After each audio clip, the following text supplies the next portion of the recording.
Alright, there we go. 無事帰りました。私がいれば心配する必要ないわよ。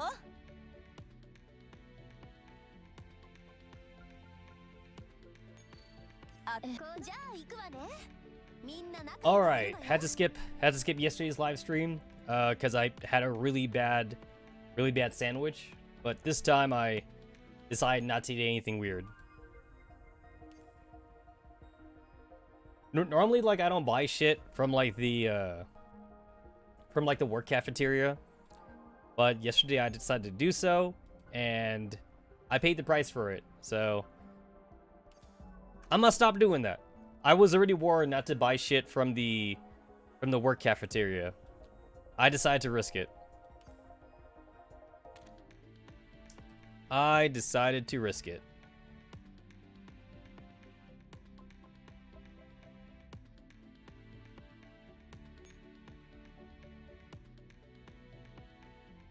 Because normally, like, at work, I bring my own lunch.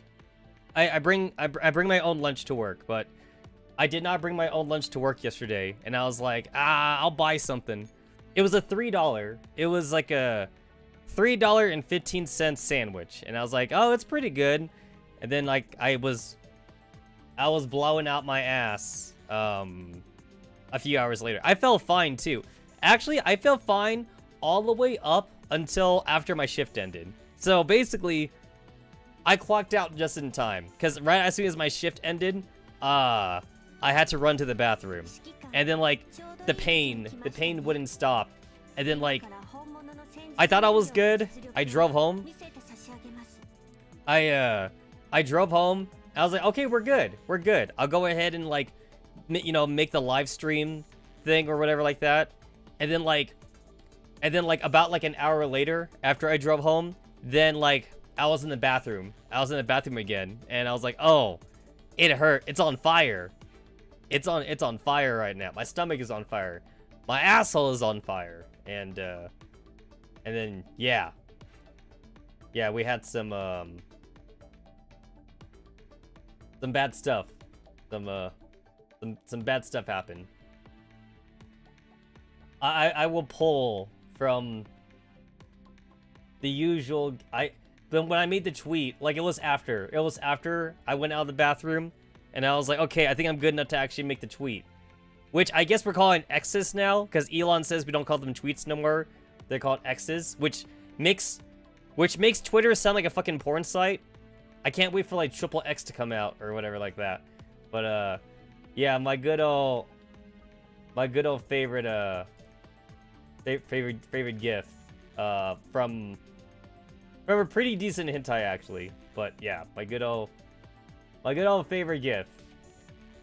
To me, this always encapsulates how I feel.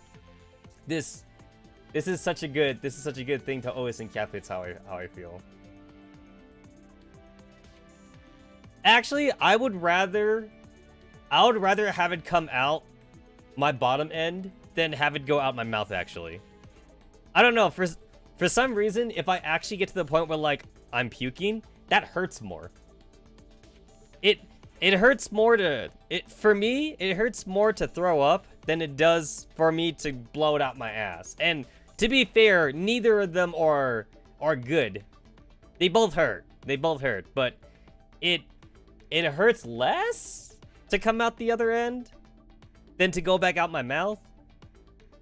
I don't know. I never want to come out of my mouth. That's the takeaway from this. The mouth is bad. Mouth is bad, the ass is good. Well, the ass is not good, but the ass is preferable to the mouth. It is definitely preferable. It's funny because, like, whenever I look for gifts like this, I always actually turn to hentai, because hentai has a lot of these things actually. It's either hentai or like ecchi. Either hentai or ecchi has good pain gifts. Mostly because I guess hentai and ecchi, they show more, so like you usually don't see things like that in like all ages, in like all ages stuff usually. So yeah. Okay. Okay. It's from Daijitsu. Shit. Okay, hold on. It's from a hentai. It's what is it? Daijitsu Xenobuster? Hold on. If I can look it up like right now, honestly. Hold on, I can look it up right now. I can look it up right now. There we go. I found it really fast. Daikuji Xenobuster. Daikuji Xenobuster. I think that's it.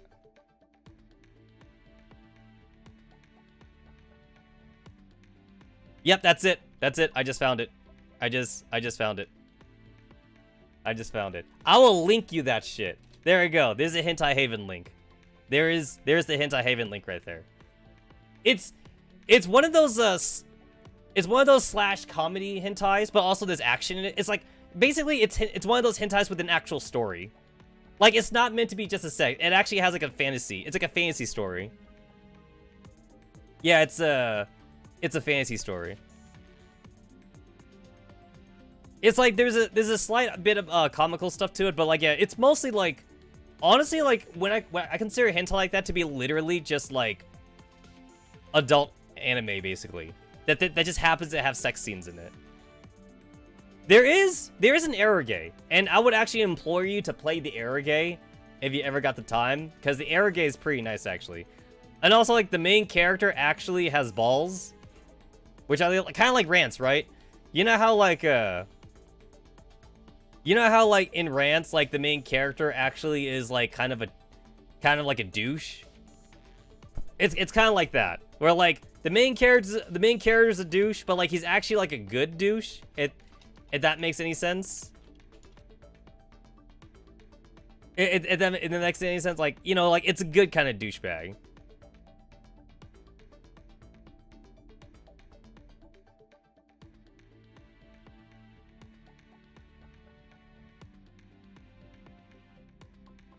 Maybe I should I've been actually wanting to like go back into streaming hentai games again, and I think Rants is one of them. I think Rants is like one of the ones I want to replay again, because Rants was like an RPG. It was like a hentai RPG, I remember. I'm gonna have to re-download it again though, since like I don't have it anymore. But it shouldn't be too hard for me to find. The Rants hentai, I'm like reading the fucking description right now. It got its adaptation in 2013, but the original Rants hentai RPG is 1989. 1989. That's literally 2 years after I was born. I didn't realize it was that old. Venus Blood? I remember Venus Blood.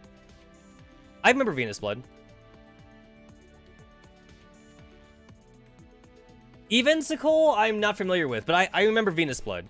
Yeah, Venus Blood is like a tentacle one, right? They got like a lot of tentacles and monsters in that. Yo, 1989 Alisoft. What does the wiki say on it? Introduced in 1989. Oh, they literally came out in 1989. Oh, Evensicle was also made by Alisoft. What do you know? Rants came out in 1989. Rants 2 came out in 1990. Rants 3 came out in 1991. Rants 4 came... Yo, I didn't know Rants had so many sequels. Rants 4 came out in 1993.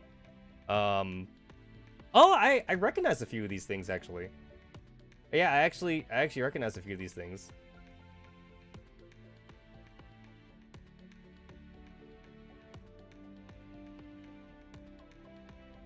Oh, there it is! There's Dyakuji. So Dyakuji was in 2001. That was in 2001, and then, like, the hentai animation came out in, the hentai animation came out in, 2013.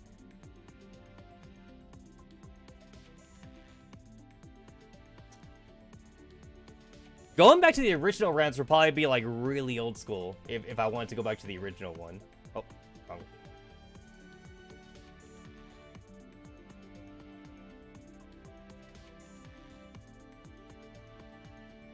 Yo, this game literally came out in the same year as Toho. It actually came out in the same year as Toho. That's kind of crazy, actually. For good old PC98. PC98. I wonder if Zune would know this. Beat Angel Escalator. Ah, I remember this one. That's also Alisoft? I didn't know that. I didn't know that this was also Alisoft. Animated by Pink Pineapple in 2002. This was a good one. I fap to this one definitely.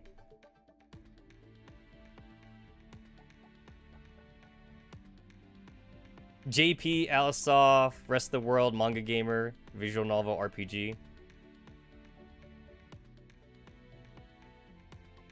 Rants 4. God damn. How many fucking sequels did this thing get? Double Sensei Life. I know that one.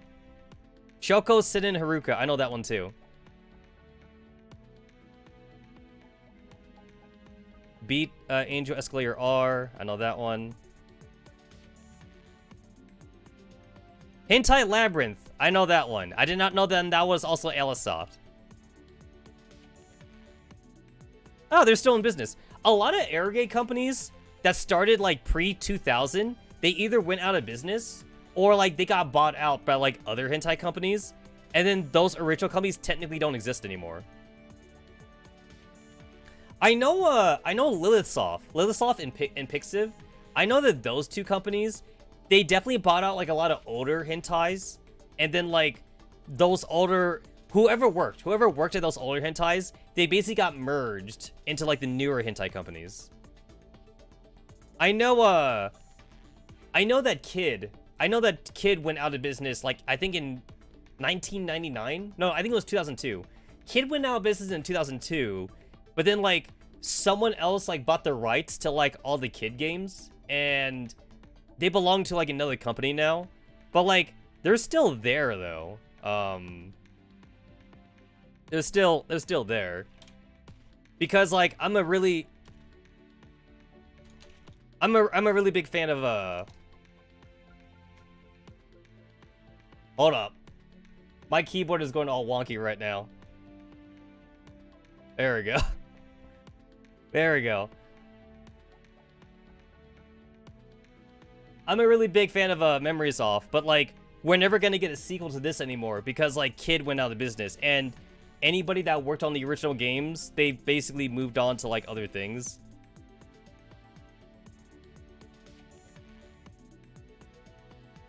Publishing rights and the company's back catalog are currently held by Mages. There it is.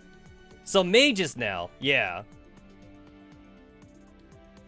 Consists of Kid X members. Oh, okay, so some of the original members are in Mages now. That's good. That's good. I like pretty much every game they make though. Like, they're not paying me to say that, but like I like every game that they've ever made. Really great, like, really great Arrogate company. Kid, I mean, not Mages. I assume Mages has like the younger parts of the team and not like the older parts of the team. Yo, I remember Can Bunny. Can Bunny was definitely like one of my first Arrogates. Morning. Welcome to the Saturday stream. Nighttime for me. Nighttime for me, definitely. Sega Saturn? Yo. I bet a lot of people don't remember that Sega Saturn actually had Arrogates on it. But no, not even the Sega. Sega in general actually had a lot of adult games on it. The Sega Genesis, the Sega Saturn, the Sega CD, and the Sega Dreamcast. The entire Sega lineup actually had Arrogates on it. But like, they were all obviously Japanese only. They never got released in the West for like obvious reasons. For, like super mega obvious reasons. Ah, here's like the entire like Memories Off lineup.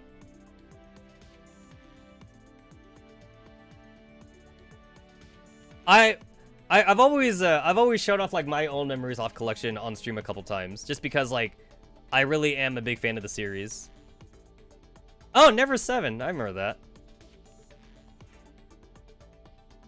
Never 7 did get an English release, I remember. But like I think it was like heavily censored. so people just go with the fan. People go with like the fan translated one. It was super censored. I remember Campus. Campus did get an anime OVA. It had like one sex. No, did you guys know that like you're not considered hentai if you only have one sex scene? You consider it adult anime. Like there's actually that distinction in Japanese anime, by the way. There's actually that distinction. So if you only have one sex scene, you're considered a plus 18 anime. If you have more than one sex scene, then you're considered hentai. It's not a distinction that matters in most cases because like if you were to like look up like most hentai databases, they would include the plus 18 ones anyway. Because like, I mean, if it has a sex scene, it's hentai, right? Like the amount of sex scenes you have is not going to matter as long as it has a sex scene in it. But at least as far as like Japan's like classification is concerned, then you know, plus 18 or not. Memories off Festa. Where's there it is. There's Memories off Second. So Memories off Second was like when I first started the series, and I continued to like get like pretty much like the entire premium set. I definitely had to like hunt down some of these too. I need to talk as help to hunt down some of these.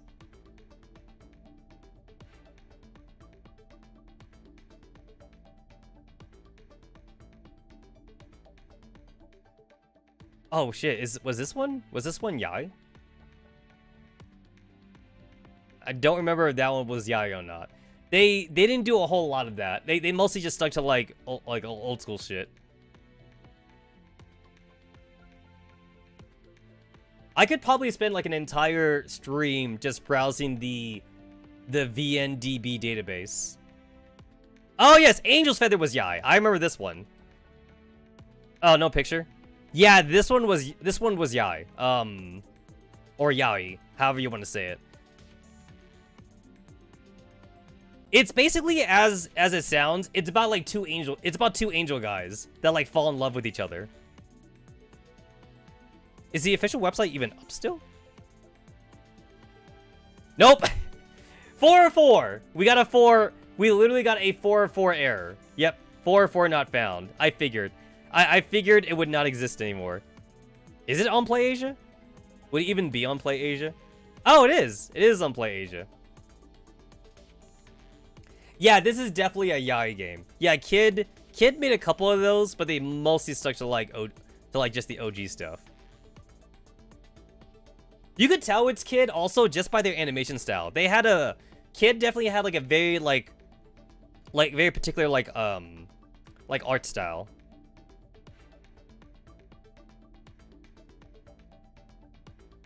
And then of course I'm still rocking the avatar from Suigetsu. I will keep this avatar like forever.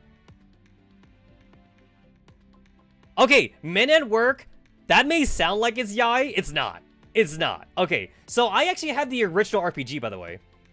I do have the original RPG, and that's actually amongst the shit that I actually have that's actually didn't die with the with like the media hard drive. So I still have this. I have Men at Work 1 and 2.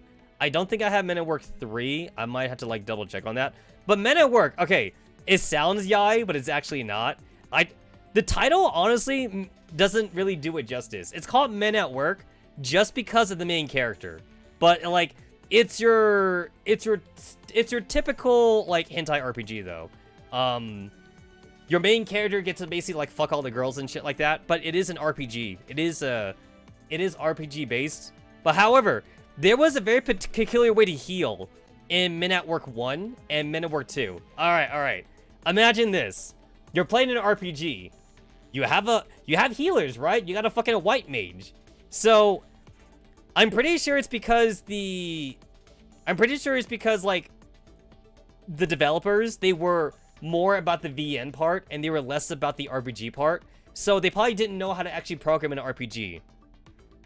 You cannot, I repeat, you cannot use healing magic or healing items when you're not in combat. So like, if you're just like walking around the map, or if you're walking around like in the city, you literally could not heal.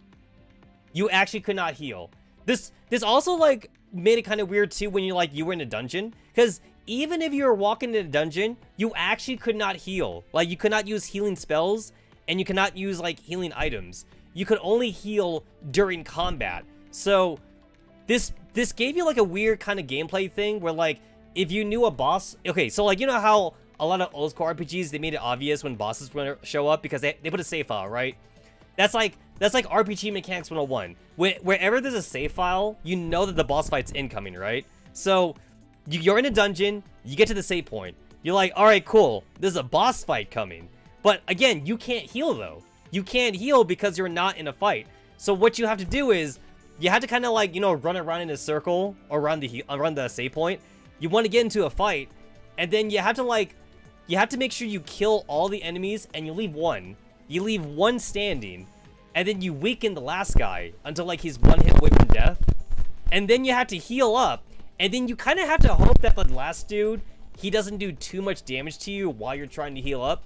And in the best case scenario, the monster would aim for like one person, so that way you can heal everyone else up. And then like after you're ready to like, you know, finish the fight, you would use your fastest character to heal the one that got damaged, and then you would use your second fastest person to do the last hit on the monster, so that way the fight would be over.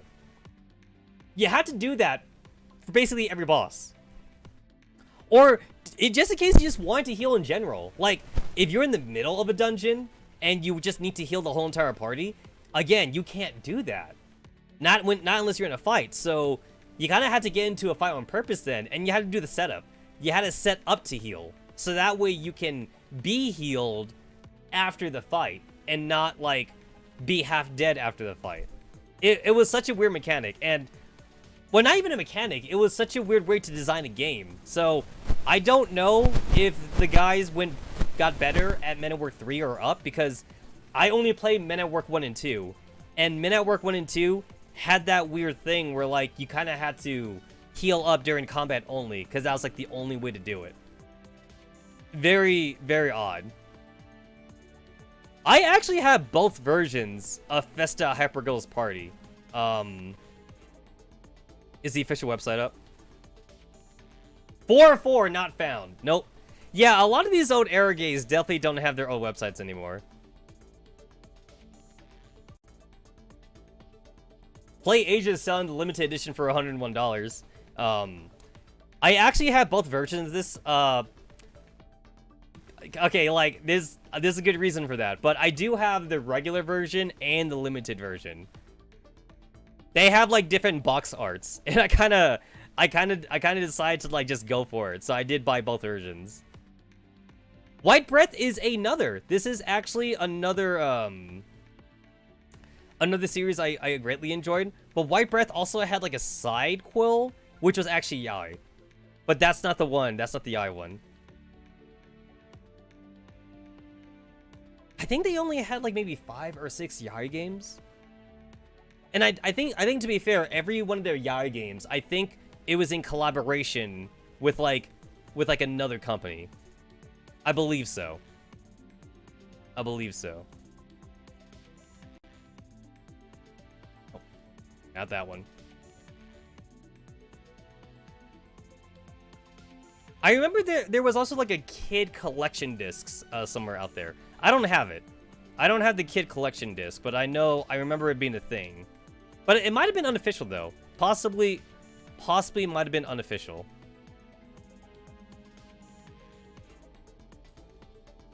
I remember Ever 17's Ever 17's demo actually getting a fan sub. And usually like people don't care about demos, but like it got enough of a fan following that somebody actually gave it like a fan sub, even though it was just a demo. I thought it was alright. I personally don't get like why this got like as popular as it did. I thought it was okay. It had like a big enough fan following, but I just thought the story was kind of meh. I'm not saying that the story was bad though. It's not bad. It just felt average to me. But like I guess like a lot of people liked it enough to I can't show. Okay, I'm on YouTube. All right, I guess I can't click on that. How about this one? Oh, no, okay. Because sometimes the regular versions and the premium versions do have like different they do have like different box art and shit like that. They don't make eroges like this anymore. Like, that makes me sound really old. That makes me sound really old, but they legit don't make eroges like this anymore. 100%.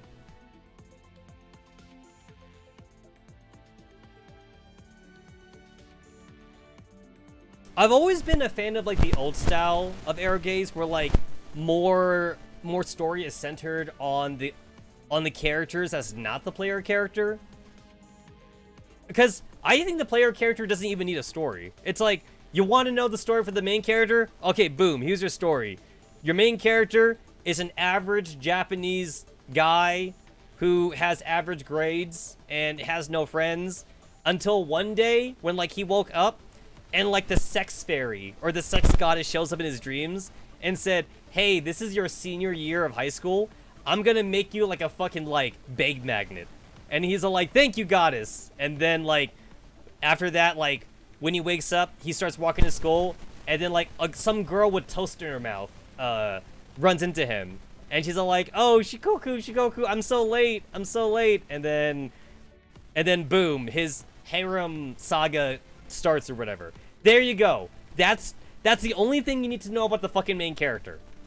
Like okay, people like different shit, don't get me wrong, but like I'm definitely like not into like more modern eroges where like they gotta give the fucking player character like a fucking 10-page, fucking 20-page like backstory on like who he is. And I'm all like, I'm playing a fucking eroge. Like the whole point of this is to fucking self-insert yourself in the main character. And like, is this supposed to be an eroge or is this supposed to be a VN? Because there's a vast difference. If you're letting me rename the main character, then that means it's an eroge and you're meant to self-insert. Like, for example, let's take Fate Stay Night, right? Fate Stay Night is not an eroge. Fate Stay Night's simply just a VN with sex scenes in it. Because you don't rename Shiro. Shiro is Shiro. Like, that's his character. You're not meant to self-insert on Shiro. Shiro's supposed to be like his own guy, you know? And you're just there for the ride. You're there to kind of like see where Shiro's story starts and ends. That's a VN with sex scenes. But like, mostly everything I'm showing on this page, that's all eroges. So, yeah, the fucking main character absolutely does not need like a fucking backstory. Does not need a backstory at all. Doesn't this one have a... Okay, it doesn't. Never mind. I remember, like, in particular, like, one of these games had, like, a super, like, saucy, thing.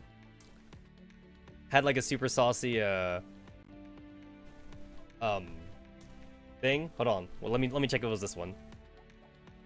What? Why was that censored? I see nothing wrong with this. Oh, is it because of her butt? Is that why? Because I could see her butt? Huh.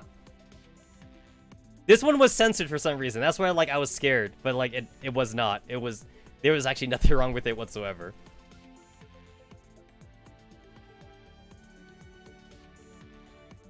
Memories off history, is that? I think this one was the collab disc. I think it was this one. This box set contains the almost complete Memories Off series. Ah. Yeah, so I don't have this, but I wanted it though. I wanted it. Oh, really? This sends me to Web Archive? Wow. Yo, Web Archive, it still looks like it was made in fucking 1998. Which is not necessarily a bad thing, but holy crap. Like, the white background and everything, like, this is such like a 1997, 1998 website.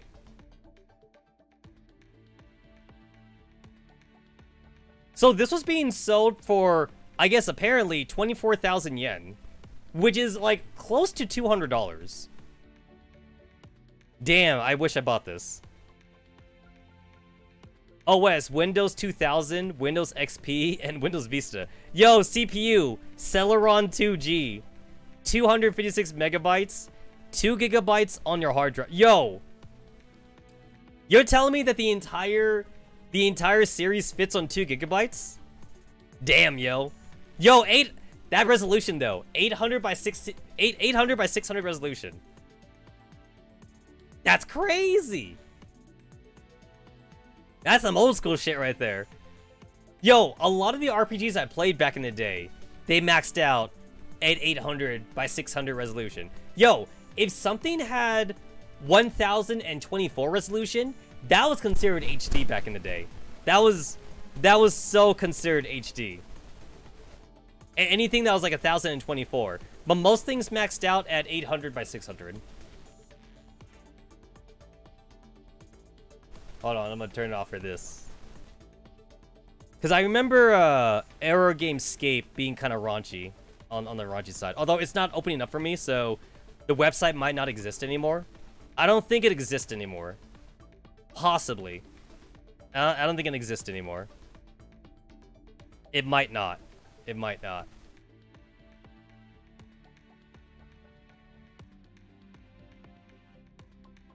You can put that into display of those fancy ass all-in-ones. Yeah, okay, it's not loading up, so the Aeroscape website probably does not exist anymore. You know what? The older I get, it definitely makes me feel older and older to like try to go to like old websites, and then like the old websites don't exist anymore and shit. The worst for me is when I could type it. When I could type it like in you know, in like the search bar, or like type the actual web address like in the browser thing. Because like, oh my god, like okay, I used to have like my own freemium website back in the day, and you guys remember GeoCities? You remember fucking GeoCities? I remember GeoCities. GeoCities is definitely not a thing, right? GeoCities was once a popular web hosting service founded in 1994 and purchased by Yahoo in 1999. Marked by its one generous allotment of 15 megabytes and the free, without advertisement price, it was at one point the third most browsed site in the World Wide Web. Yeah, when did it die? When did GeoCities die? 2009? Wait, has it been that long? Why does it feel recent to me? 2009 was when it died? Oh, man. Now I feel really old. So, like, I definitely had a GeoCities website. I definitely had it. It was, like, mostly for, like, weeb shit. But however, I'm gonna type this in the actual HTTP. All right, hold on.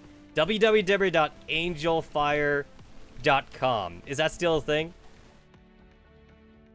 It is still a thing! Okay. It is still a thing. So I had an Angel Fire website. And I remember, I went fancy with it. Because, like, the background music, I actually had anime background music from my website. I remember using .hexsign. I remember using .hexsign music.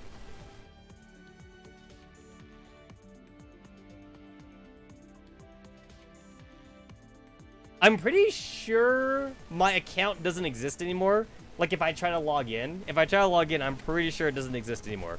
Because Angel Fire had one giant, like, rollback thing or something like that. So they had to do, like, a server purge. Because, like, Angel Fire, like, had websites, like, dating back to, like, 1995 or some shit. And, like, a lot of those were just dead-end websites. And a lot of people who made websites back then, they died. Like, they literally died. So nobody was logging in. I think they were going based off, like, the last time someone logged in, too. It's like, if there was a website on Angel Fire and, like, the admin hadn't logged in 10 years, it's like the admin's either dead or he just doesn't care anymore. So they were deleting websites, like, left and right, like, based on, like, whoever logged in. And I'm pretty sure I haven't logged into my website for over 10 years. So I'm pretty sure my website don't exist anymore. I'm pretty sure it doesn't exist anymore. But I'm very curious now if I can log in. But, like, I don't even know what my username would be though, because like I had like a different username back then for shit. So like I don't know if it would still be here. I don't know if it's still a thing.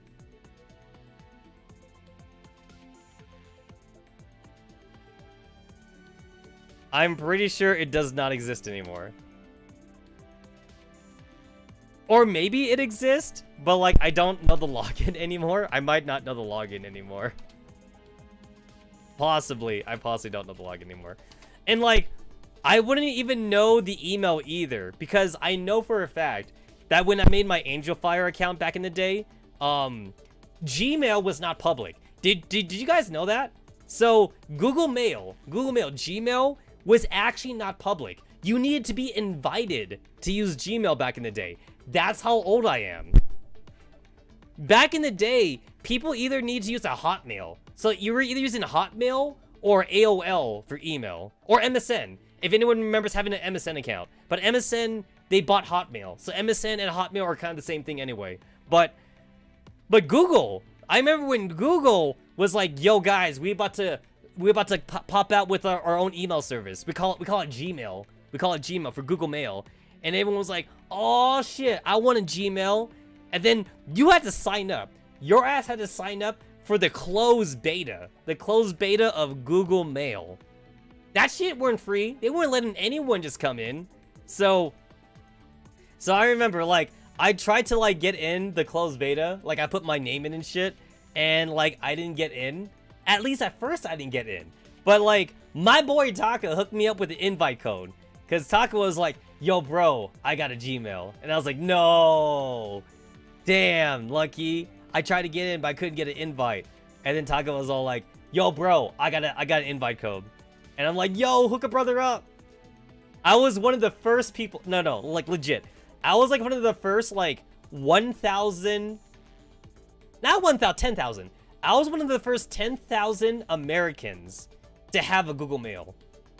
And Taka was, like, amongst, like, the first 1,000 Japanese people to have a Google Mail. That's right, I'm that old. I mean, like, being the first 10,000 is definitely pretty old to be, like, running a fucking Gmail account. My account's fucking ancient, man.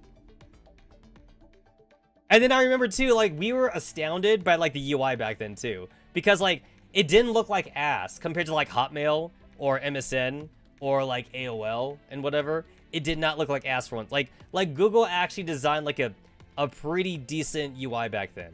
And we're like, oh, this shit's, like, actually readable now. And then, like... And then I remember, too, like, you could literally shut that off, by the way. Because, like, whenever someone asks you for an email, you'd be all, like... They're expecting, like, either, like an Apple. They either expect, like, an Apple.com, an AOL.com, or, like, a Hotmail.com, right? But then you'd be like, oh, yeah, my email is whatever.gmail.com. And then people look at you, they'll be like, say what? And you're like, that's right, I got a Gmail. And they're like, what? I don't even have a Gmail. And you'd be like, that's right, I got a fucking Gmail, son. Yo, girls would suck your dick for having a Gmail back in the day. Nerd girls would suck your dick for having a Gmail back in the day. That's how prestigious it was. You get that fucking e-poon. They'd be all like, what? Gmail? It's like less than 1 million people have a Gmail. But now everyone got a Gmail, though. Everyone got a Gmail. It's fucking common as shit. It don't mean anything anymore. But back in the day, it meant something. Kind of like how not everybody has Google Fiberwire. I want Google Fiberwire, but that's not available in my area right now. I would love Google Fiberwire, but I gotta wait until Google, like, makes more servers in different areas and shit. And I don't get why Google is doing the Fiberwire thing in random ass cities. Like, you would think that Google would want to target, like, the high populated cities, but they're not doing that. They're doing, like, the exact opposite, actually. Google is choosing, like, suburban ass, like, middle of nowhere cities. And I'm like, why? It's like, is Google doing it so that way they don't have to like worry about upkeeping the servers as much, and just to show off that they're actually doing it? Because like if they definitely chose like one of the more populated cities, they might like fucking crash or something. I don't know. I don't know. I'm ready to bow down to the Google overlords. Just you wait though. Like I always tell people, wait until Google and Disney like try to buy out each other. That's gonna happen, by the way. That's so gonna happen. Like, I don't know who's gonna go first though. Either Disney wants to offer Google money, or Google wants to offer Disney money. Cause you know how like Disney has Disney Plus? Well, what if YouTube was owned by Disney? You know, like Disney's gonna be like, yo, we want YouTube. Google is gonna be all like, no. And it's like, yo, we about to offer you like $1 billion. And Google's like, shit, $1 billion ain't nothing. It's like, we already have $1 billion. You need to offer more than that. How's about this though? You sell us Disney. In the future, like everything's gonna be owned by like 3 companies. It's gonna be like Google, Disney, and like Samsung. Or no, like it's gonna be Apple. It's gonna be Apple, Google, and Disney. It's gonna be like just those 3 companies that own everything. Samsung and Sony are gonna be merged into like Google or some shit like that. Nintendo is definitely gonna get bought out by Apple at some point. I don't know. Okay, I think I went a little bit off topic. I blame Fuji for bringing up hentai into the discussion. It's all his fault. He brought up hentai, and I spent like a good half hour talking about hentai. Isn't that right, 416?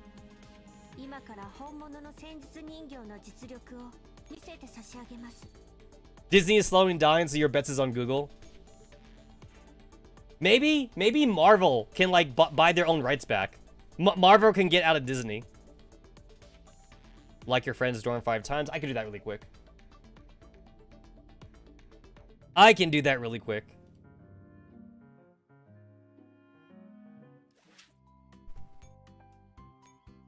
One, 2, 3. Ah, shit! This guy's got the whole Valhalla setup. That's cool. You could tell because he has Anna. He has Anna in there.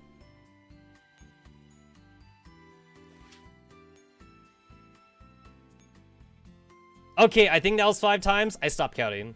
I literally stopped counting, but I think that was 5 times.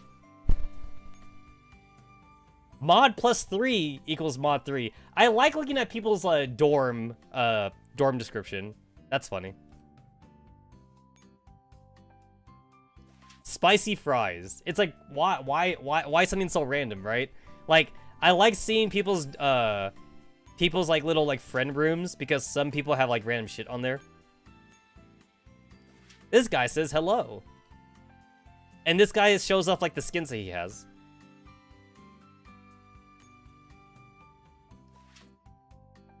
This guy's got nothing. This guy has got a total of 12,000 likes so far.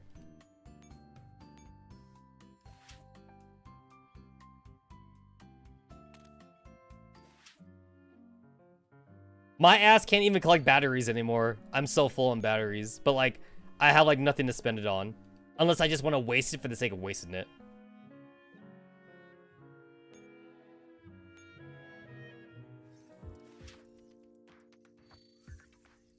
Yo, you could get tokens. You could get tokens in the exploration rewards. That's very good for the free-to-play players. I'm not a whale. I'm a dolphin. I'm definitely a dolphin. Yo, my ass is still waiting for fucking Nirvana. I feel like we got teased with like Nirvana screenshots like 3 years ago, and like it's still not a thing. Still waiting for Nirvana to come out. There's like a few things I'm waiting for to come out it's been years in the making. Like Miiverse is making, isn't Miiverse also making like another MMO? Miiverse is making Zenless Zone Saga or whatever. Zenless Zone Zero. I'm still waiting for that game to come out. Still waiting on that.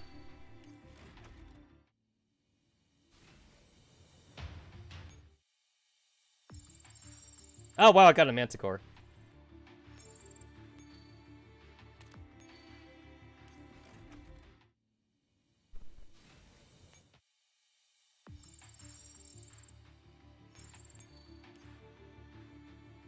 Another manticore. I still try to grab manticores whenever I see them.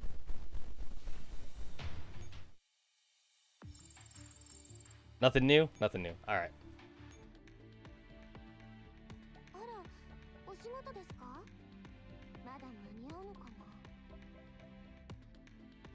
You know what? I legit downloaded the files for like 45's costume right here. I downloaded the assets actually for like 45's costume, and like my ass for like 5 minutes literally thought to myself, you know what? Since I downloaded the assets, I could totally put this in VTuber Studio, and like I could make this into a model. I could totally make this. I could totally make this into a model. I have the, what is it? The cubism thing. Live 2D. There we go. I have the Live 2D cubism editor. I have that installed on my computer right now, and like I could totally like put the assets in there and then like put it into like VTuber Studio. I could totally do that.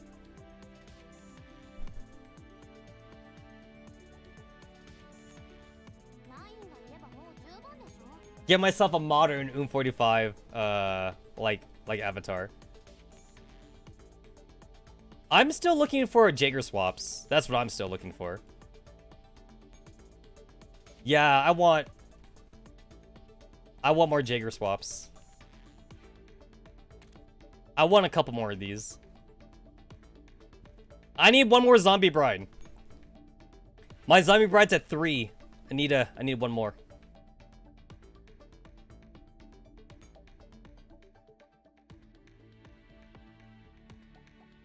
Okay, I've already talked about the pirate costumes already. I'm not a big fan. I did like my one obligatory gacha. I didn't get anything. I already got my swimsuit Alina really quickly, and she wasn't that good, so not too worried about that. The fucking Luftberry chess season's about to end. 8/21. That is a 3-month season, 5/30 to 8/21. I also have like 1,000 gachapons or whatever like that. I need 2,000 more tickets if I want to get that swimsuit.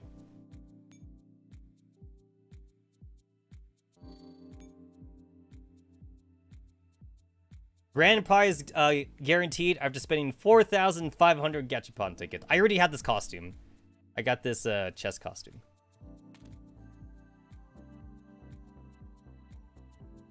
Oh, the live 2D here is actually working? Oh, I did not know that. Yeah, she actually like watches the mouse cursor. But yo, Zas has been here like since the beginning though. They should put someone else in here. I know that like lore-wise, XM8 like also likes playing chess, so they should put like XM8's like costume, live 2D costume in here or something.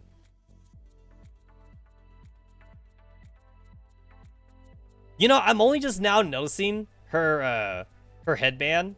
That is a fucking rook. That is like that's a rook chess piece right there. I'm just finally noticing that right now. That's kind of funny.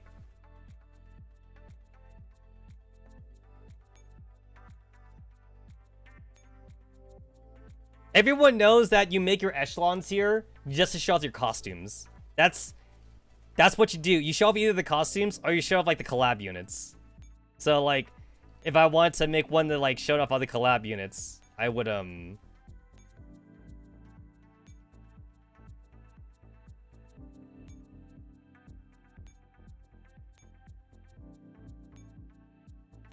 definitely make like a fucking collab unit team.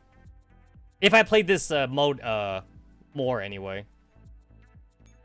Like, what was the last one we just had? Not Jashin-chan. We had the zombie, right? We had, like, the fucking zombie bitches. So you could just make an entire, like, zombie team.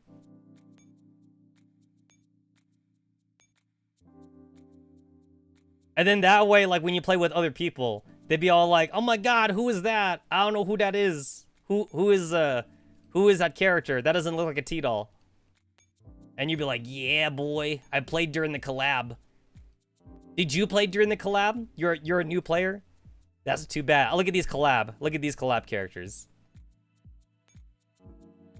And then you can't even tell. No, you legit can't even tell what they are because they're collab characters. Like, you don't know that Ai's a fucking assault rifle. How do you know? How do you know, right? You don't. You don't actually know because like the collab characters don't carry guns.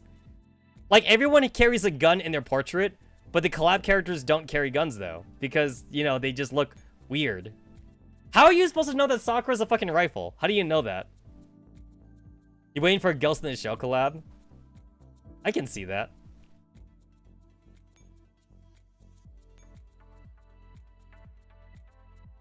There's no fucking machine guns. There's no, handgun, assault rifle, SMG. So we're missing shotguns. We're missing shotguns and machine guns. I wonder if they ever plan to update the left buried chest thing. Because, like, I wonder how they would do shotguns and machine guns. How would they do those characters? That would be an interesting thing to think about.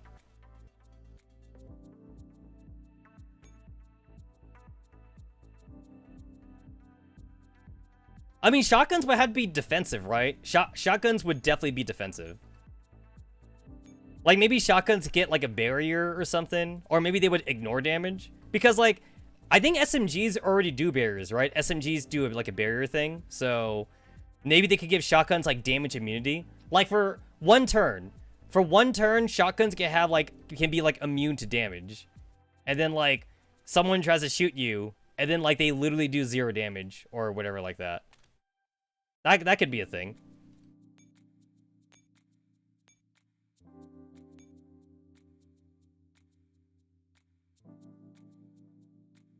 It's like, you don't know that Dorothy... You don't know that Dorothy's a fucking SMG. And I don't use collab characters because they usually suck anyway. But, like, I totally forgot about Jashin-chan as well. Jashin-chan's a fucking SMG? That don't make any sense to me.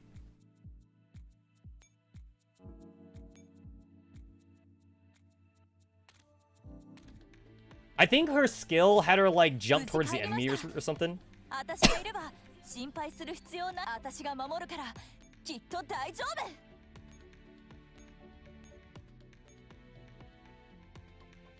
Where is she? There she is. What do you do again? Active. Jashin-chan dropkick. Jashin-chan executes a powerful dropkick against the enemy unit with the highest HP. Gaining 1.5 seconds of invincibility while dealing 2x damage to the enemies in the epicenter. The dropkick also deals damage to enemies on the outer ring. Passive. Jashin-chan can use her dropkick as normal attacks. So basically she doesn't have a gun. She literally has no gun. So why is she an SMG? She doesn't even have a gun.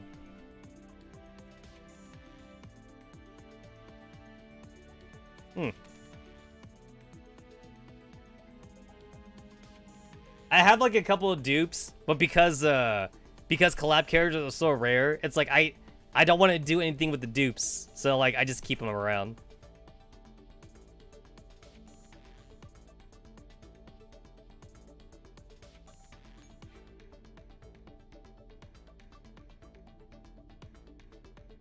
.416's all you need. How many fucking forms does this bitch have? Girls got like 20 ass different versions. And then she probably has more if you include like the promotional art that's like not in the games at all. I know that she has a ballroom outfit. She has a ballroom outfit, but like it's promotional art only. And then she also has like I think she also has like another fancy dress. She's got like a fancy dress outfit too, but like that's also promotional art. Like it was a poster. It was like a Girls Frontline poster, so like it's not in the game at all. Oh! I do know that there was a skin for like the Sisters that's like not in our game. And it's not on EN server. The Sisters. So like I know that on the Chinese version, there was like a limited time skin, at least for 45 specifically, There was a limited time skin, and the skin costed like $100. Like, no joke. It was like $100 skin. No. It was okay, this is how you got it. There was a jacket. So CN was selling a jacket. It was a Sister's jacket. And the jacket was like $100. It was like $120 or something. And then if you bought the jacket, it came with a skin code. And then you would just put in the skin code, and then you would get the 45 skin. That's what it was. So you bought a physical item. You had to buy a physical item, and then you would get the skin code, and then you would just put that in your game. That is not available on the EN server, because they never sold the jacket, obviously for us. But I would so want to buy that jacket though. It's like, listen, I bought the Mio Shaw hoodie. All right, I got that from Hololive. So if I'm willing to buy the Mio hoodie, I'm willing to buy the 45 jacket. Yeah, that one. That's the one. That's the one, Fuji. That's the one. I want that. I'm willing to buy it, man. I mean, obviously, I'm not willing to pay, like, absorbent eBay cost. I'm not paying the eBay cost for that. Because I think I saw on eBay, like, for, like, $300 or something. I'm not doing that. But I would still buy it directly from Mika, though. If Mika ever wanted to sell it again. I totally want to buy the 40, the Sisters jacket. And you know what though? Like, usually these things are actually pretty comfortable to wear. Like, they're not shit. Because like the Mio hoodie from Hololive is not shit. Like, it's actually very comfortable. It's actually a very comfortable hoodie. However, I only wear it sometimes because I don't want to get it dirty. I do not want to get my Mio hoodie dirty. So I only wear it when I know, like, I'm not going to do anything in it. It's super comfy, though. It's, like, really soft and shit. I mean, it's not silk, but it's still very comfortable. It ain't no silk or whatever. Oh, cool. I completed my weekly quest. 20 tokens. And 1 aid commission. How many tickets do I have right now?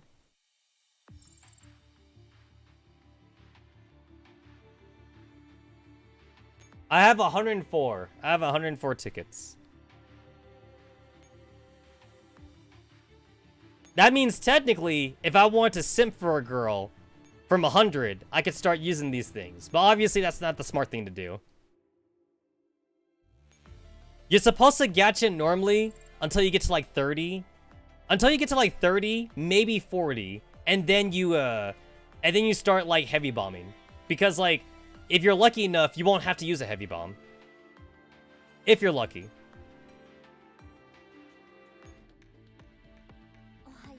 Alright. I definitely went off topic again. Alright, last we left off, I did this stupid stage 8 times. According to this, I've done it like fucking 8 times. Just because I wanted to get like all the secret stuff in it.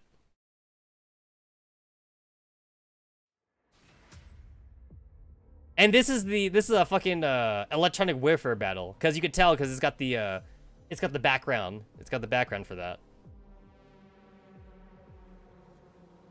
I'm a little bit mad that like I didn't realize that you could use a parachute fairy to like cap all the endpoints really quickly.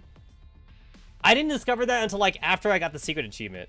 But if I was smart enough though, I could have done that first and then like get all the buffs from that shit. Instead, I was doing the old-fashioned way, where like I was walking my characters to every corner. When what I could have done was just use parachute fairy with like a throwaway team and just get to every corner.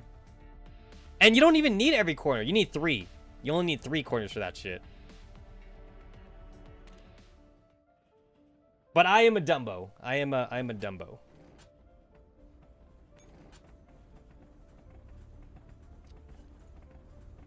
And then what was going on here? Oh yeah, we're in flashback. We're in fucking flashback mode. That's what it was. Because this is a flashback. This already happened. Because I see dead people. We're meeting dead people right now. That's what's going on. And obviously this has to be a flashback because of all the dead people in here. I mean, not Nell. Nell's not dead, but the scientist chick was dead.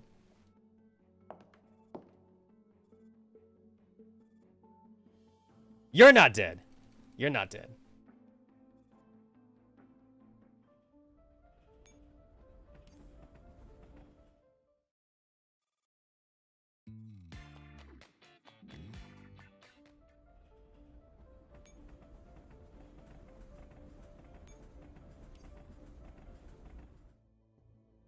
Okay, and then like,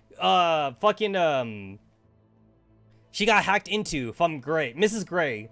Mrs. Gray hacked into her, and then like she was fighting like inside her neurocloud. But yeah, we're back in Galatea though. This event has a whole load of flashbacks. I can tell, man. I can tell. It's got a whole load of flashbacks in it.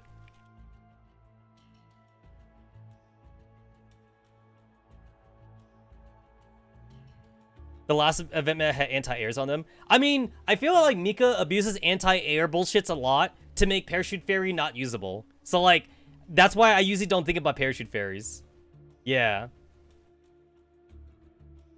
In a lab at the Great Institute of Biotechnology, Berlin. Maggie comes to her senses on the operating table. She is the only one left in the vast room. Is the modification complete? The room is so big that even her words seem to echo a little. Maggie touches the place where her neurocloud is stored. Well, she really is a famous doctor. The best kind of feeling is when you feel nothing. Wait a minute. What about the contents of the job? Hello? Is anyone there?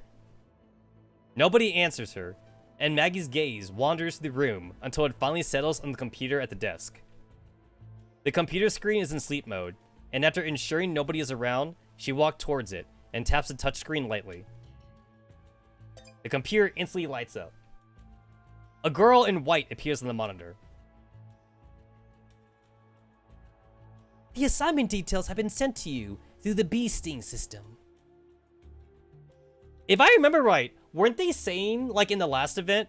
Well, when I say last event, I don't mean the stupid sub-event that we had last time. I mean the last event. Didn't they say that the bee sting system is actually outdated? Like, isn't Paradies using like a different system now or something? I think that's what they said, right? Like, the bee sting is outdated and like they're on a new system now. What about Mrs. Gray? Big Sister Gray has other important matters to attend to, like setting up fucking flower bombs all around the city. But you're not supposed to know that yet, because that hasn't happened yet.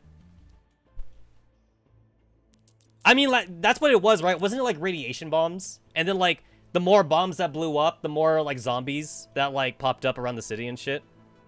It was a bunch of radiation bombs. And Mordau knew where all the bombs were placed. They could be using Windows XP.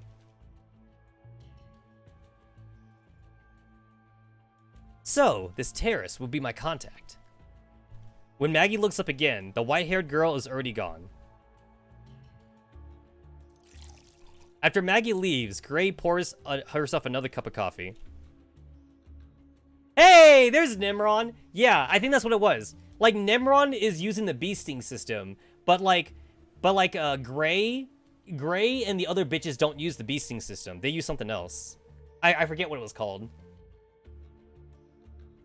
We only managed to scan less than 90% of this doll's neurocloud data.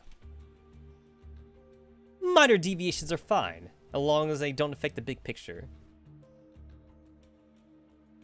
In other words, if she can evade your system, it means she's capable of handling the job.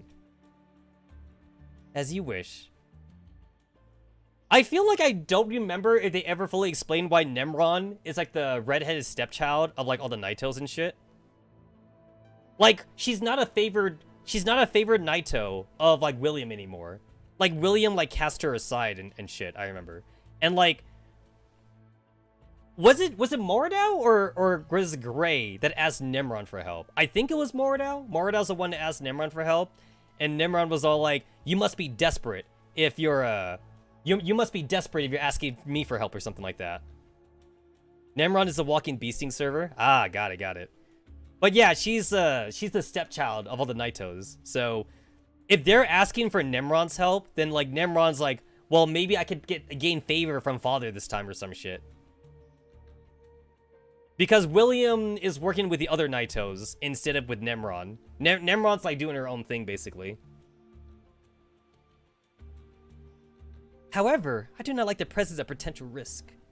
William got over his mommy issues. Or got a new mommy. I mean, when you look at Nemron though, Nemron looks older than like all the other Naitos, right? Like she looks like she's like in her like 40s or something compared to like all the other like the other girls look a lot younger. They either look like they're in their 20s or 30s or some shit like that. Like I'll say like the regular Naitos are like high-end teenagers probably, and then like the real Naito, the ringleader Naitos, they're like adults, but like some are like younger than others, of course. Like Bramid and Mrs. Gray, they look younger than Nemron, and Nemron looks like she's a mature woman.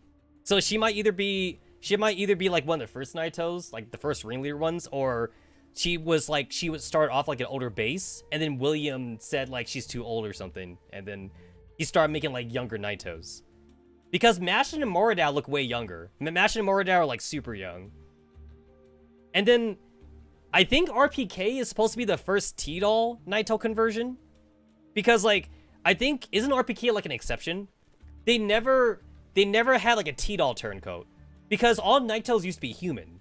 They were all human at one point. And then RPK is like, hey, I'm a T-Doll. Can I be a Naito too?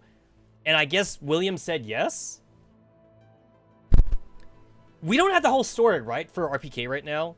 We don't have the whole story, but I do remember that RPK asked Gray, or RPK asked Mrs. Gray, and then like Gray was like, "You want to join?" And like RPK was like, "Yeah, I want to join because I want to be human." And Gray was like, "Okay, sure, why not?" So like Gray like introduced RPK to Paradius, but like I don't think there was any conversation that we saw as the player between like William and RPK, because RPK wouldn't have a William disposition compared to everybody else. Everybody else sucks William dick, but RPK is different though, because RPK joined Paradius. RPK was not born into Paradius like everybody else was. So assuming that RPK's memories don't get shuffled around, then like RPK should be the only one that like isn't doing it. Nightbot is still saying Holy Cure. Ah, I forgot to change that. Forgot about the whole forgot about that whole thing. Because I had my off schedule. I had my off schedule stream. Because of the new update. The new update. Yeah. Girls Frontline.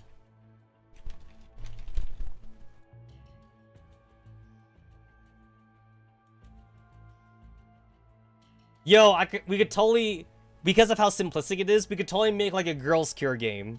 We could make a Girls Survivors game. Vampire Survivors, Girls Frontline game. It's so simple. It's so simple that we could totally do it.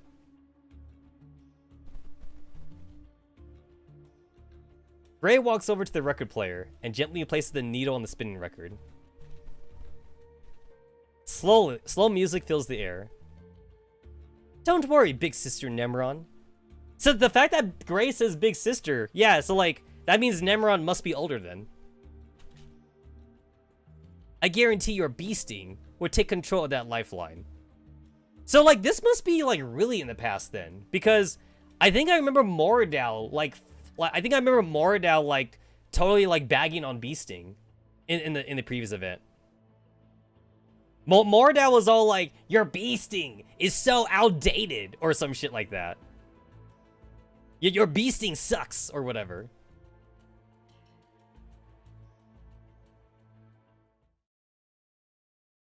In the last carriage of Code Express. Alright, we're finally back in the present.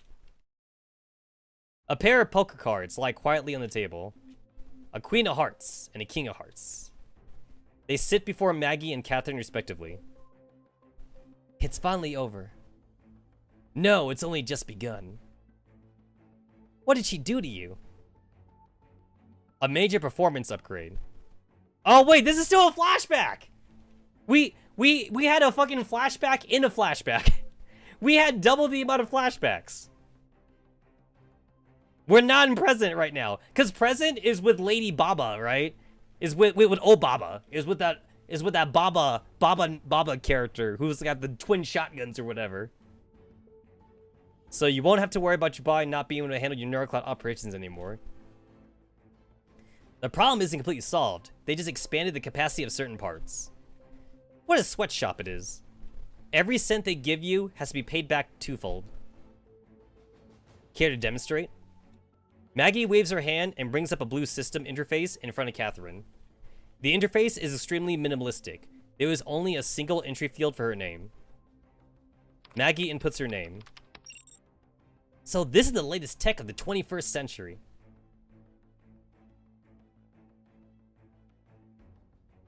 You think that was an insult to Nim and not actually outdated?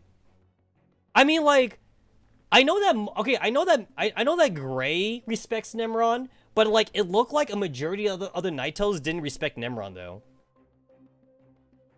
Cause okay, to be fair, Bramid, she don't respect anyone. Bramid's an asshole to everyone. But Moradao though, Moradao does have respect for certain characters, but she also fucks on anyone else that's like not Gray and shit. And I think I remember Moradao was bagging on Nemron a lot, so it's possible that maybe Moradao was doing like a twofold insult. Like Moradao was making fun of both Nemron for being old, as well as the Bee Sting or something. I mean, right now we're in the middle of fighting Nemron, so she's a boss fight right now. But Nemron wouldn't be there to be a boss fight if they didn't ask Nemron for help in the first place. I do find it somewhat curious, though, that, like, lore-wise, the SF ringleaders are supposed to be hella strong. But, like, we're not relying on them exclusively, though. We're still kind of using, like, Anti-Rain and Team 4-4 for most of our shit. I feel like there needs to be more SF usages. Because from what I've seen, like, in the cutscenes, it's like, Star 15 and Sotmod and shit, like, they're still nowhere near as strong as, like, the SF ringleaders. It's like, damn, I'm about to change fucking adjutants here. I'd be all like, yo, Road 65, you're not my adjutant anymore. I'm gonna have Agent be my adjutant. It's like, I trust Agent.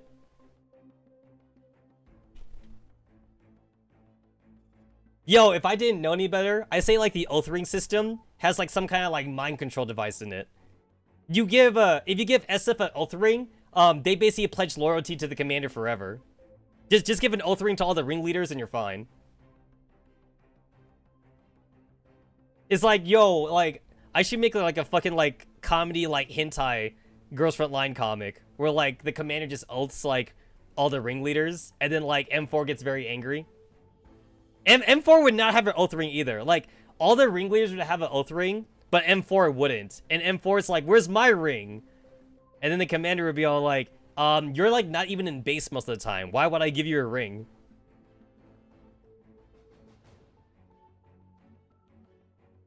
We used SF lore once, and our base got shredded because of their absence.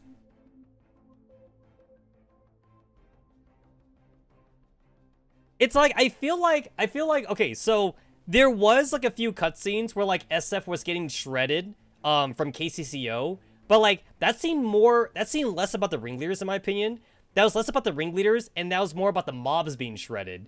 And it was more like bad management by the by Agent and by Eliza back in the day. And we all know that Eliza fucked off, to be fair. Like, Eliza's not even the leader of SF anymore because she's doing her own thing. So technically Agent is a leader of SF, but Agent's kind of a bad leader though.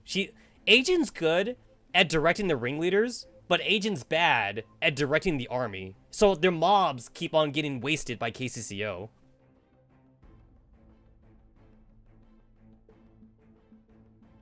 And then with how often like M4A1 is like fucking AWOL from like the base, it's like it kind of feels like Team Defy or Team 404 is with the commander like way more often than like Anti-Rain is at this point.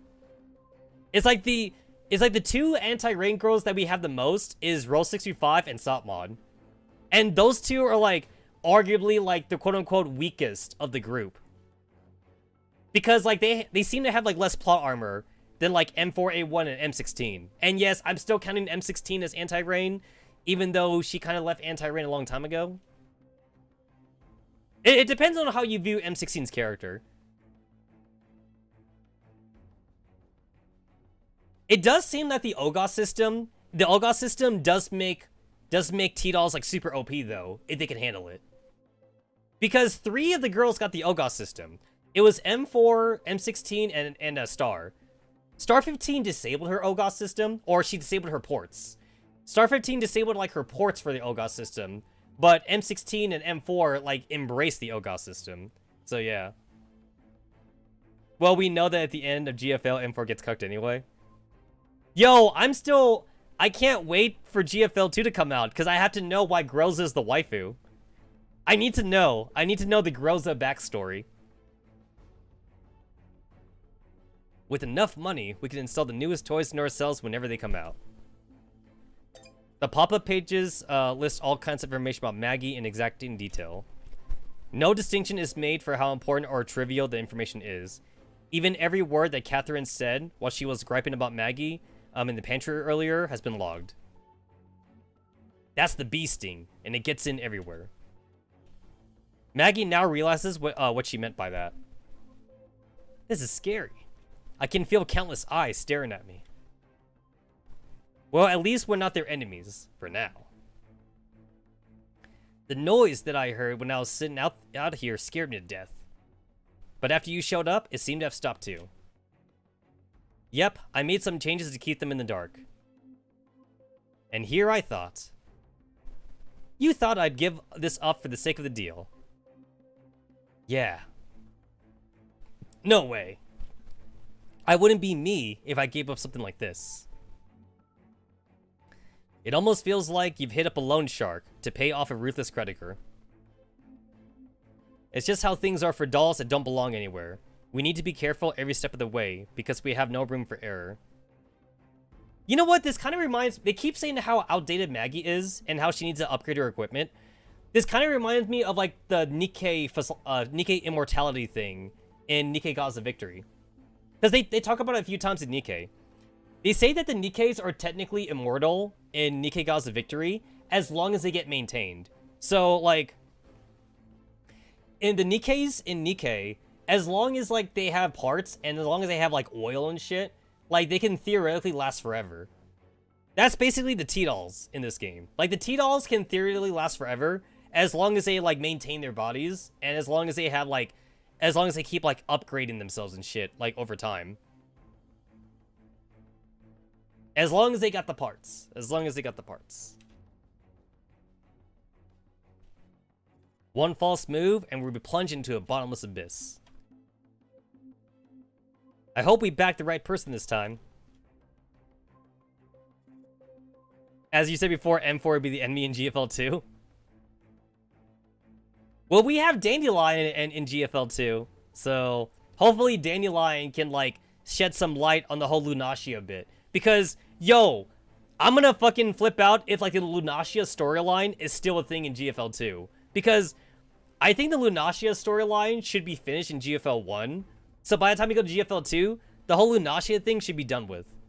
I don't want to have to deal with some Lunacia bullshit in the future. And I remember seeing a screenshot for Paradius. Paradius is a thing in GFL 2. So that kind of makes me scared that William is still around in GFL 2. Or something. I don't know. I mean, I don't know. Maybe William turns himself into a Naito. Like, William is going to be like a male Naito or some shit like that. Maybe we fight fucking William in GFL 2.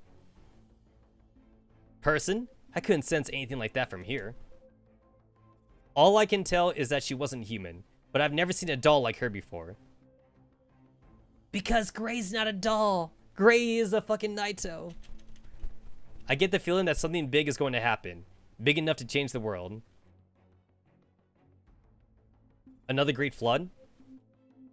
Well, we're insignificant specks compared to the flood and world.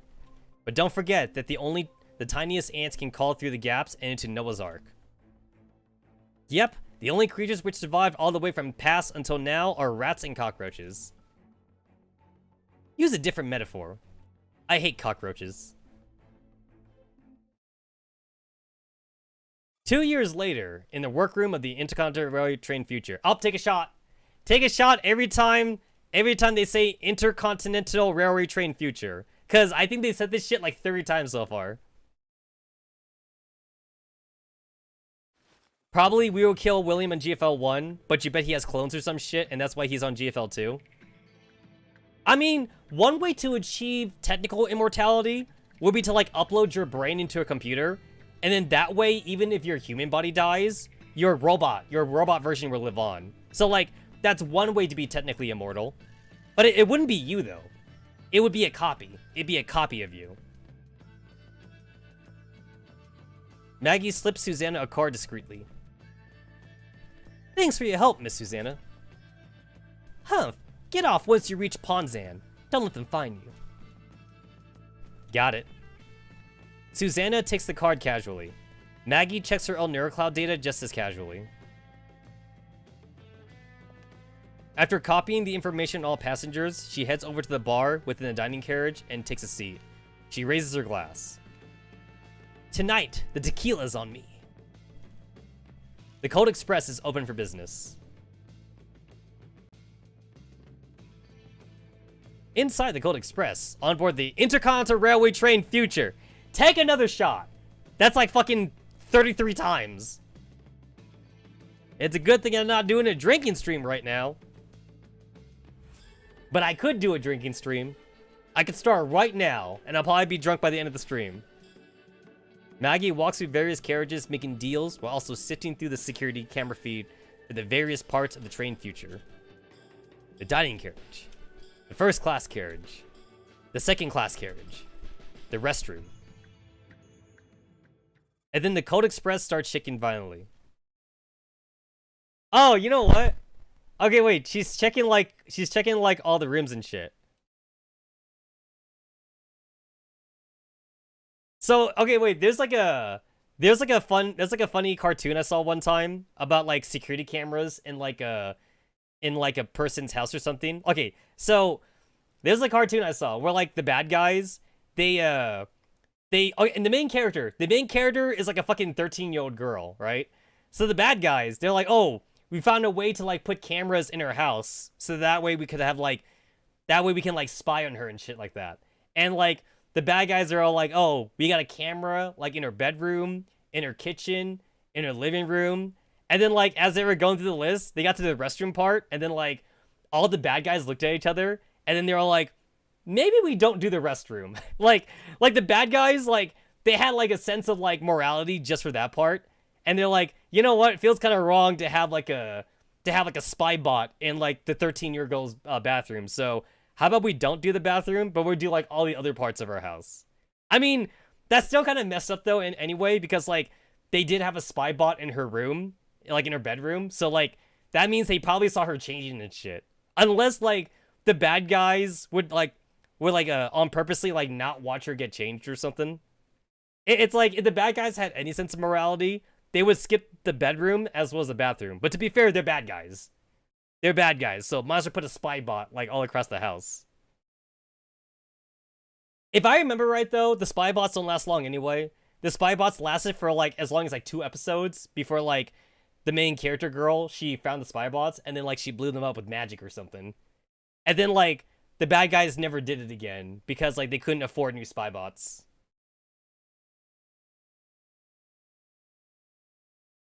And then the Code Express starts shaking violently. Crap, that old hag. When she said she was only given 10 minutes, she really meant it. Damn it, everyone else. All the dolls making trades on the Code Express are forced to be logged out. Maggie lifts her head from the table, and Catherine watches with fearful look on her face as Baba Luba rushes in from outside the carriage. Baba Luba's making a move! I know that. Keep guarding my body. I'm about to find the objective. If we withdraw now, we'll have a hard time finding another lead. Got it. I'll think of a way to buy you time.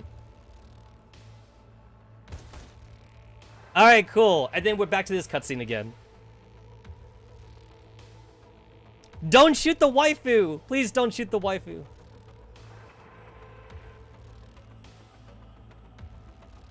Damn, Brad, changing clothes to tight pajamas needs correction. A thunderous gunshot rings out, shattering the neat rows of crystal and glassware on the counter. Ah! Even Susanna, who's seen it all, can't help but scream. I like how it says Susanna scream, but then the cutscene shows Susanna being like very like nonchalant about it though. Like she's screaming, but she's still like very deadpan. She's like, "Oh no, we're being robbed. Don't shoot." Don't shoot, don't shoot. Ah.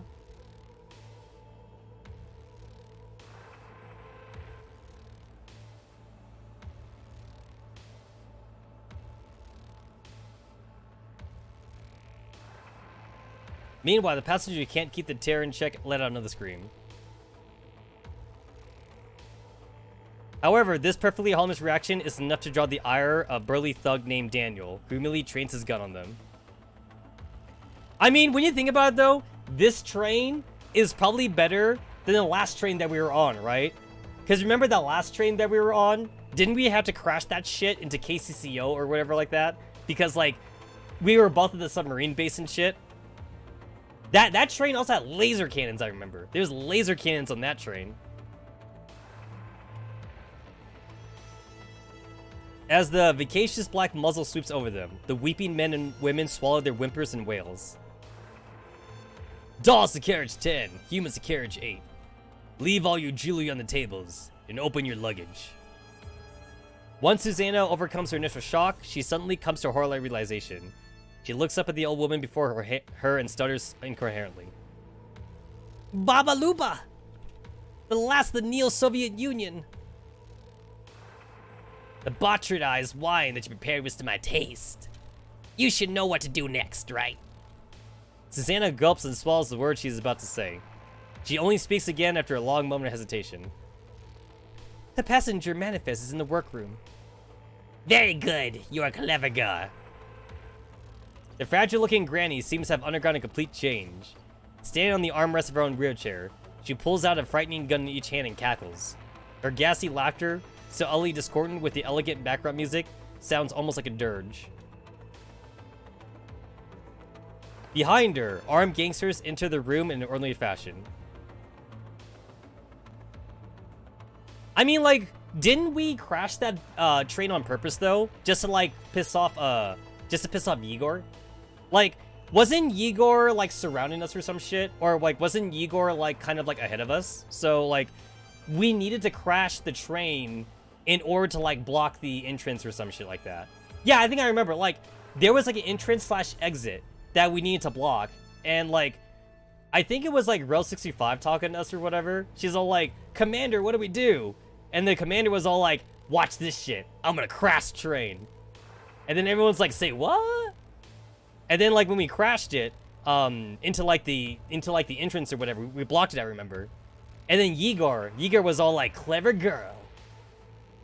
And then after that, we let Team Defy handle Igor. And then technically, Team Defy didn't really fight Igor. Team Defy just like kind of like kept Igor in place so we could like drown his ass and shit. So it was more of like a team effort. Team Commander was like blowing up the water valves and shit, and Team Defy was keeping Igor in place. Catherine, who has remained motionless ever since the Vori barged in, is cowering in front of the bar with her head lowered. Maggie, what should I do? Maggie remains slumped over the table, completely still. The Vori begin the work of tying up the passengers and rustling through their belongings. Catherine tries to drag Maggie's body behind the bar to hide it, while rejoicing at the savior she's found. Nikolai. It's the sound of a transmission. He knows who it is even without picking it up. When Catherine saw him, he also caught sight of her. That means Maggie must be pretty close by. And then Igor probably nukes our train that's blocking the entrance. Yeah, I remember that. I remember that part. We did get like a pat on the back by Igor for like 2 seconds before like before he decided to bust out the mech. Cause Igor's are like, I got a Gundam, bitch. You dumb bitch. I hope you delayed them for 15 minutes already. Is something wrong? Daniel, who's standing beside Nikolai, knows his unnatural stiffness. Most of the regular dolls. What could possibly go wrong? You don't have to be such a tryhard around me. Save it for the old lady. There are still several more carriages. We had best set up the jammers ASAP. You aren't the only one working here. Take care of the restroom side. I'll handle the bar side.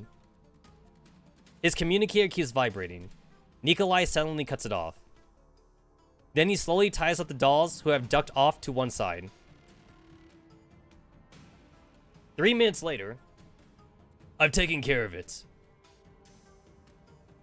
Nikolai has only tied up 4 of the dolls. Daniel, you help him. Aye. Daniel ignores Nikolai and heads over to the bar. Behind the counter, he finds a trembling Catherine and unconscious Maggie on the ground. Daniel reports it with a strange look on his face. Baba, Maggie Ponzi is here too. She glances at Nikolai. It's been more than 10 minutes. We made enough concessions for Taurus. Yes. You know the drill. Yes, Baba. Catherine hears a clear, crisp sound. The sound of a safety latch disengaging. She slowly looks up. I hope we don't meet again. Bad luck always happens when you show up. Baba Luba. Baba Luba pays Catherine no heed. Daniel presses his gun against Catherine's chest in a brusque manner and takes aim at her neurocloud core. Wait, we're actually on a mission. Strictly speaking, we're allies. Mr. Nikolai, help! Mr. Nikolai! Nikolai glances at her and turns his head away. Once again, she feels despair wash over her. Daniel's gunshot is the answer to her desperate pleas. Just as the bullet hits her, Catherine is slowly shoved aside by great force. Maggie! Maggie awakens at a crucial moment, and with a push from her, the round misses its intended target and hits Catherine in the leg instead. Maggie looks up. Baba Luba. There's a tactical doll hiding in the restroom. Stay alert! All the Vori take up their guns and point them at the restroom. The difference between a tactical doll and an ordinary doll is like heaven and earth. Calm down! We have ample firepower. Yes, Baba. While all the Vori are slowly moving towards the restroom, below the bar counter. Can you still move? I don't think so. Forget about me. Don't endanger yourself on the mission. Right. Is that tactical doll very strong? Using your favorite video game as an example, if your attack points is 5, then hers would be 530,000. Looks like she'll be enough of a distraction for you to escape.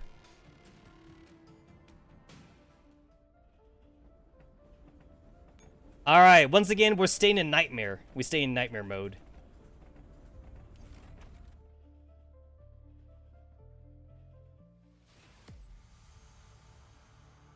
I see KCCO bots here. I see a death stack. I see a couple. I see a few death stacks. That's a lot of Hydras, yo.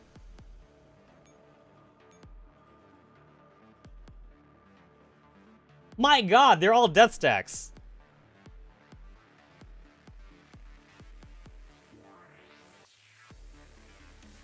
Decrypt 4 security authentications. Alright, shouldn't be too hard.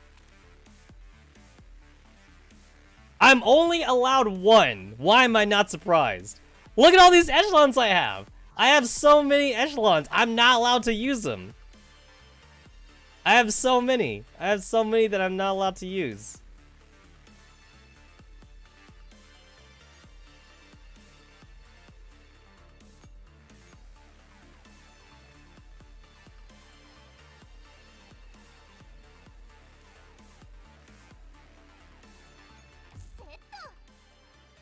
You kept 4 security authentications. Got it.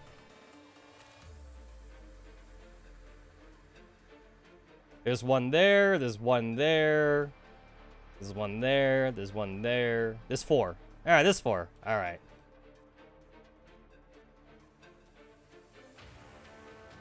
Doesn't seem too difficult. I forgot that I was doing 13-4. I was doing 13-4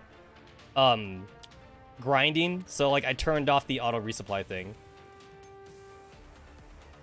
Place a teleport node. Stepping on the node will teleport the echelon to a mirror location on the other side of the map. There can only be one such node on the battlefield at any given time. Ah, okay, I see. That's cool. On the opposite side. Okay, okay, okay. I get you. I get you. I won't worry about that just now.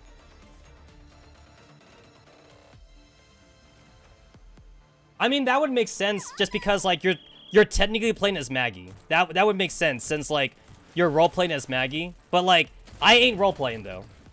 I'm not fucking role playing. So, yeah. And like, you know what? It's clear that like past like chapter 9 or something, like they kind of expect you to be role playing or something. I kind of feel like you're expected to role play after like chapter 9. Because like past chapter 9, a lot of the stages only allowed to use like 1 or 2 echelons, which kind of pisses me off, honestly, just because like I have all these echelons that like I can't use. And like a lot of the previous chapters where like you can't use max echelons, it's like, I mean, I don't need to use max echelons, but like I could if I wanted to. It's like if I wanted to go back to like what, like chapter 5 or something, it's like chapter 5 there's no limit. I mean, I could bust out 14 echelons, but then like chapter 5 is like noob territory. What kind of noob has like enough T-dolls to even send out 15 echelons? And then not to mention like to have that many, you'd have to like be a whale or some shit like that, right? You would have to be a whale.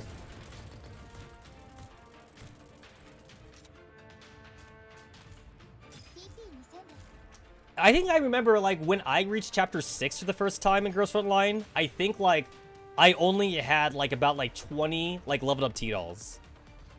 So basically barely enough for like 3 echelons. Security authentication complete. Awesome. I'm gonna go ahead and readjust my boys for a bit. Boop.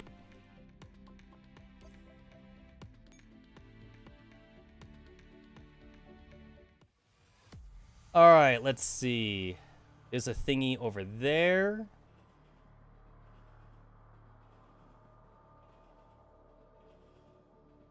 Alright, you're under patrol. And that one's covered up too. Alright.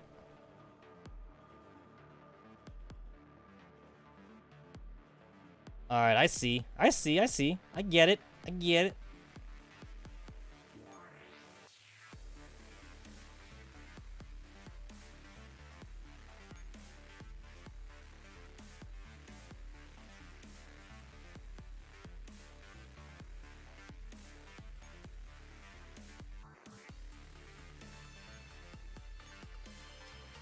Alright.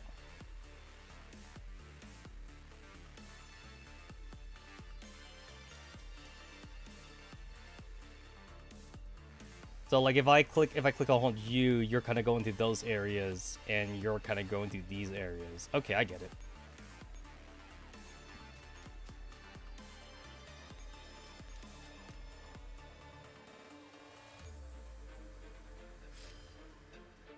So it's impossible for me to get to like the top ones until like all these guys assholes move a bit.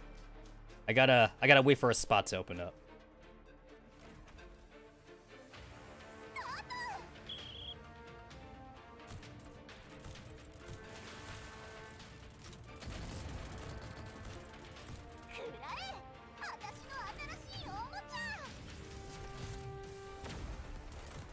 I have 2 more days left until like Swimsuit Architect is like taken out of the pool. So like, if I can get myself a star for Swimsuit Architect, that'd be pretty nice. I would like one. I would like it. I mean, like, I don't need it. I don't need it, but I would like it, though.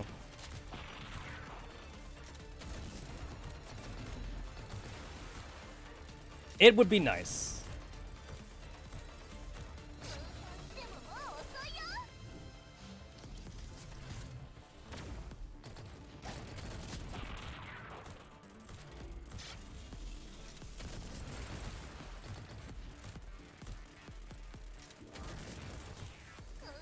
Still waiting on that KCCL capture. I want to start playing with some Typhoons and Hydras.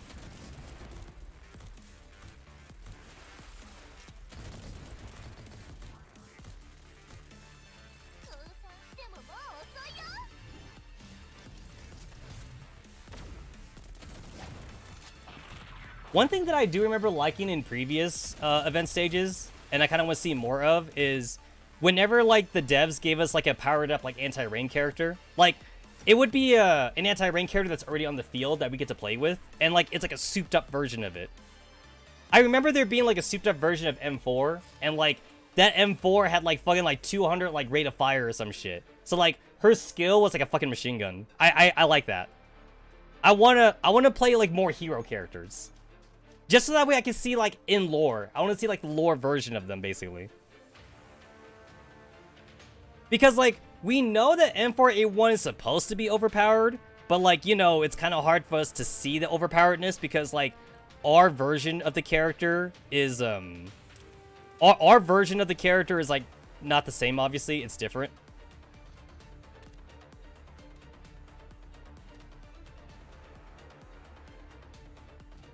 Alright, so I understand this. Okay.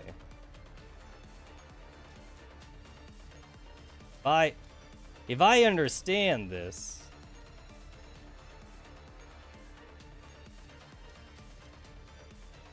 okay, I get it. Not gonna lie, like, puzzles like this, though, like, it's taxing on my brain. Because, like, it takes a lot for me to understand when the game says mirror. Because every RPG I've ever played that uses the word mirror, they have their own, like, fucking different definition of the word. And, like, I had to, like, decipher it. Like that! Like that! Okay, cool. Now I get it. Alright, now I get it. I get it now. I get it.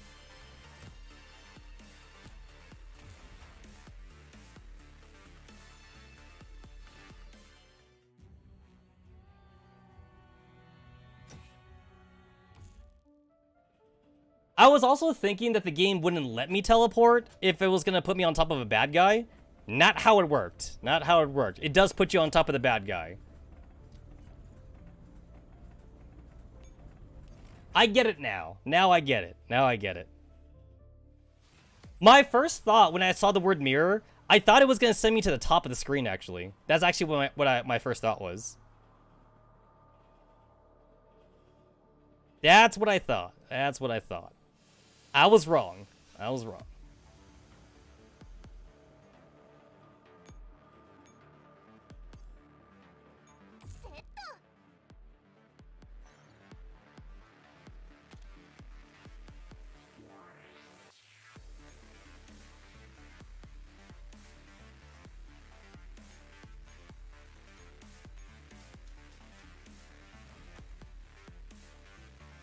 I'm sure, like, this isn't, like, the most, like, efficient team I could be using for these guys, but, like, I'm literally, like, too lazy to, like, change teams just for, like, one fight. So, if it's good enough, then, like, I'm just gonna use the teams that, like, I already have.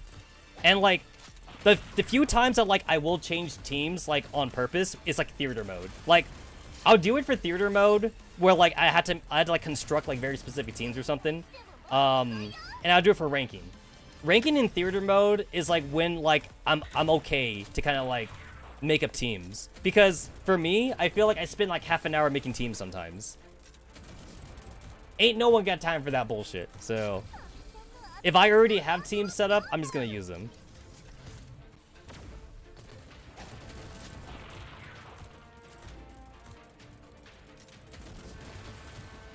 Unless, like, you know, like, they release, like, a new chapter, and there's, like, one very specific mission, with like one very specific enemy that like I had to take out or some shit.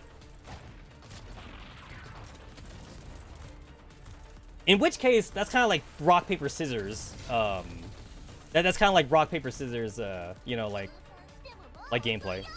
Like, you know how like in Fire Emblem, it's like sword beats axe, axe beats spear, and shit like that. Spear beats sword. Magic is good against everything, and then bows and arrows is good against flyers and shit. I remember.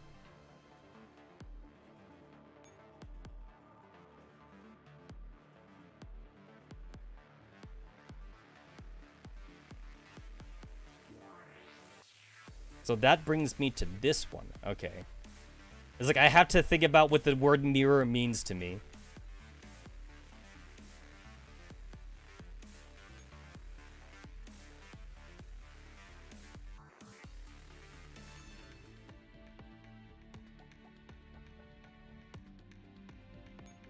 I will switch these two.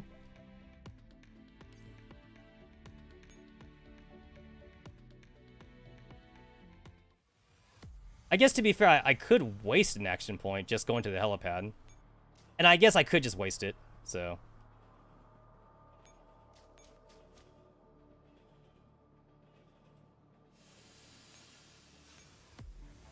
I have like literally like 10,000 repair tickets. I need an excuse to use them.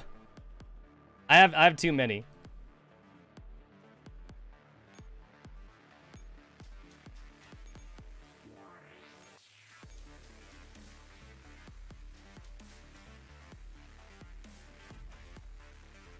Alright, just the exact amount of action points I needed to get here.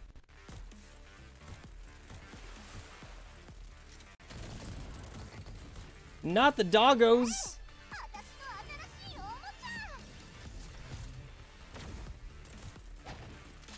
Oh yeah, did you guys see the patch notes? So like, we're gonna get like a summer event. We're gonna get like a seasonal summer event next, which seems a little late because like, we're in August right now, so summer's technically ended. It's not even summer anymore, but like we're about to get like a summer event thing, and there's like Kalina in a swimsuit. I don't know if it's gonna be like a flashback story, or like if it's gonna be like after Kalina got better or something. I'm not sure which it is. Because like, in our anniversary thing, Kalina sent us like a fucking hologram, right? Wasn't it like a fucking hologram answering machine because Kalina's still in the hospital? Kalina has been in the hospital for like how many events? It's been like 5 events since Kalina was in the hospital for like that stupid eyelid infection.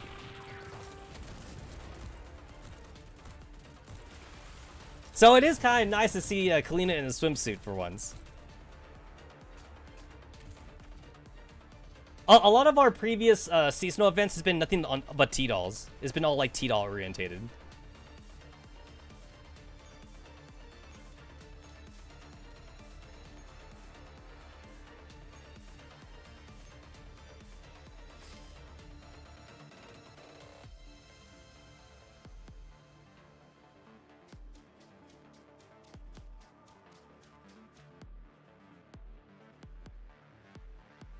Okay, so last time I went to this node, I teleported, it brought me here.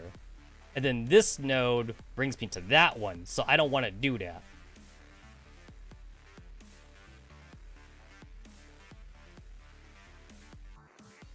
So if I go to this one,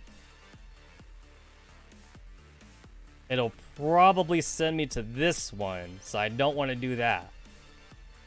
So I probably just want to like use up an extra point to move up and then move back down, so it'll just send me back here then.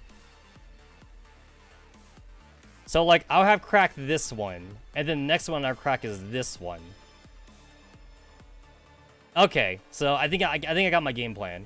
I think I got it. I do believe I have it.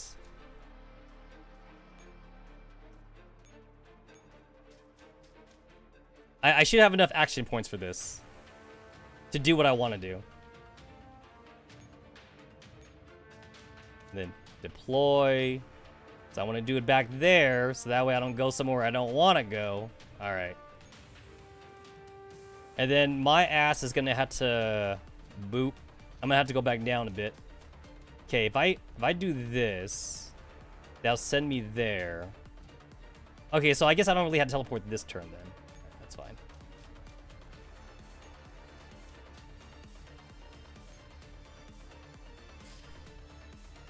Alright, so I should be able to get to the last security authentication thingy without, like, getting into a fight or something. So I should be fine.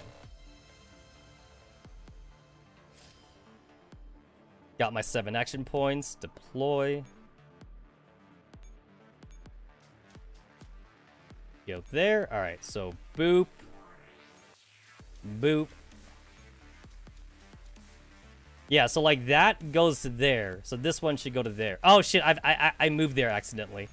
Alright, so deploy. And then go on this one. And then crack the code. Yay! And I didn't have to like blow up my brain cells trying to do it.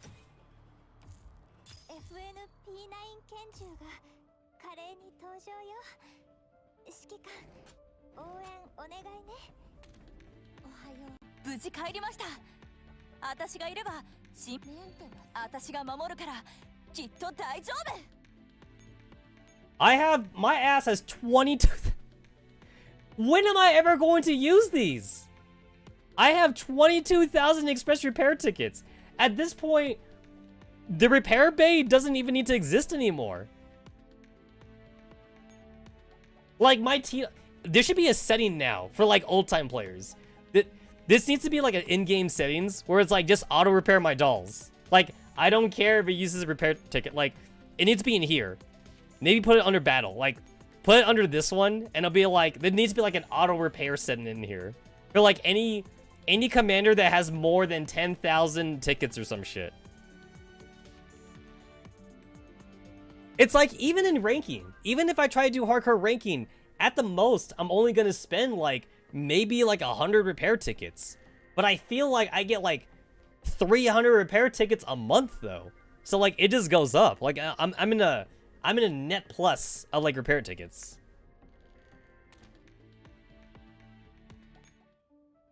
At this point, it's an outdated game system. Just take it out. Take it out of the game. Okay, so that was it. That was it for her. Alright, we gotta go back to Irma. Go back to the Irma story. Irma was in the bathroom. And then she was talking with the fucking like bitch commander chick or whatever. Not commander. The squad leader chick. Inside the restroom, the carriage, F09 dining carriage of the Intercontinental Railway Train future. Take another shot. Which of you is the agent on a secret mission? Or are you both agents? Ludmilla starts up the jammer without saying a word, and the restroom immediately becomes a no service zone. An agent? I'm not an agent. Are you? Ludmilla ignores Irma's question. If it's just a matter of memory loss, then it won't affect your survival. Get off when you reach your stop and never get back on this train again. The Cold Express especially. The black market is not simple as you might think. Given your background, she must be letting you on board for some material motive. My memory loss does not affect my survival. This isn't the first time I've lost memories. I keep losing them repeatedly. No technician can fix my issues. And if I want to live on as my whole self, I need to solve my memory problems. Your whole self? Yeah, that definitely sounds like the kind of crap that Hume would have done. You know, Mama? Ludmilla stops aiming her gun at Irma and reattaches her arm. Don't mention anything about Dr. Hume to anyone. Not even a word. The next person you face may not be as good-tempered as me. So you are a Soviet agent? Then you believe what I'm saying. You might have misunderstood something. I have no need to believe you. Ludmilla takes her pistol out from under her coat and loads a magazine. I'm on some very urgent business here. You better find a place to hide. Irma bites her lips and thinks for a bit. And what will you do if I listen to you and hide? I need to head back to my carriage. You're going to go through those people outside? Yes. No way, it's too risky. That isn't something you should be worried about. Of course I'm worried about you. Who will I ask about Dr. Hume if you're gone? And you forbade me from asking other people, so I can only turn to you. Which carriage are you in? I'm coming with you. Have you been fitted with the fire control core? Irma goes silent for a few seconds. I can't be sure. Ludmilla peels off her glove and takes Irma's hand. By the time Irma comes to her senses, she's returned to her own neurocloud. When did I? The summer garden has a door that wasn't there before. Irma walks towards that unfamiliar door. If she hasn't gone over it deliberately, she might not have noticed that unassuming door. She places a hand on its cool metal handle, then works up her courage and presses down. The door opens to reveal a filthy, messy street. It looks a bit like the street that Irma had passed through while visiting the black market, but it isn't the same one. The signs on the street are murky, and she can't make out the letters. What is this place? Irma is standing in the middle of the narrow road, holding something warm and soft in her right hand. Someone's holding her hand, and she can feel the other person's racing heartbeat through her palm. What's wrong? I'm just feeling a little weak. They pant and wipe away the sweat beading on their forehead, as though they had just finished some intense exercise. The sound of running footsteps, belonging to around 7 or 8 people, is heading their way. Shh. Why do we have to run? The warm hand takes hers and they start running again. They pass through oppressively narrow alleys and avoid the angry shouts. Through it all, Irma maintains her grip on the other person's hand, and no matter what obstacles lie ahead, for just a moment, she wishes they could keep running like this forever. Irma, take this. The other person shelters her around a corner. In place of that warm hand is a cold metal object. What is this? It's an ability that you once had. Load module. Disable fire control core inhibitor. Ah! So she does have a fire control. Alright. She does have it. She can shoot a gun. She got a gun. Man, it's too bad that that's a death stack. I would love to see Irma, like, take down a fucking sinister thingy, whatever. I'd love to see her take this out. A sinner. A sinner. That's what they're called. It's like, if this is in, like, the neurocloud, then technically she could do anything. Technically she can do anything. Alright, I'm allowed 2. I'm allowed 2 of these bitches. Alright.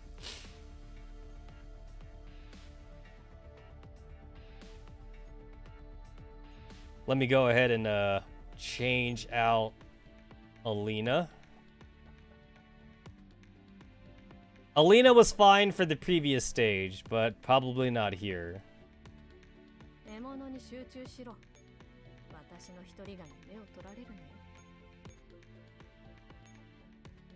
Ah, I gotta go back. Gotta go back. I'm using like the fucking costume hunter, so I need the zombie bride. Zombie bride is a requirement.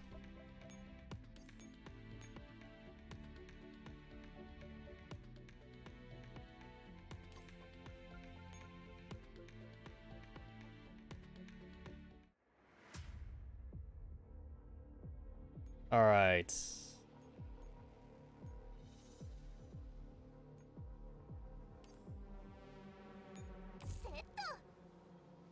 Irma moves to the designated location. Alright, Irma's defeated. Acceleration towers grant passing enemy units a bonus AP buff. Got it. Got it. Oh, there's like helipads over there.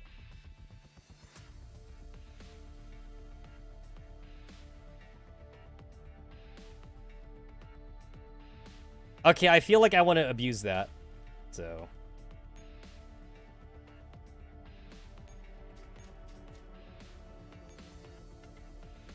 Oh, that's also a helipad. Oh, what do you know?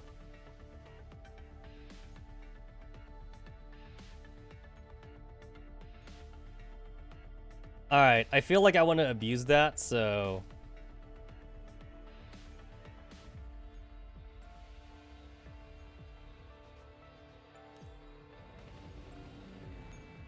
So I guess you just need just one echelon to play bodyguard for Irma, and then I'll just use this echelon to cap these helipads up here.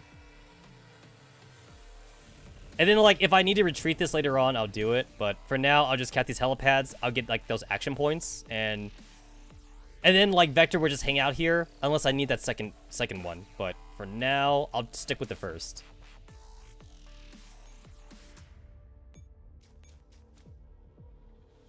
There's a bomb. So I guess we gotta blow up the rubble. That makes sense. Because those are death stacks over there. Makes sense.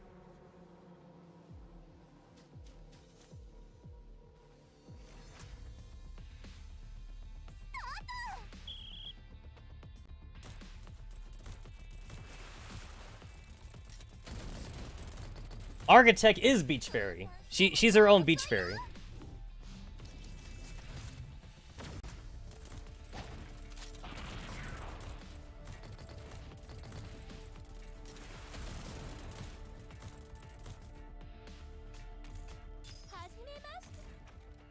You know what? I feel like past like chapter 7, it doesn't make sense for our playthrough to like give us like 2-star T-dolls anymore, because lore-wise, the only reason why we get like these T-dolls is because like they're lost T-dolls that you find like out in the wilderness and shit.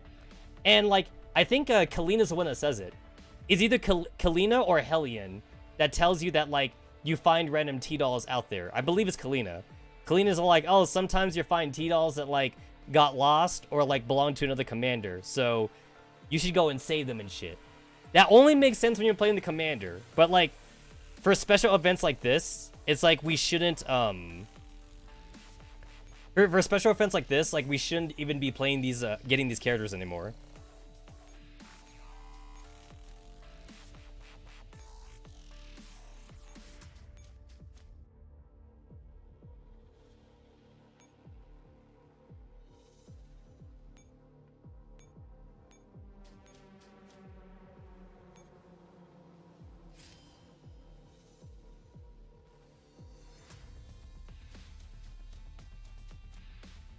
Oh shit! Okay, that guy didn't move. All right, thought he was gonna move.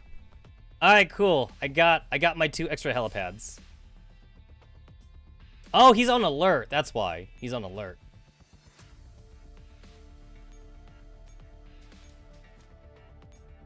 Pick up. All right.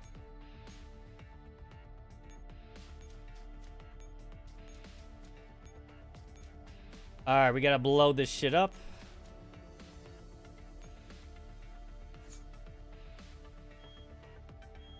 Oh! It's not gonna blow up right away.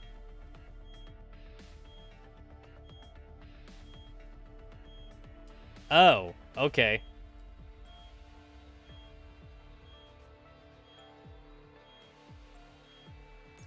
I thought it was.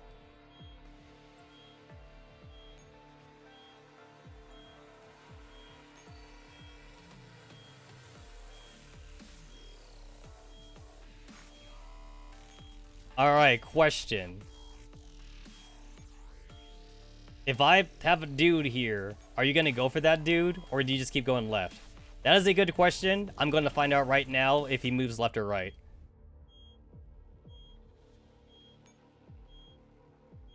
I will find out.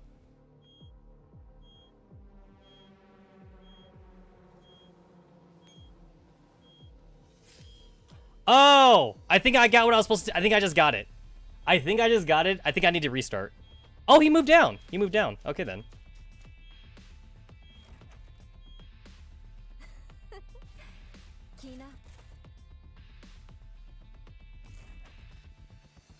I think I just got it. I think I was supposed to use Irma to, like, drop down a dummy.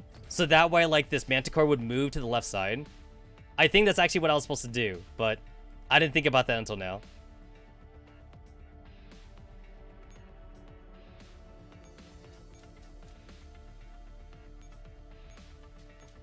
Alright, so like both of those now got taken over. So I guess it's a good thing I had Vector go back, go up here to like cat these helipads.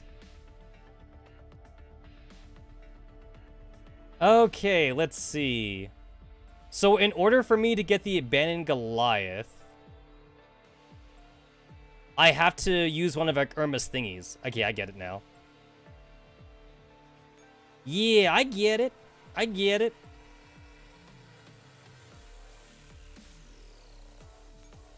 So if I do this,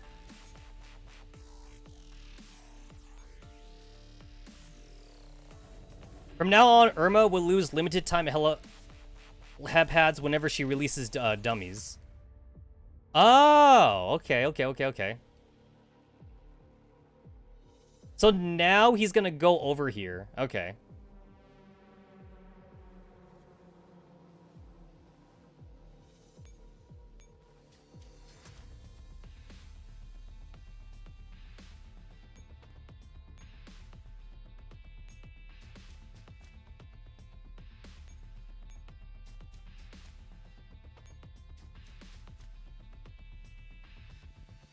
This guy's sit on Garrison, so he's not gonna move and like fight Irma.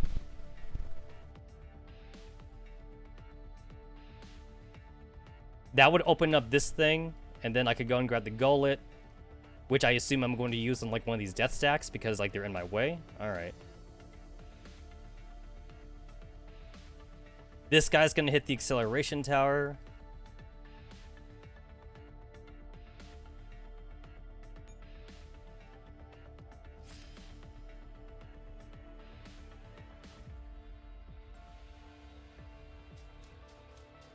Oh!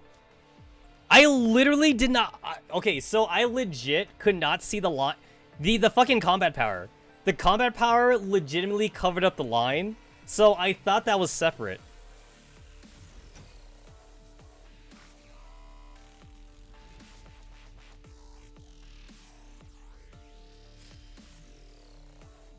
Hello? Wait, the game's not gonna auto-fail me? Irma's been defeated. I mean, she did get defeated. Does it not count as a defeat because the Sinner guy didn't kill it? Well, I have to restart anyway.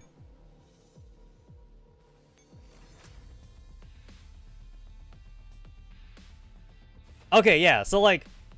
Yo, no, literally, like, you could barely see it. So like, the attack power. This guy's attack power, it literally covers up the line. It's like, I can see it now.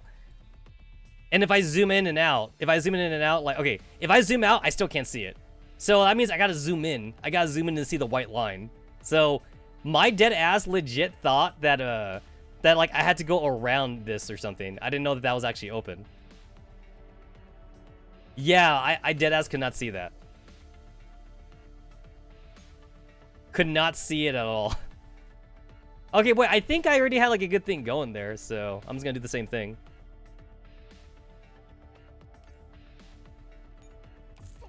It does seem that, like, no matter what, you do lose these two helipads right here. Because, like, the Sinner guy is going to move here. And he's going to already cap this helipad in the first place. So, like, it kind of doesn't really matter then. He's going to get it regardless.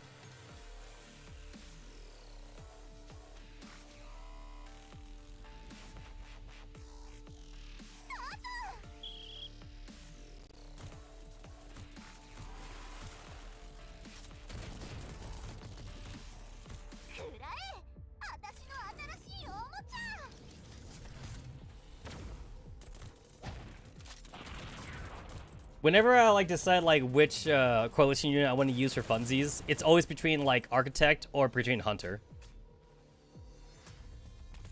I used to be an Alchemist Civ, but I stopped using Alchemist.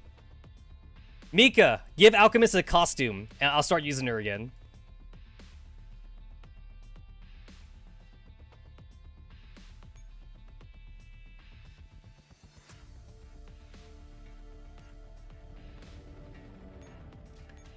My deadass, like, never finds the uses for command fairies other than ranking, so I don't mind wasting them. I don't mind wasting them.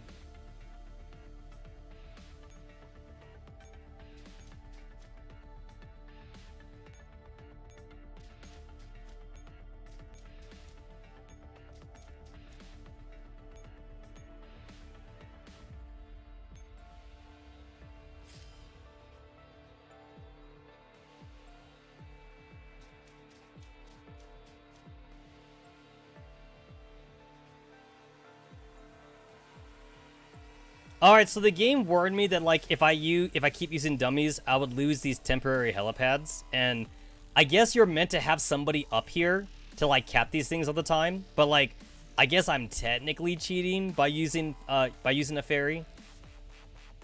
I'm technically cheating.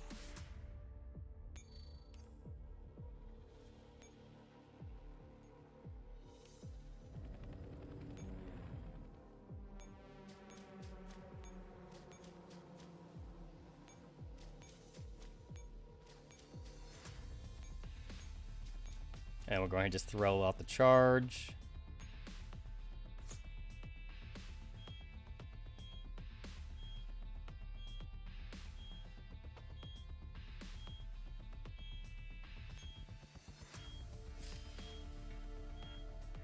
I guess you could also use like Scarecrow. You could also use like a Scarecrow dummy to also like move the center off to the side and shit. Oh shit, I almost forgot. Whoa. I almost let her get one-shotted. I almost let Victor die. I would have lost some affection there.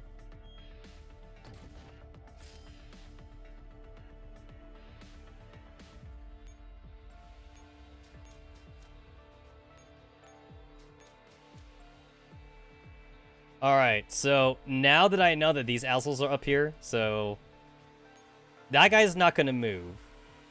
But that guy's gonna move. How do I do this? It technically takes 2 action points just to move these two up at the same time.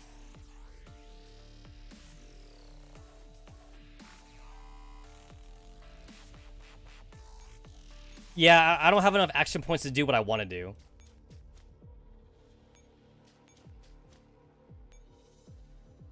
Does it matter which way I go? It does matter, I think. If I put it on the right side, there's no guarantee that, like, that guy goes to the side or not.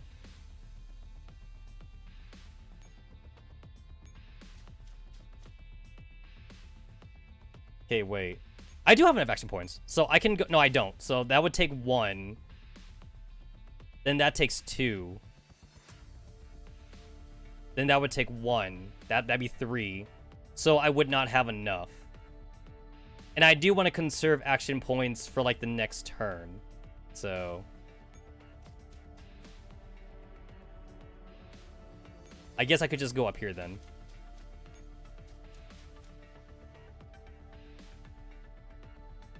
Does anybody get aggroed on this side? Oh, wait, there's a dude right there. That dude's on garrison, so he's not going to move.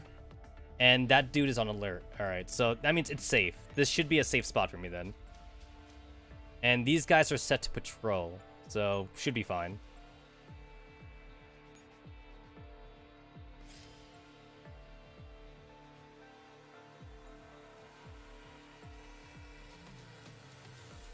Back in my day, these radar nodes used to be specifically for nighttime battles, and now these radar nodes are like everywhere.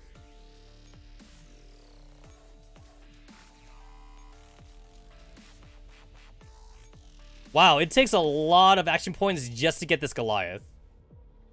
That takes a lot of action points. Holy shit.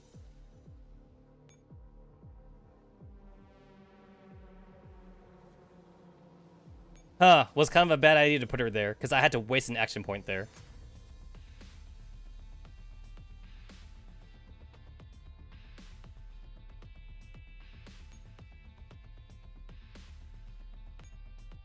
Does this guy, does he move back? I hope he doesn't move back. He does move back.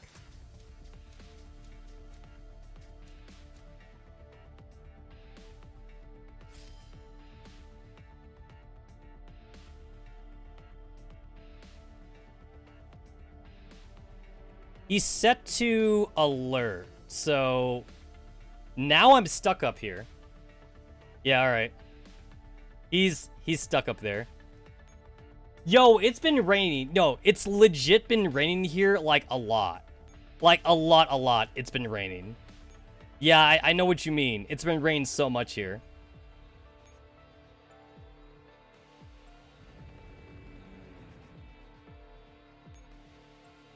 Yeah, it's been raining a shit ton.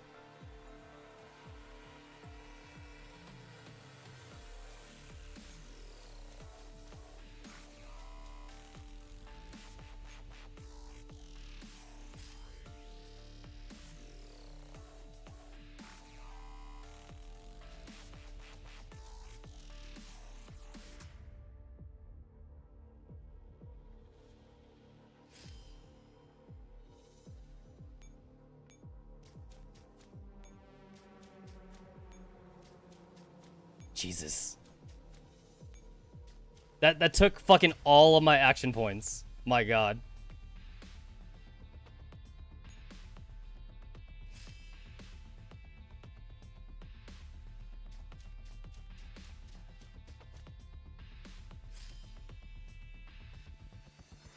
So he's gonna go through this thing, which means he's gonna move twice.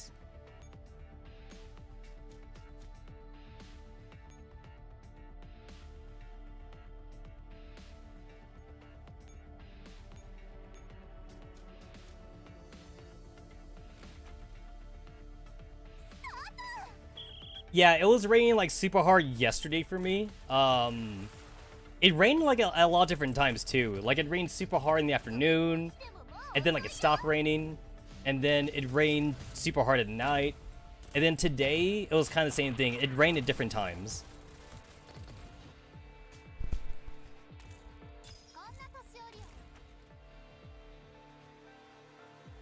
And I live in a fucking desert, so usually we don't get rain.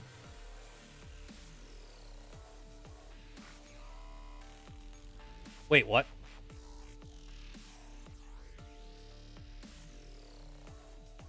Oh, there's a thing right there. Oh, shit. Okay.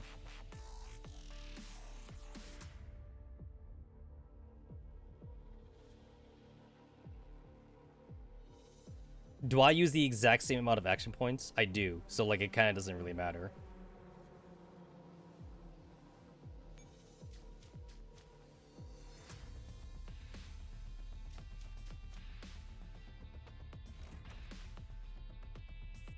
Okay, so I definitely did this mission, but probably just didn't do it efficiently. But that's fine. I won.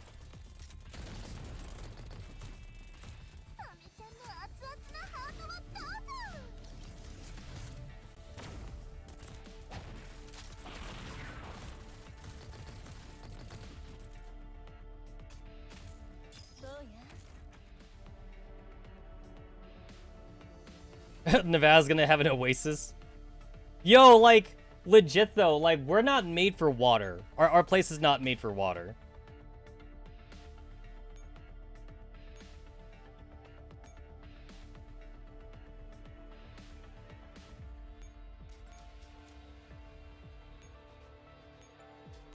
Alright, cool. All I gotta do is set out a dummy, and then we win.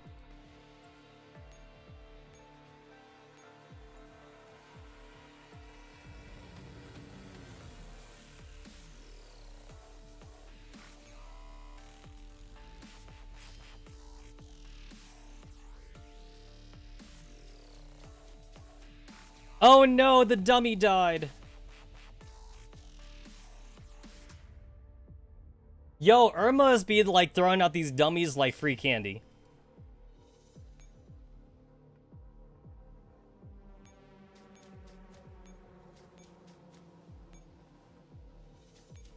I win. Yo, that Architect's got like this fucking like water ninjutsu, because like there's like a shark guy in Naruto, and like the shark guy in Naruto, he has like these water sharks that like is like shark bomb no jutsu or some shit like that. That's what Architect's got.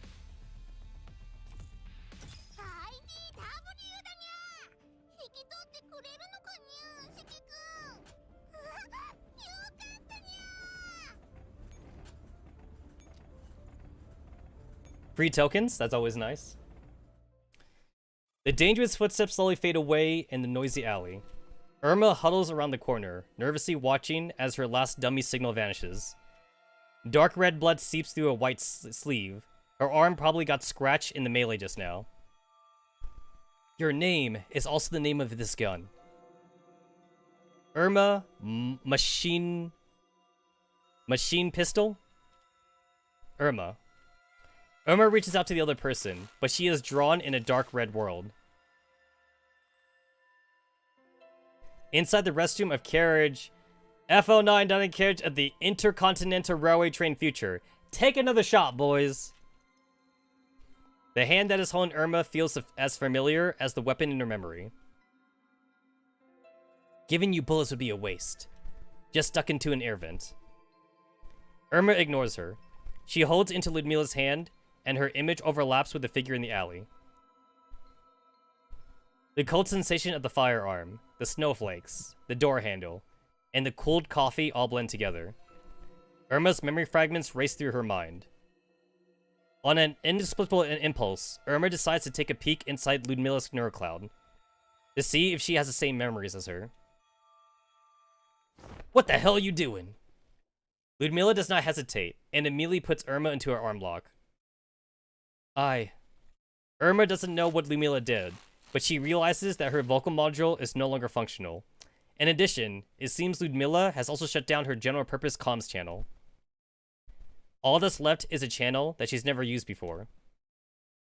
Irma's neurocloud automatically generates an adaptation code in response to this inactive channel. 63R180, backwards R. For the first time, there is a look of shock on Ludmila's cold face. So you're Instructor R. You're like me. You're a mother's child. I have a room in my neurocloud that contains records of all humans' children. I am the first, and you are the 63rd. Someone bangs heavily on the restroom door.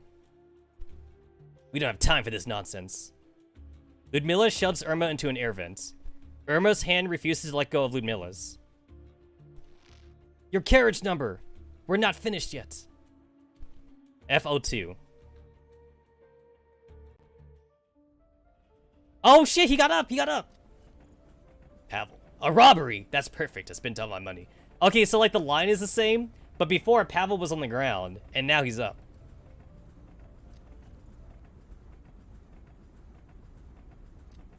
Ooh, what's this? Sluggish Cortex. The duration of allies' initial cooldown is increased by 30%. Weapon malfunction. The echelon's rate of fire is reduced by 50%. Ah, if I go in easy mode. If I go to easy mode, it's not there no more. And if I go to normal mode, if I go to hard mode, it's not there no more. And if I go in nightmare mode, I get debuffed. Alright, alright. Do I care about the debuffs? ... Irma follows Ludmila's instruction and climbs to the roof of the train. I'm here. What now? You see the turret on top of the train? It's incredibly powerful. Not even a tactical doll can take more than a few shots from one of these. Then what should I do? There's a control terminal up ahead, not far from you. It can shut down the turret. You can weave through the fields of fire that way. Alright, I'll give it a try. Yellow icons will appear on the ground before the cannon fires. Make sure you dodge in time. Got it. See you in FL2. Auto cannon. The fuck is this? Oh my god, it's so long. It's so fucking long.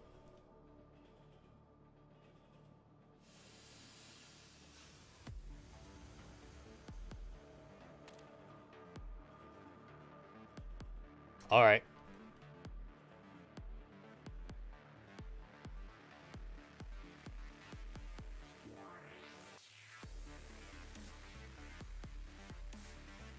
All right, just for funsies. Just for funsies.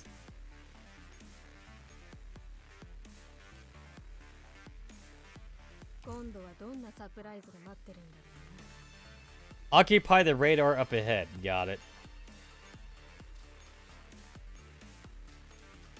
Alright, so like, it took me 4 movements to get down here, so it's pretty obvious you're meant to take 2 turns to get here. But like, I cheated, and I'm using the thing.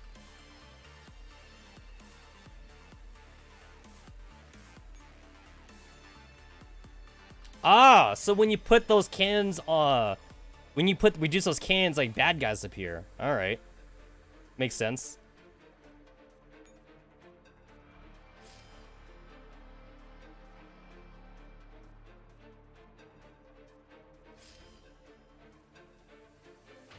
Okay, makes sense. Makes sense.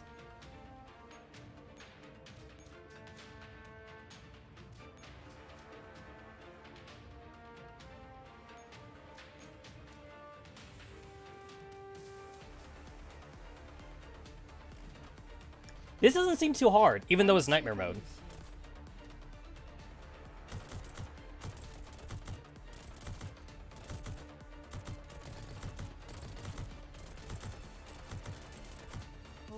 Oh, you know what? Like, Architect would have been better here. Because Architect can, Architect has, like, the beach fairy thing. Yeah, Architect would have been better. Oh, well.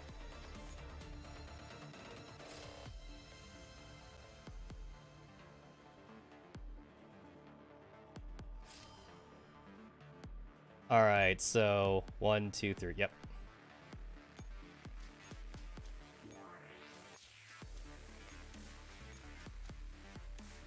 Okay, this definitely kind of feels like I'm cheating because like I'm getting to these safe spots, but like it's causing me getting to the safe spot. It cost me 4 action points, but I'm cheating with the Phantom Step just to get there. So I'm either cheating or like they expected people to use coalition units.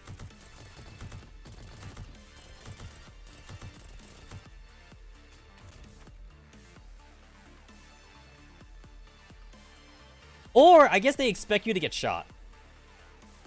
I guess to be fair, from this spot, 1, 2, 3, I could have moved to this safe spot instead. So yeah, I'm cheating. Because there's a safe spot right here, so I would have been fine anyway.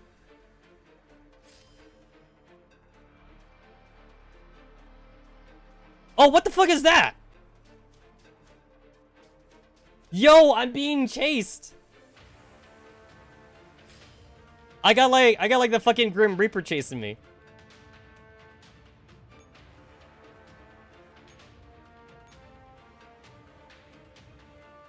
Yo, the dude moves 3 times in a turn. That's kind of insane.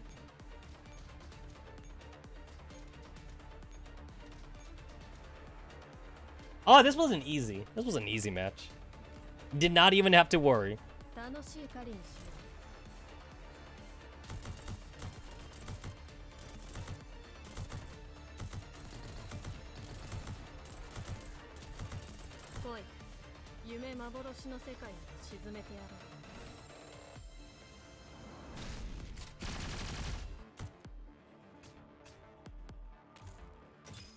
Bonjour, Shiki-kan. I'm a French machine gun.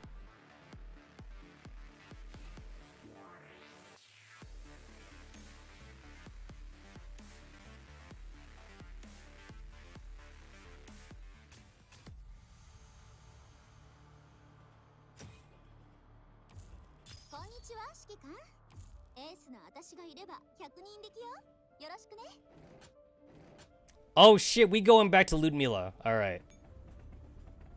I gotta go back out because like the server just reset, so I'm gonna go ahead and get my daily thingy. Advanced Furball! Do I care about the Kimeno Mimis? Do I care about that?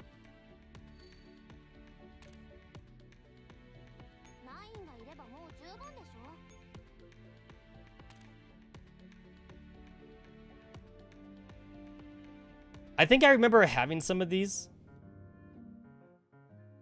I think I have Type 97. That's the one I have. Oh, you know what? I have Type 97 on my second account. I don't have it on this account. That's what it was. I don't have any of these though.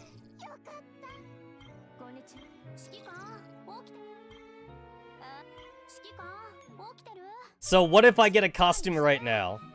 The only reason why I'm entertaining the idea is just because like I have like the weekly quest thing, but like I don't need to do the weekly quests because I already got all the weekly items for the week, so I don't have to do it. I don't have to do it. Kalina, you're supposed to be in the hospital.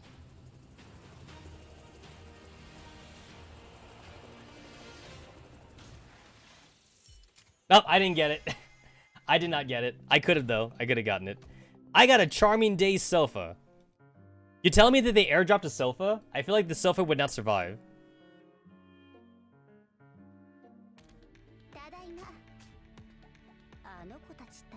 The sofa would definitely not survive. There we go. One roll, week supply gotcha, 150. But like I said, I already got the whole week right here, so I technically did not need it.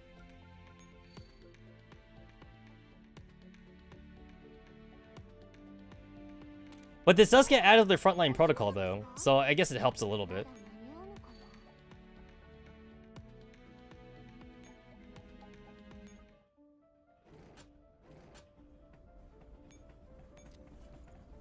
Return to FL2 immediately and retrieve my weapon.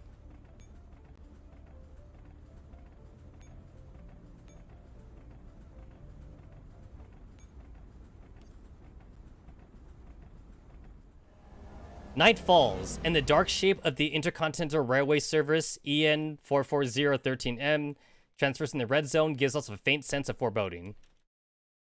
Like oblivious prey, it has unwittingly fallen into a meticulous trap.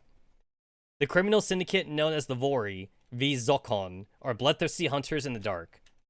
Right now, they are committing a ruthless robbery on this prey. Carriage F09 into a Continental Railway train future. Take another shot, boys. That's like number 34. A man wearing sunglasses and standing on top of an expensive hardwood round table with a large and powerful gun in his hands. His armed minions, having scattered all over the carriage, are keeping an eye on the passengers. The passengers, all in their own seats, are looking at the intruders with both fear and hatred. Mr. Yulili, this safe won't open.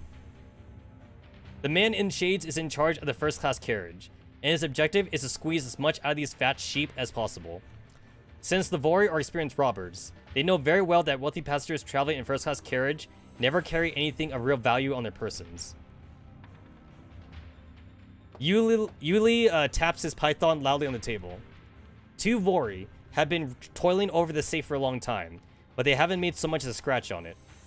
Next to the safe, a rich woman with bloodshot eyes glares at the smug Yuli, her hands and shoulders quivering in fear and anger. Eve, where have you taken my daughter Eve?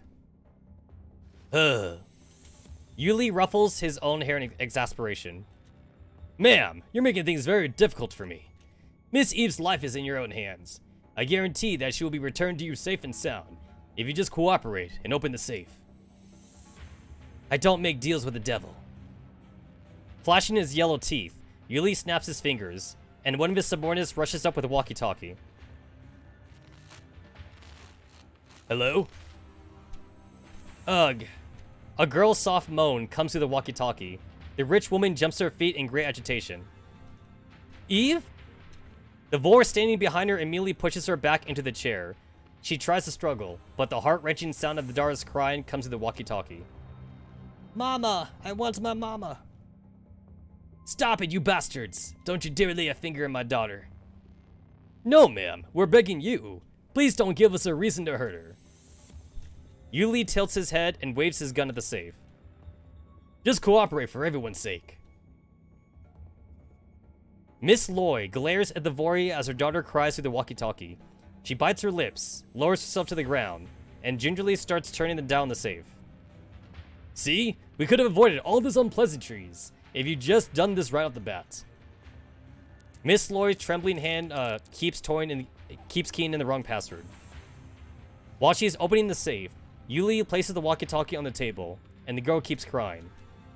The passengers confined to their seats all clench their fist.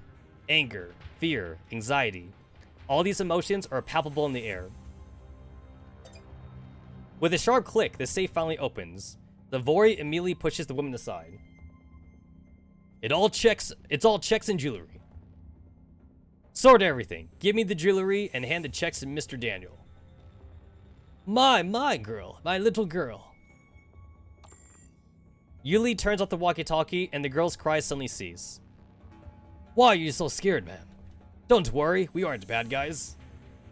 Just then, a string of curses suddenly erupt in the corner of the carriage. A Vor grabs a middle-aged man and drags him viciously before Yuli by the collar. The other passengers gasp at the sheer violence, and their heart lurched with fear. This motherfucker made an emergency call when he was hiding in the corner. Who did he call? Soviet cops. He was also trying to call the Krots when I found him out. I beg you, please let me go. The man's forehead is clammy with sweat. He eyes Yuli's gun fearfully, his voice quivering the whole time while he begs for mercy. The gun is enough to send his brain splattering all over. Watching this pathetic display, Yuli rubs his head and cranes his neck. Then he beckons at his subordinate. Give me his communicator. Yuli squats down next to the man and calls the policy with the communicator. Then he shoves it into the man's hand and taps his face with the barrel of the gun. The middle-aged man's eyes widen. The call connects. Hello, this is German. Hello, is this the police? We are passengers on the future. A robbery is taking place and we need help. Before the middle-aged man can speak, Miss Loy has already started shouting hysterically. The Vori nearby try to stop her, but Yuli gestures for them to back off. He grins as he watches the two passengers cry frantically in the communicator. Please keep calm and explain the situation in detail. How much detail do you need? There are robbers. It's a robbery. What don't you understand? We are passengers on board the intercontinental train from Warsaw, service number EN4413M. The train is being robbed. Have you consumed any alcohol? I'm not drunk. Can anyone vouch for that? I can. We are currently being robbed and held hostage. Has there been any physical altercation? For Christ's sakes, this is a robbery. You tell me if there's been any physical altercation. Oh, I get it. So like the Vora, like they probably have like an inside man on the police station. So like even if they do call, it doesn't matter. Sorry, these are all routine questions. May I ask your present location? Yeah. So like they definitely have an inside man. That's why the Yuli guy, that's why like he's telling like the rest of the subordinates like not to do anything, because it doesn't matter. Train EN4413M, the future, you got that? Please hold on 1 second. I'm very sorry, but service EN413 is currently not within our area jurisdiction. The police will only take over security from Ponzin. The voice speaking through the communicator sounds heartlessly cold. Miss Loy and the other passengers in the carriage are all left speechless by the reply. Miss Loy's face crumples with disbelief and indescribable despair. How could this be? They've taken my daughter. Are you really gonna do nothing? We commiserate with your situation. Unfortunately, our forces only have the power to enforce law within German border. I'm very sorry that we cannot offer you any help. If you would like some advice to defend yourself, please get in touch again. The call ends. What can I say? Oh!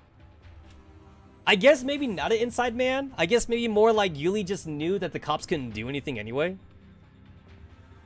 Yeah, I guess that makes more sense. That the cops couldn't do anything. Because, like, they're literally, like, traveling, like, in between countries.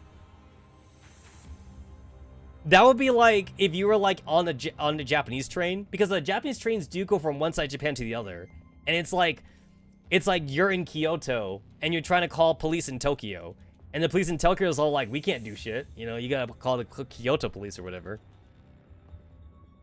He looks at a dazed man and lets out a mocking chuckle. I bet the Soviets said the same thing to you. They're not stupid, you know. They make only several hundred credits in a month. You think they risk their lives for this? We're in the red zone. I'm telling you, Baba Luba has now taken control of the train. He picks up his gun and he smiles instantly grows code. He jams a python into the man's mouth. Ugh! The man struggles frantically, but the other Vori have him firmly pinned down. The woman who opened the safe looks at the other passengers pleadingly, but nobody gives any response, except for one man. Stop it! Okay, now this guy looks important because he actually has art. Let him go. If you want money, you let him go. A wealthy-looking man in a suit looks at the struggling man with pity in his eyes. Yuli grins. You left me no choice. He shouldn't have been so naughty. You will pay for this. Everyone squeezes their eyes shut the moment the gunshot rings out. Who dares open fire without my permission? Before he can even finish, he feels a sharp pain. Ugh! The other Vori watch in shock as blood spews from Yuli's temples. He collapses on the floor. The remaining Vori look towards the gangway connection where the gunshots are coming from. The doorway has been opened without anyone's notice. Bullets fired from the doorway accurately hit the Vori in the knees before they can redirect their aim. What ugh! The Vori howl in pain and crumple to the ground one after another, cradling their injured legs.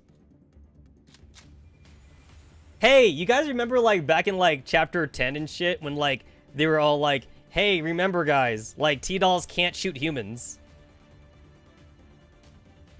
They're crossing a red zone. Who likes to volunteer? I mean, pretty much like you can only send T-Dolls, right? Like no human cop would want to go to the red zone. So like you would have to send T-Dolls. Ludmilla lowers her pistol and looks around at the passengers in the carriage. The bandits have been neutralized. Gangway connection between carriages F06 and F07. Intercontinental Railway train future. Take another shot, boys! That's like number 35. A few minutes ago. After darting into the gangway connection between carriages, Ludmilla fires 3 shots from her pistol. The pursuing Vori are forced to back off, and Ludmilla locks them out on the other side of the door. Their cursing is still clearly audible through the metal door. Sensing under the presence of the cramped space, Ludmilla spins around rapidly. Behind the half-closed door of the workworm, a familiar figure raises her arms. Wait, we're on the same side! Ludmilla eyes the woman. Miss Queen of Hearts, we have never been on the same side. Maggie blinks. My principle of survival is to make as many friends and as few enemies as possible. For instance, right now we should deal with the Vori as friends, and not enemies. I have no need for friends like you. But you do. I possess all electronic keys for the entire train. I've changed all the key codes. Ludmilla studies her with narrowed eyes. Maggie continues before she decides to pull the trigger. I'm just a business person. In the world of business, no rules are set in stone. As long as the price is right, we can have a deal. I am not your enemy, instructor. Ludmilla hesitates for a few seconds, and finally lowers her weapon. I need to reach carriage too. Please, pleasure doing business with you. Oh right, instead of Queen of Hearts, you could just call me Maggie.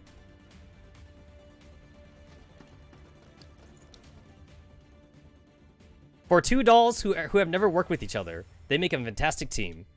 They blaze a trail through the train with several dolls and humans following close behind. They make it to the gangway connection between 2 and 3 in no time. Just so you know, there are enemies behind that door. Ludmilla starts taking her body apart with practiced movements. She dismantles a few seemingly redundant parts off her limb. Snap. These parts are assembled into a pistol like magic. She produces a few cartridges in the buckle of her belt, inserts them into the magazine, and swiftly loads her pistol. Maggie opens the door. Carriage FL2. Intercontinental Railway Train Future. Take another shot! That's number 36! My god, I really should have turned this into a drinking game. I feel like I've never played any other events that repeated the same words over and over again. I guess maybe like in the event Isomer, maybe they use the word Isomer a lot, maybe. But yeah, they're really using this Intercontinental Railway Train Future thing a lot, though. It's like, I get it, we're on the train. You don't need to repeat it every time. If you want to say that like we're in between like carriages, just say that part. You don't need to say the train part. The moment Maggie opens the door, Ludmilla has already taken in the situation inside the carriage with a formidable movement perception. Her observation informs her prompts decision to kill Yuli and simply immobilize the other Vori. Using a small knife that she carries on her person, Ludmilla cuts the bound passengers loose. Dr. Ragusa, what happened here? The person being addressed as Ragusa is none other than the wealthy-looking man in the suit who spoke up before. The Vori seized the carriage, opened all the luggage, then moved Miss Eloy's daughter, along with the passengers, who were first to give the Vori their money into another carriage. Ragosa's assistant doll, Lucas, enters the carriage shortly after Ludmilla. Sir, we only made it in here because Madam Instructor took all the Vori in the last few carriages. However, some passengers and dolls are still left behind. Wait, is that a boy doll? That's a boy doll, huh? Ragusa's assistant doll, Lucas, enters the carriage. Yo, it's a boy doll! It's a Shota. It's a Shota doll. Okay, now that I'm seeing a Shota doll in here, we definitely gotta get, like, Simo from Project Neurocloud in this game somehow. Okay, Simo in Project Neurocloud uses a crossbow. It's like, that could be a pistol, right? That could be a handgun in Girls Frontline. And Pavel. Pavel's technically a guy bot too, right? So, we got Pavel, we got Lucas, and if you want to count Deer, since, like, Deer technically has a T-doll body in the base, then that means you could technically count Deer as well. So yeah, we got some guy dolls. We got some boy robos. Also, I have a question. I have a question to ask Dr. Ragosa. Why is your assistant doll? Why is it a Shota? I legit had that as a question. I mean, listen, I don't judge, but why a Shota for your assistant doll?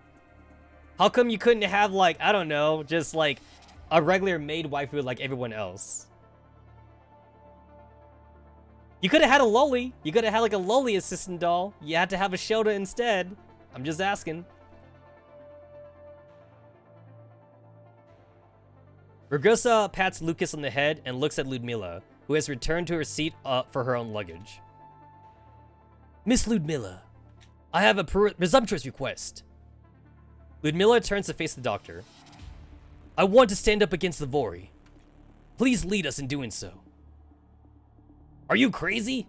The Vori are experienced weapon smugglers and robbers. How can we ever hope to stand up against them? Hey, look it! It's the fucking thief girl bitch from, like, the summer event. Yeah, I remember her. She's like the Lewis. She's the Lewis copy. Or I guess technically Lewis is the copy, actually, since she's human. They'll let us live as long as we give them our money. I don't think we could take such drastic measures. That's right, if you think about it, the actual murderer here isn't any of the Vuri. Well, what about my Eve? Ah, there we go. We've seen this bitch in a few of the cutscenes, so we know she's important. And her sprite. Her sprite is in the stage selection. Judging by that vor, Miss Eve is still alive, and just like Mr. Elton, who was taken away earlier. If this Mr. Elton is the bespectacled university student who was traveling in this carriage, he's dead. He was killed in carriage FL5. We came across bodies in many of the carriages on our way here. What? No way! Don't try to reason with bandits. They don't care if we live or die. Lucas and the doctor words plunge the entire carriage into silence. The only thing we could do is save ourselves. Instructor Ludmilla, what do you think? Everyone's gaze lands on Ludmilla at the same time. Ludmilla takes out a weapon from her luggage. She inspects it expertly. Her snappy movements inspire a lot of confidence. I accept your request. On one condition, everyone must do as I say. Including humans. Oh, I like how they snap. They like snap into place like that.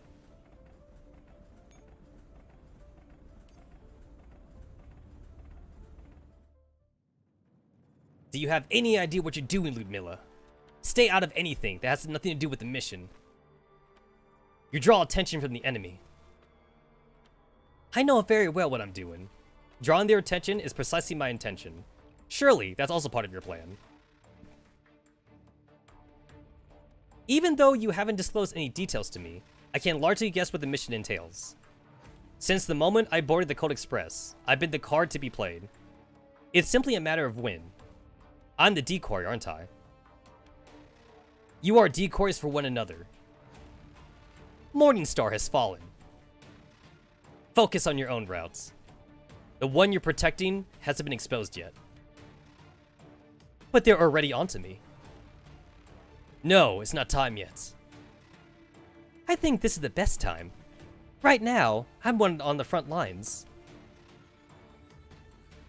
I demand action to be taken against Vori of Zakon. Instructor R, I order you to take command of this operation. I, Ludmilla Pavlichenko, will be your field operative. You! A loud sound of impact suddenly comes from the door. Carriage FL2, Intercontinental Railroad Train Future. Take another shot! That's like number 37. A loud noise can suddenly be heard at the door. The Vori have already gathered outside the door and are trying to break in. Dr. Ragusa's brow furrows deeply. Instructor Ludmilla, I doubt the door can hold for long. We need to get moving. Understood. Maggie, time to make yourself useful.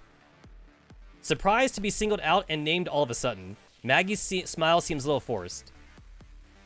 Unlike you, I'm just a weak and helpless doll. I'm not asking you to fight. I need you to activate the Cold Express again. Link up all the dolls, even those you're on T-dolls. I need the strength of every single doll. After a brief moment of deliberation, Maggie seems to have figured out what Ludmilla needs to do. That's not entirely out of the question. However, I'm afraid that's not going to work right now. The Vori have started jamming all doll networks before they even began the robbery. I can't contact anybody. Then I'll need some time to come up with another plan. I may be able to help if you beg me. Just then, a different voice interjects out of the blue. Ludmilla and Maggie look up at the same time and find Irma poking her head out of the ventilation shaft above their heads. I told you, we have unfinished business. Irma shoots Ludmilla a look, asking her to help her down. Ludmilla seems to have no intention to help her at all. Maggie, on the other hand, offers Irma a hand. With Maggie's help, Irma wiggles out from the shaft and drops down into the carriage. She dusts herself off. Where did this little cutie come from? I've been hiding up there for some time, so I heard everything. If you want to restore the connection, I may be able to help. However, I would like a reward. She looks at Ludmilla with narrowed eyes. We'll discuss that when you succeed. Fine. Piffed, Maggie lets out a snort. Both Ludmilla and Irma turn to look at her. Nothing, just a bit amused. She's an easy target. Catherine sure knows how to pick her victims. With Irma as a source, a unique data stream flows quickly through the jam signal. A network now runs unhindered throughout the train.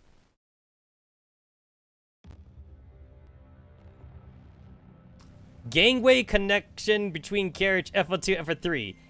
Intercontinental Railway Train Future.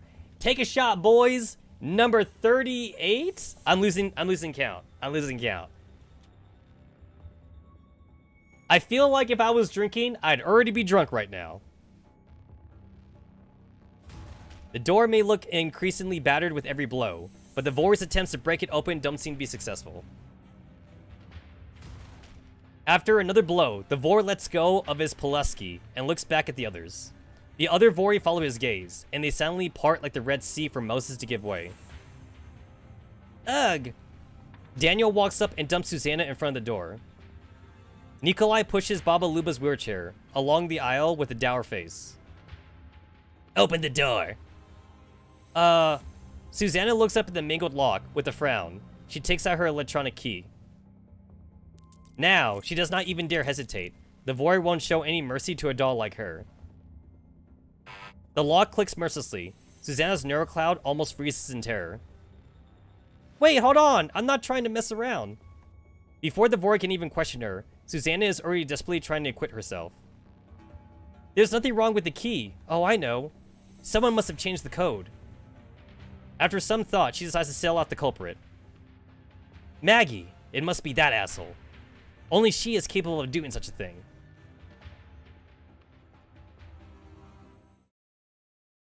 Carriage FL9, Intercontinental Train Future. Take another shot. That's number 39. Catherine, who has been bound, looks down at the bullet hole on her leg. She leans back in her chair and lets out a long sigh. Not only is my leg screwed, even my signal has been cut off. Right now, I'm about as useful as an alarm clock. Miss Catherine, is my purchase on the Cold Express still valid? Pavel, who is also in the same predicament, starts conversing with Catherine. Of course, but only if the seller is still alive. Then, are we going to die, Miss Catherine? Miss Catherine, do robots have a heaven? Is there a hell? Do robots dream of electronic sheep? Catherine glares at him with exasperation. They might pump us full of concrete and throw us in the Baltic Sea. All I can say is backups are our one and only savior. Miss Catherine. Just ask your questions. Stop calling my name. I didn't call your name. Miss Catherine. You totally just did. If Catherine weren't bound, she would have jumped to her feet and whacked Pavel on the head. Pavel's headlamp flickers in protest. I really didn't say anything. She suddenly realizes that the voice is coming in via secret comms channel. Miss Catherine. Have comms been restored? Oh my god, wait. Yo, are those dollar signs? I think those are dollar signs. That's actually kind of cute. That's kind of cute. I gotta zoom in on that shit. That is totally dollar signs. Oh my god, it is. It also, there's something cute too about like when anime girls only have like their top teeth exposed and you see their tongue from behind. I know that's like that's very specific, but like it's like the upturned eyes, the open mouth, the tongue behind, and only the front teeth are visible. Like there's something really cute about that. Very oddly specific coming from me. Alright, let me go ahead and just put that back. I had to zoom in. I had to zoom in.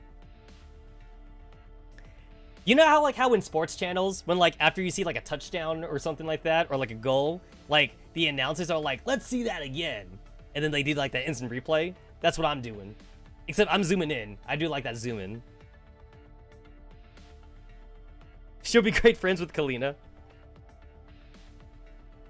You know what? I feel like Stechkin will be great friends with Kalina if only Stechkin like weren't ruthless about like the way she gets money.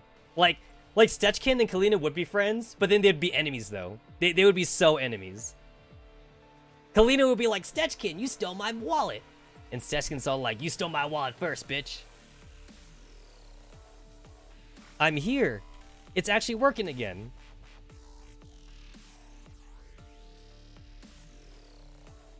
You know what's hard to draw? Hands. Hands and fingers are really hard to draw. And feet. Okay, wait. So the foot is easy to draw, but toes, though. I think it's really hard to get toes correctly. So, like, if you really want to be, like, if you really want to, like, write your own manga, it's like you could get away with feet, at least, by always wearing shoes. Like, all your characters can wear shoes and socks, and you never have to draw toes. But hands, though. Hands are a little bit harder to get away with. You have to learn how to draw hands eventually.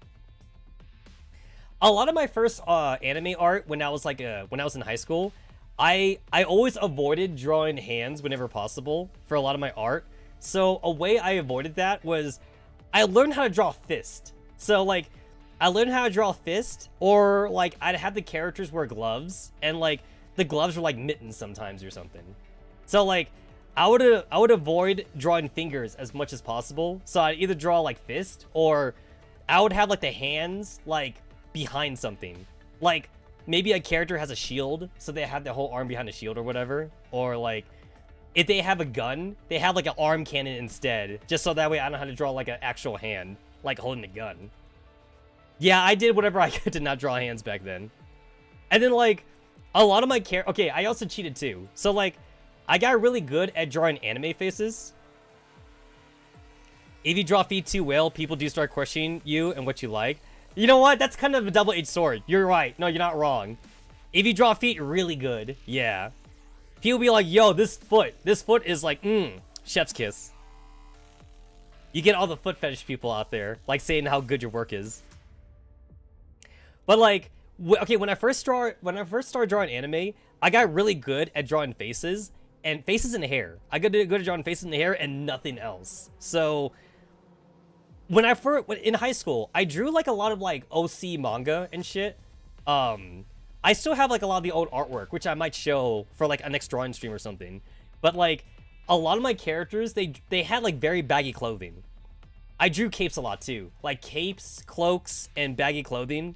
So that way, like, I didn't have to draw, like, actual figures and shit on my characters. So, like, the one slightly good thing I might be able to say about, like, my old art is that there was no fan service.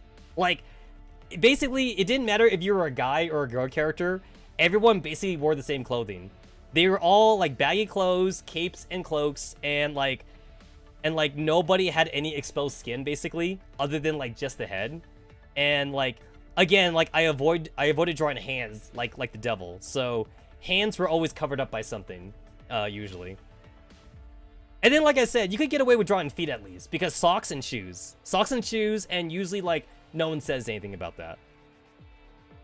I think, like, it wouldn't be until, like, I got to college when, like, I tried to actually branch out. Like, when I got to college, I was like, yo, I need to start drawing bodies. So, like, I started practicing drawing, like, naked anime bodies. I got pretty good, though. I remember I got pretty good. It's been, like, literally, like, a year since I had, like, a drawing live stream. But, like, I definitely want to start doing that again. Catherine twitches in excitement and peers around surreptitiously. This is Irma. What's the situation in the dining carriage? I'm tied up with the Tin Man. Honestly, I'd rather die. There are dozens of Vori in this carriage. So it's not actually a private channel? Why didn't you say so, Irma? You didn't ask. Anyway, the plan is...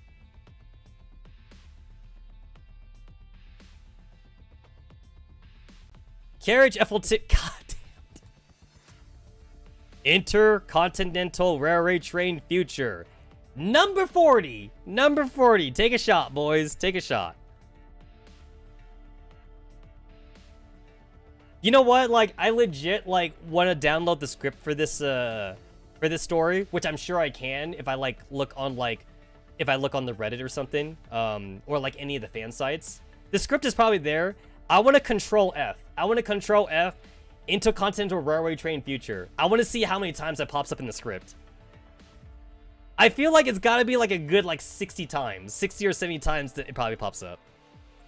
And not just the transitions. Like... It probably pops up too, like in the regular conversation too, between the characters. So, it must pop up a lot in this story. Oh, and Lunacia. I kind of am interested. Like, how often does the word Lunacia appear as well? As per Ludmila's instruction, Irma is dutifully relaying the plan to the other dolls. Meanwhile, Maggie is pouring some coffee for herself. I just wanted to get in touch with Catherine, but she ended up connecting all the dolls on the entire train. That's really impressive.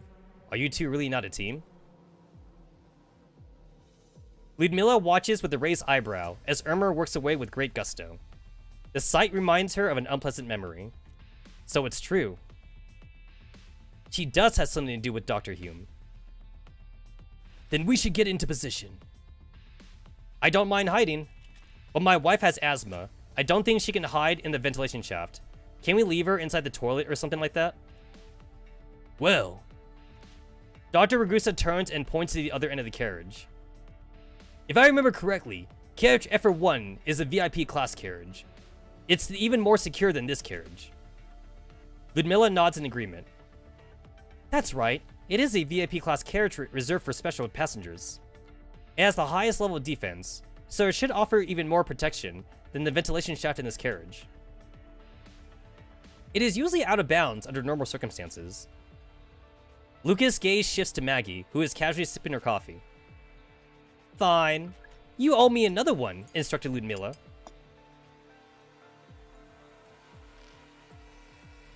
While the others are packing, Lucas also helps Ragusa sort out his luggage with great efficiency. When he is done, he tugs lightly at Ragusa's sleeve. Have you forgotten what happened before? No. Then why did you intervene? No one will thank you for that. It would only bring you endless misfortune. Yeah. If you know, then why are you doing this? This is my path, Lucas. I don't understand. This path does do you no good at all. Ragusa turns around and pats Lucas gently on the head. He gazes down at Lucas' familiar face with a tender smile. You will understand, Lucas. Oh, we moving. We moving. Back to Irma. Back to Irma. How did Irma avoid the interference and connect to another doll?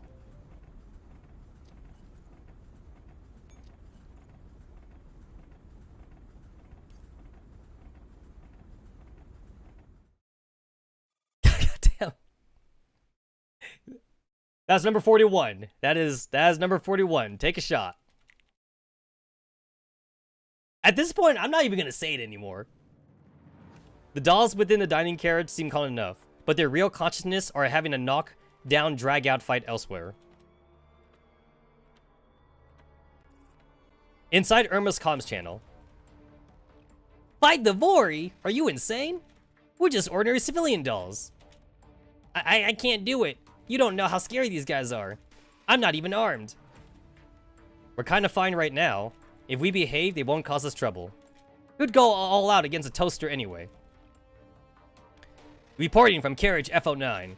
12 Vori, 3 sentry droids. My body is fully functional. Are you for real? I worked on the Siberian Lifeline project, namely the route this very train travels on. I am very familiar with the structure and layout of this train. Once you activate me, I can work with you. Hey, don't forget to save me too. I used to do tricks in a circus, so I'm pretty agile.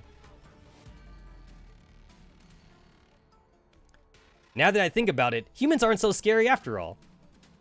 Beep beep. Channel is now muted. Don't waste time on pointless details. Report the situation in the carriage you're in. Follow Mr. Pavel's format. I'll be taking command now. Beep beep. Channel is now unmuted. Reporting from carriage F12.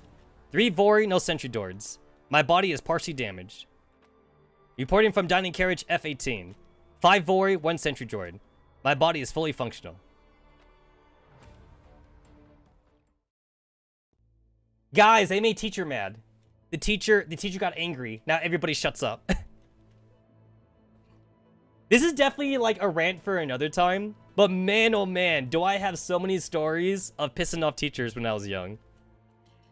To be fair, like, it's not just like I'm the only one at fault. It's like the whole class, to be fair. But like, man, somehow I lucked out and like, I always end up getting like all the problem children. So like, I'm one of those.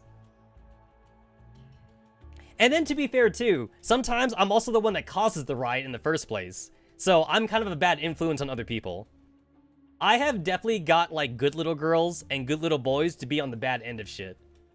And boy oh boy, am I not sorry about it. Yeah, I'm totally a bad influence.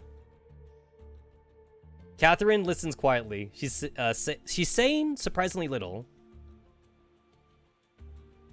This is practically silence for her. Are you okay? No need to worry about me. You should try to get out of there.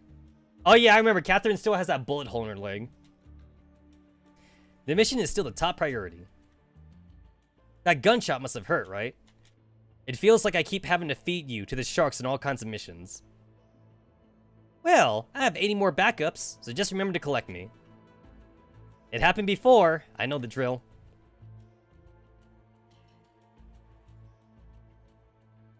By the way, do you feel sad when I abandon you? Not like I remember it. It's a brand new experience each time. You sound pretty upset, alright. Who are you? And what have you done with Maggie? Why are you talking about all this crap? Just making idle conversation since we got nothing to do anyway. Quit pretending. We're dolls, not humans. If something feels bad, all we have to do is get rid of the memories. It's tiring enough just to survive. Who's got the energy to overthink such things anyway? I'm not pretending. I'm just... Who's that? Halfway through the conversation, Maggie senses something, and the gentle tone she's using with Catherine instantly changes. Ahem! I didn't mean to eavesdrop on you guys. But you already did, didn't you? Well, I picked up some signal fluctuations, and thought it was something extraordinary. Sorry to bother you. Please continue. What? You think you could just walk in and out as you like? Quite the hacker, aren't you? Catherine, good job picking up this body for me. Oi. You do know, right? Your train ride isn't free. I do now. No wonder you didn't want money, but rather wanted me to put my body up for as collateral. So, am I getting back the 2 ounces I earned on the Cold Express? Catherine hangs up without any hesitation. Something tells me they're not getting that body. God damn it, there it is again! There it is again. At the gangway connection between carriages FO1 and L2, the itinerary train future. The faint scent of blood hangs in the air, and the mood is heavy and stagnant. That is, until a crisp sound rings out, and everyone turns to a doll fiddling with the door. Maggie turns around, bathing in the audience's attention, before executing a stylish bow. Greetings, dear passengers. The carriage FO1 that you booked is now ready. Enjoy your trip. Stewardess Maggie, I'd like a seasonal set meal. I'll have to charge an extra fee for that. Ignoring the 2 of them, Ludmilla enters the carriage and gives the interior a quick once-over. For some reason, the place is empty. However, given how dangerous the current situation is, Ludmilla leaves that question aside for now. She comes back out and nods to everyone. Considering the level of defenses here, we should be able to make it to Ponzin if they don't hit us with heavy firepower. I'll be going in first then. The rest of the show is up to you. Right. The passengers hurriedly squeeze into the first-class carriage, leaving Ragusa at the doorway to exchange some final words with the dolls. Ragusa looks at Ludmilla and bows solemnly to her. We're counting on you. Ludmilla silently closes the door to the first-class carriage. In an instant, there are only 3 dolls left in the gangway connection. It's kind of late to say this now, but can we really do this with just the 3 of us? You know what? I'm thinking like how many RPGs I've played that like have like some kind of like train section or have some kind of like train quote-unquote dungeon, so to speak. You know who likes that?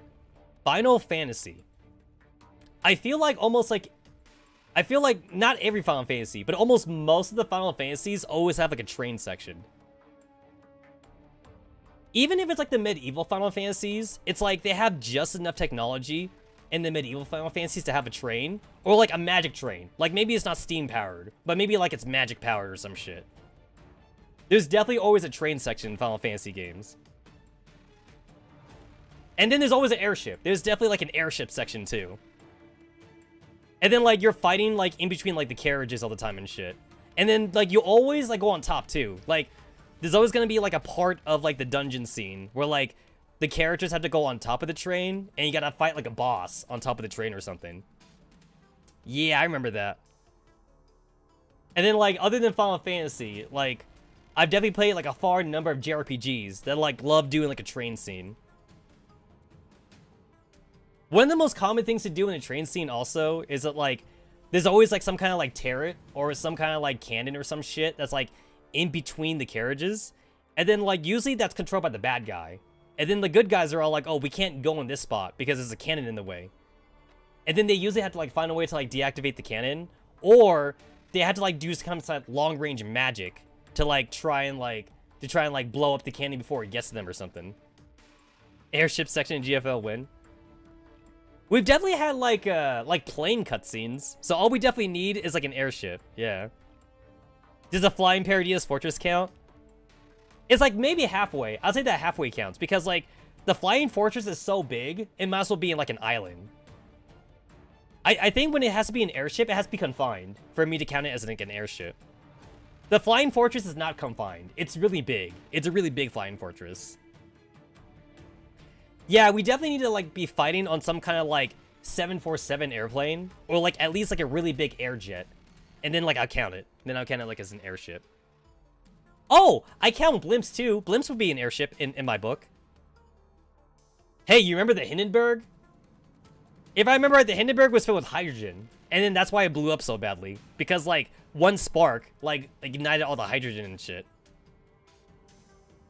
Yeah, like, if the T-Dots had to fight, like, on a blimp, I'll count that. And maybe the blimp will also be filled with hydrogen. We'll have, like, a Hindenburg number 2 in this game. I can see the cutscene now. Like, they're on the blimp or something. And then, like, it's Sopmod. Sopmod is, like, fighting, like, Paradias or KCCO. And, like, they have her surrounded. And then they'd be like, you can't escape, Sopmod. We're gonna get you. And then Sopmod, like, shoots her gun up. And then she hits the blimp or something. And then, like, the Naitos are all like, are you crazy? And Sopmod's all like, possibly. And then the whole thing blows up. And then, like, she has plot armor. So then Sopmod, like, she would land somewhere. Maybe she'll be heavily damaged. But then she'll land somewhere and she'll survive. Hey, Mika, you could take that one. I'm giving you that for free, Mika. All I ask is credits. Put my name in the credits. As story writer. Well, if you want to back out now, I can do this myself.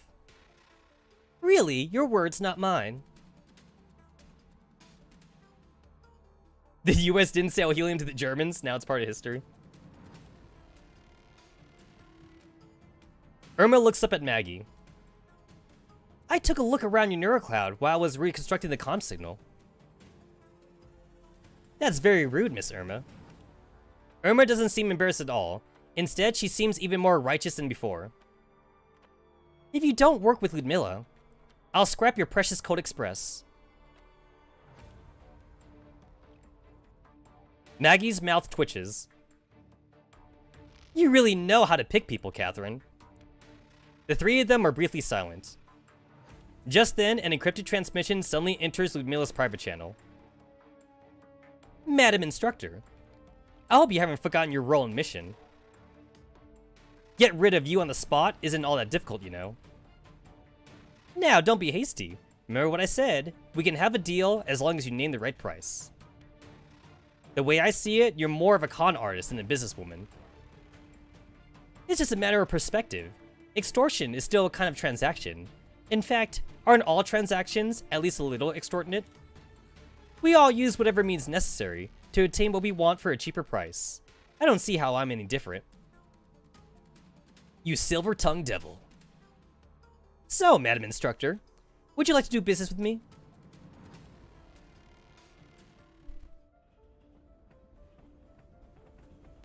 Ooh, I get a P290. P290. 30 tokens. That's actually pretty generous, actually. Back in my day, you were lucky if you got even 1 token from a mission. Y'all don't know, man. Back in the day, we had to scrap for shit. Ludmilla suddenly stops in her tracks, and she looks down to examine her watch. After a brief pause, she looks up at the 2 people ahead of her. Irma, Maggie. From now on, I will be assuming command.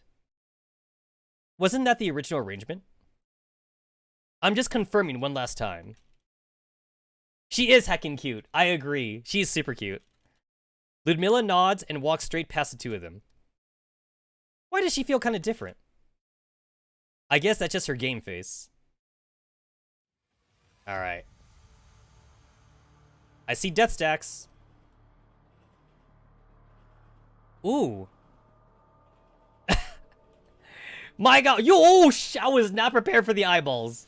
I was so not prepared. Baba Luba, you're looking kind of bloodshot right there.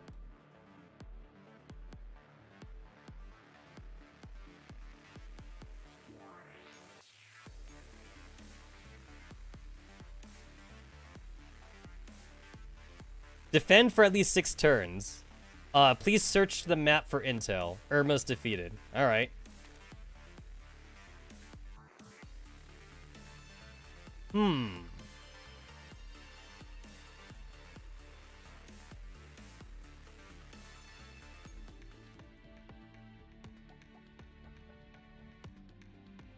I know that the Scar Sisters are really good, but it's like, I'm too lazy to like... Not too lazy, I'm too cheap. I'm too cheap to just give them combat reports. So like, I put them in my 13-4 team to get leveled up. That's why they were Vector. Yeah, I use the 13-14 grind. I use the 13-4 grind to like do it the cheap way, and I just do it like steadily as like per day or something. I'm too cheap to give them combat reports. I'll do combat reports like if I know I'm gonna use someone right away. But like if I'm not gonna use them right away, then I'll do it the slow way. I will do it the slow way.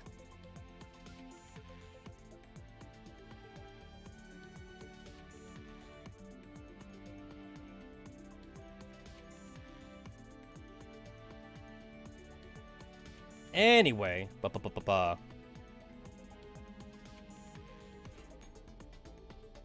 you know who I miss? Speaking of like killing death stacks with the right team, I miss PD Negative on YouTube. I know that PD Negative on YouTube, he went to Arknights. He went to Arknights for a bit, and then like he stopped uploading. I miss that guy.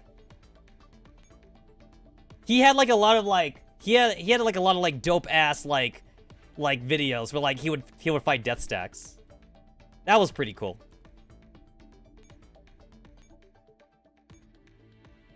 That was pretty dope.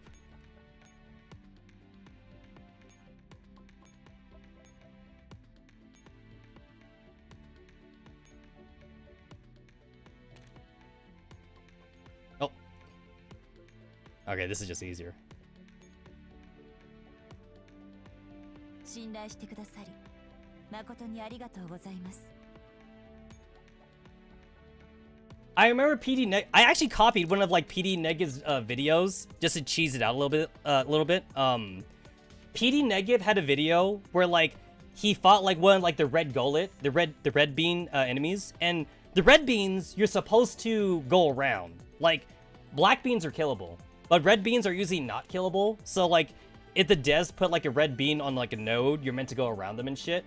But there was a mission. I think it's chapter 11. I want to say like either chapter 11 or chapter 10 night or something. It wasn't nighttime. It was a daytime battle. I think it was either chapter 10 or 11. There was a mission that had like a bunch of ass like red gullets, and like I think it's supposed to take you at minimum like 6 turns. It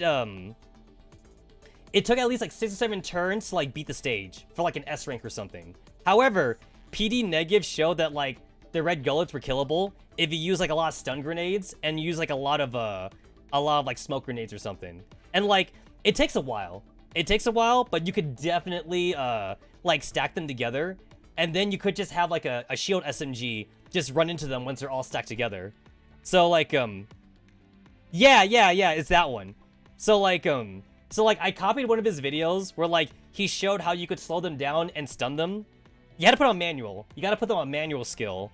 And then when you time the stuns, you can get like the first 2 red beans together, and then you have to wait for the 3rd red bean, because the third red bean is always far away.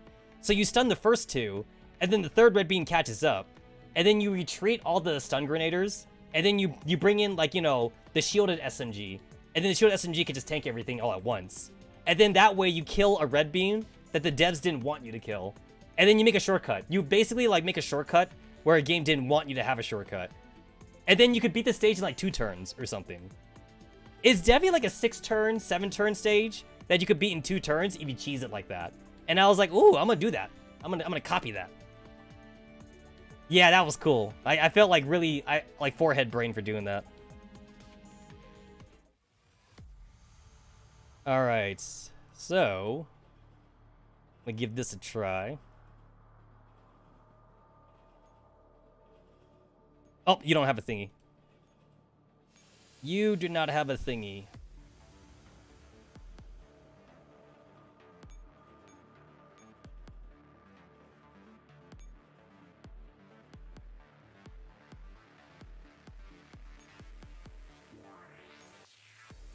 Where's my...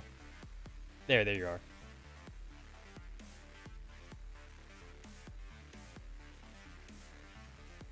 Oh, shit. Ah, only two. Only two. Got it. Okay. Never mind. I was gonna do something cheesy with Agent, but I'm not gonna do that no more now. I was gonna do something cheesy, but I'll wait. I'll wait.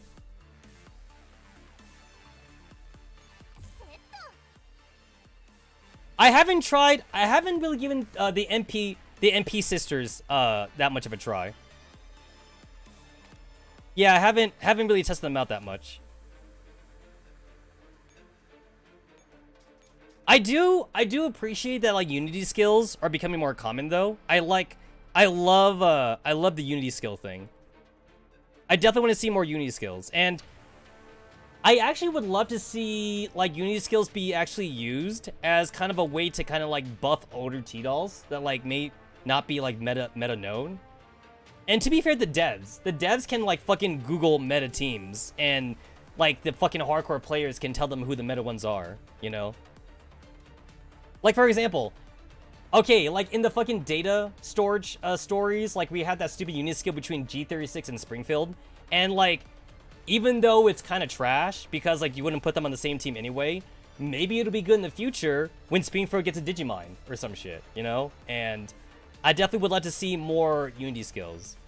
In fact, I think Anti-Rain should be reworked actually, because like Anti-Rain technically has a Unity skill with M4A1, but that was before Unity skills were even a thing. So like they have like that extra blurb on the end of their skill listing for like, oh, if Mark of Vengeance is in use right now, then do an extra thing. I mean, that's technically a Unity skill. It's just like before they thought of it up though, so maybe they should actually kind of like redo the Anti-Rain team so that way Unity skills could be a thing or something.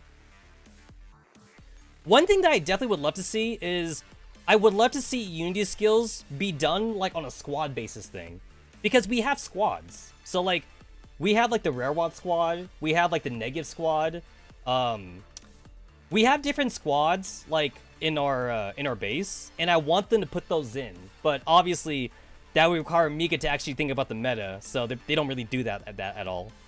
But I would like to see it though. I'd love to see it. Well, I want that to be a thing.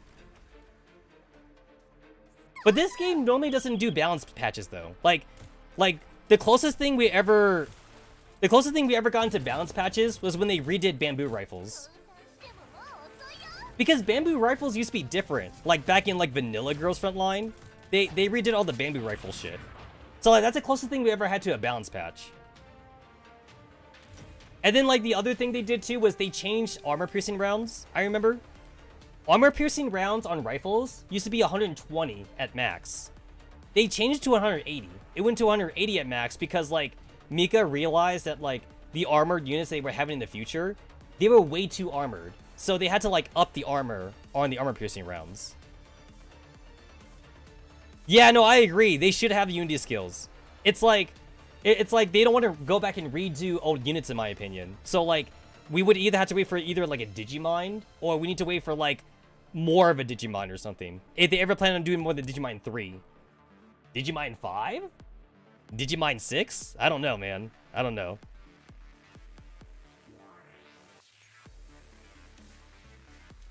Cough, cough, fairy changes.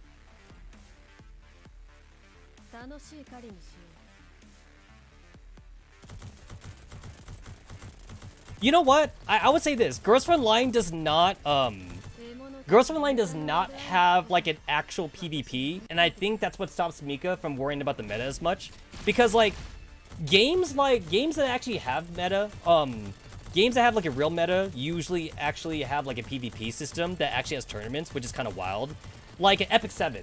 All right, I don't play Epic 7, but like somehow it ends up in my recommended feed, so I click on videos sometimes, and Epic 7 has like fucking like $10,000 tournaments and shit, and they also have like a lot of sponsors, and they also have like really epic like animations, which I gotta agree are actually really good. They have like really good like opening animations and shit, but like again, I don't play the game, but there's actually a PvP for Epic 7, and they do tournaments. They do tournaments, and they do like they actually have announcers for that shit. So Epic 7 does get like a lot of balance patches. Same thing too for Tales of gacha games. A lot of Tales of gacha games also tend to have PvP, and they also tend to have tournaments as well. Girls Frontline does not have that. So I'm gonna say that Mika is less challenged to do balance patches because there's no PvP. The game is inherently single player for the most part. So any kind of fan interaction is mostly done on like, you know, like on a fan based level. So like, you know, like webcomics, artists, cosplay, and things like that.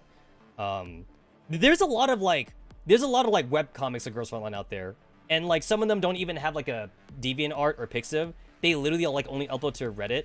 But like, you know what? That's still part of the community. But that's nothing to do with the game itself, though. So like, if you don't join the community, then you would never see, you know, like you would never see those be a thing or whatever. Because some people are casual players, you know? A lot of people just casually play the game. They don't interact with the community at all. Whereas, like, I do, like, feel that games that actually have PvP, there is more communication, only because people care about PvP.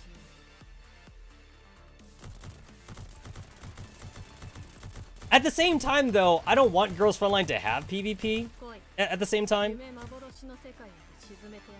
I kind of feel like that's not something that like Girls Frontline was built up on. Like, if Girls Frontline was ever going to get PvP, then they would have done it like earlier. And whoa, I was not expecting the damage from that.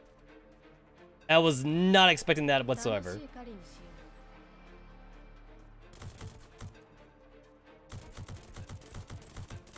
If we do get any PvP, I think PvP would have to come from GFL2. Like, GFL2 would have to have PvP, because then it won't be too late. It's too late to do PvP in Girls Frontline now, though. It's definitely too late. Shit. Ah, fuck it. I'm not gonna worry about it now. Okay, I'll worry about it if I actually am about to lose. Alright, alright. Now we worry. Now we worry about it.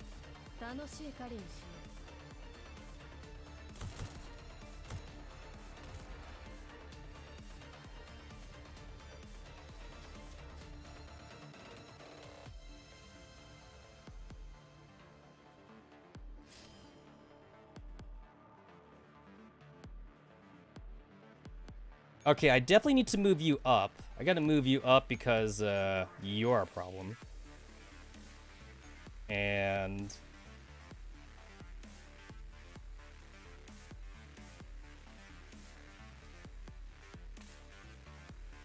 oh shit, you moved twice? I'm glad I checked. I was not checking. All right. You got that caffeine mode on you.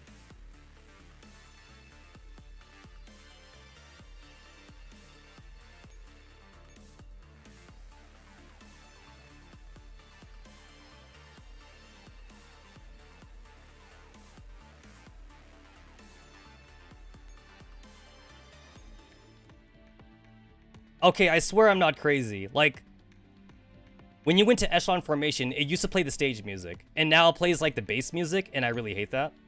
Like, that came in an update, and it's an update that I don't like. I mean, I don't know, maybe it had glitches with it that, like, I didn't know about, but I don't like that it plays the bass music here. It should just play the stage music, so that way, like, you don't get interrupted.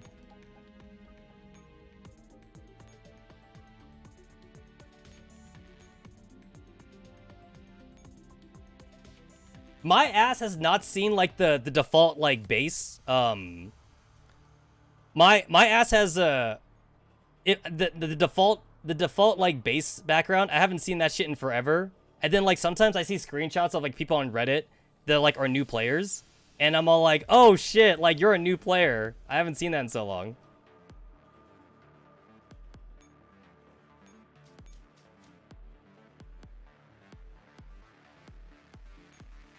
All right, let me see if Adeline helps out a bit.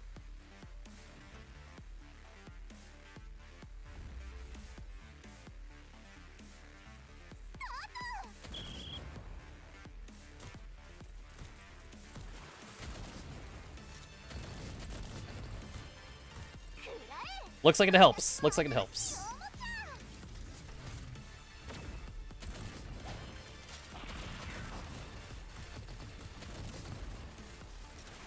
There we go. That helps. That helps. All right.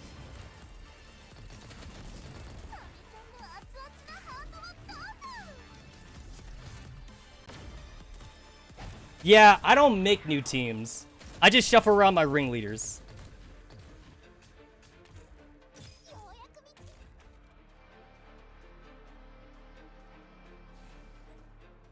I'm too lazy.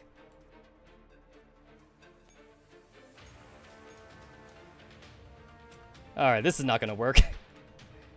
Alright, I'll retreat when I have to.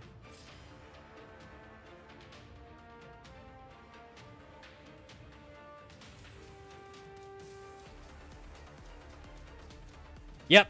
It's like, I knew that was gonna happen. Alright, I'm definitely gonna restart, but I want to see it, though. I want to see her in action. Holy shit! Yo! Yo, the bitch just throws the wheelchair at you.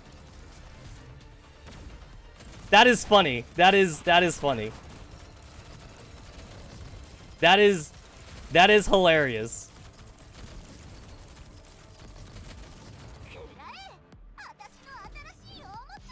Yo, that wheelchair did like half damage to a manticore.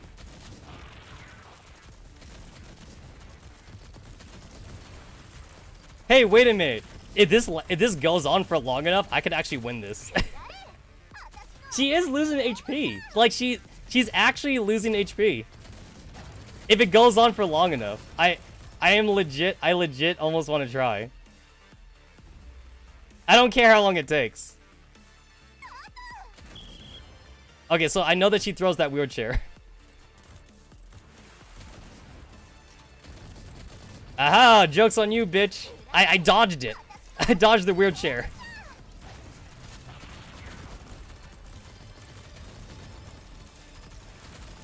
Yo, this bitch be crazy. She got like force fields.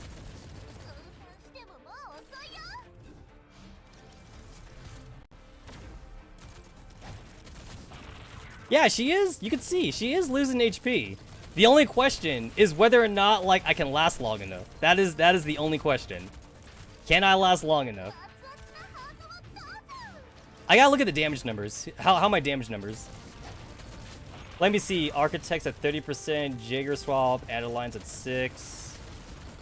The Jaegers are putting in work, I see.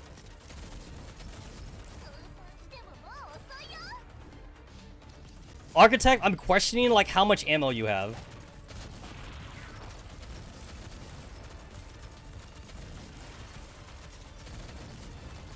Look at that. She's like 75. That's like 75% HP.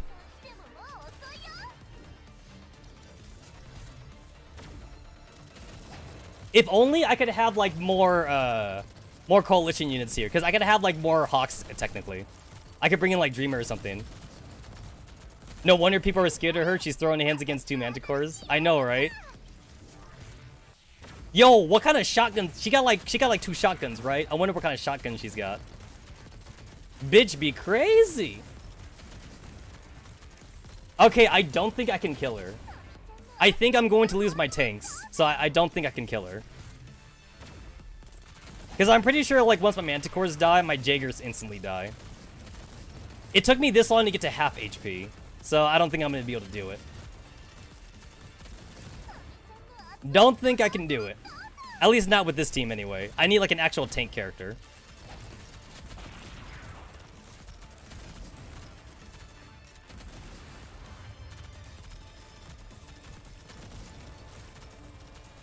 Yeah, So basically, like, as soon as like I lost the manticores. Alright, let's go ahead and restart so I don't have to like repair them and shit. So basically, I got to like 50%. I got to like 50% HP. Not bad, honestly. Not bad. Not bad at all. Not bad at all.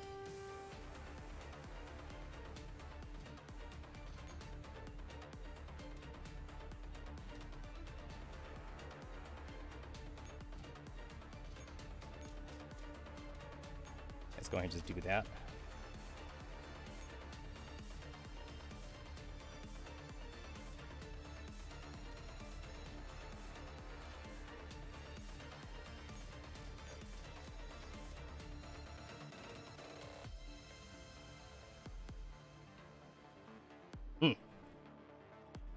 All right.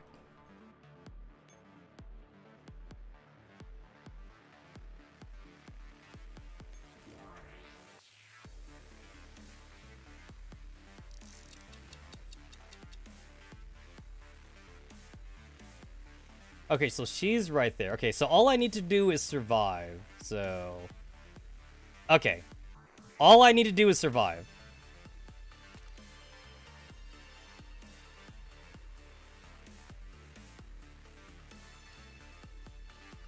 Okay, I got a plan now.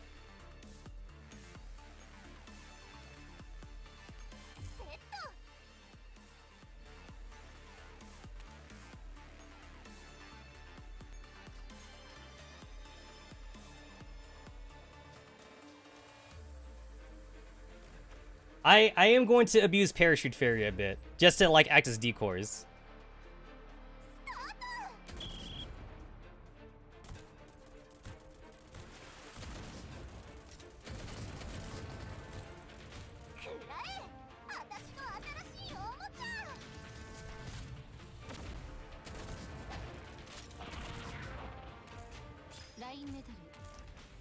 Canonically wise, we should not be getting any 2 stars.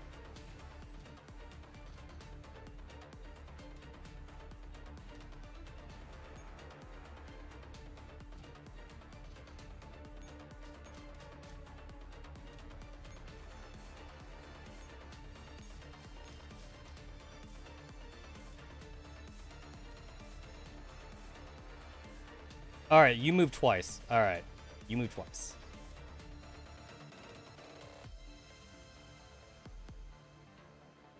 Okay, so this bottom section is dangerous for now.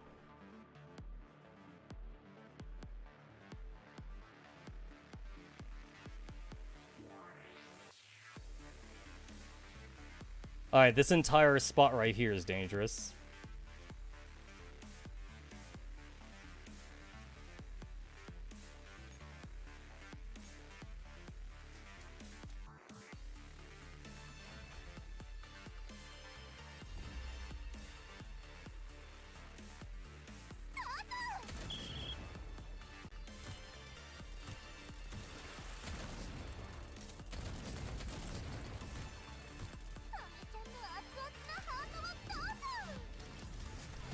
It definitely changes the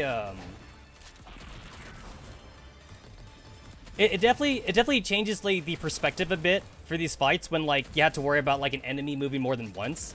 Because back in the day, back in previous stages, you only had to worry about the enemy moving one node at a time. So like that definitely changes the whole dynamic a bit.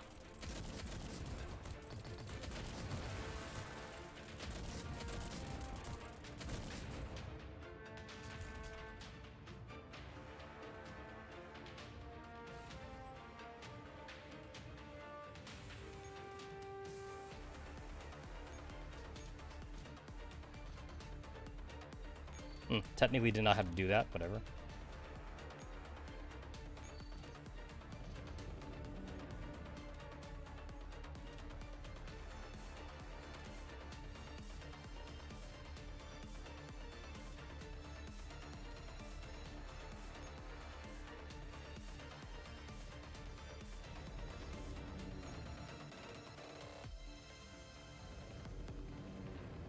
Alright, so if I do this, you should probably aggro on Vector then.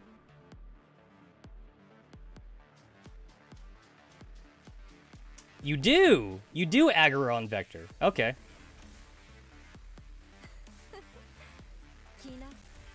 Vector, this fight is too dangerous for you.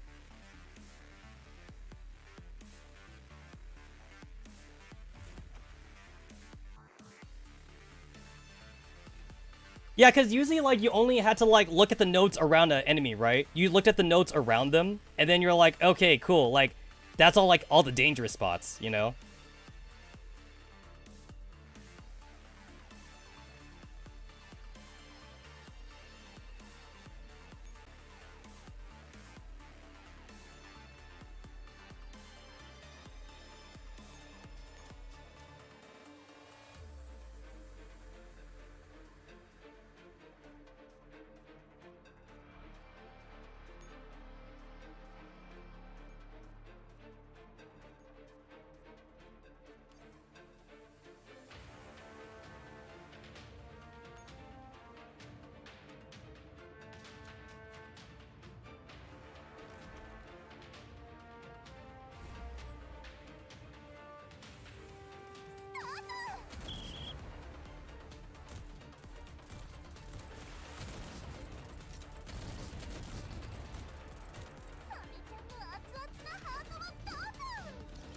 One thing that I think is kind of interesting is that, like, they have to do the extra movement as a buff. Like, they couldn't just give them extra movement.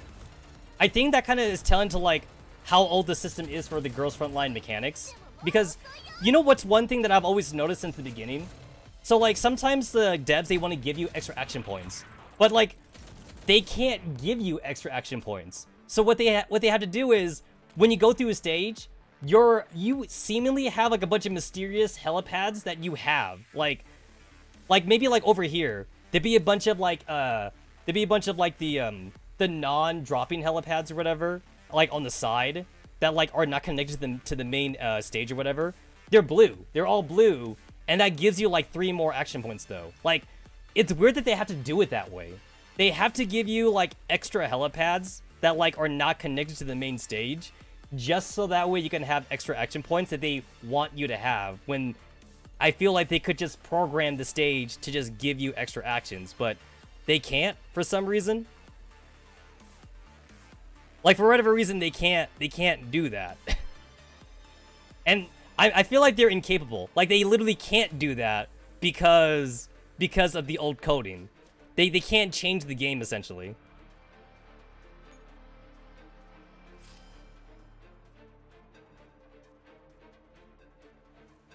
How would you indicate that certain enemies have extra movement to the players?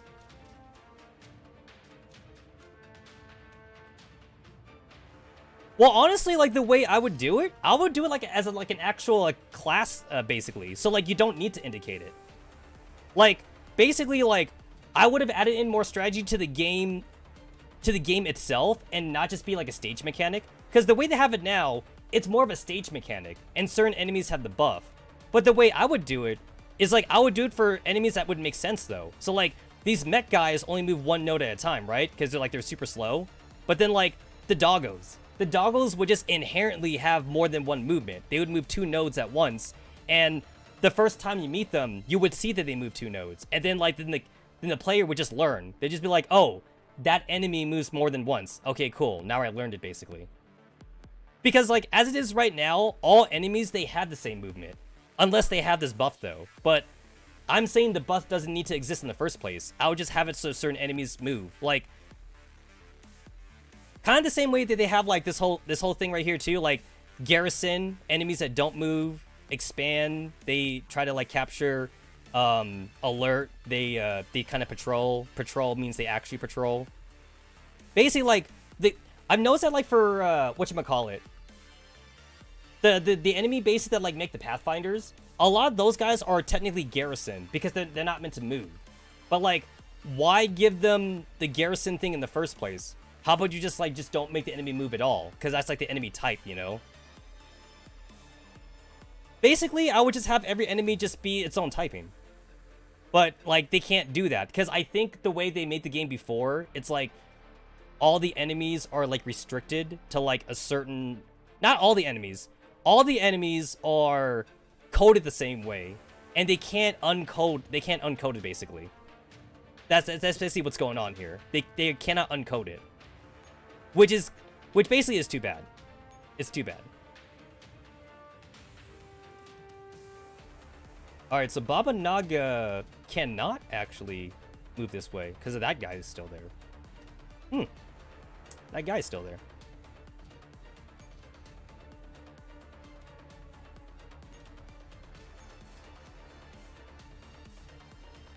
Alright, definitely gotta move you.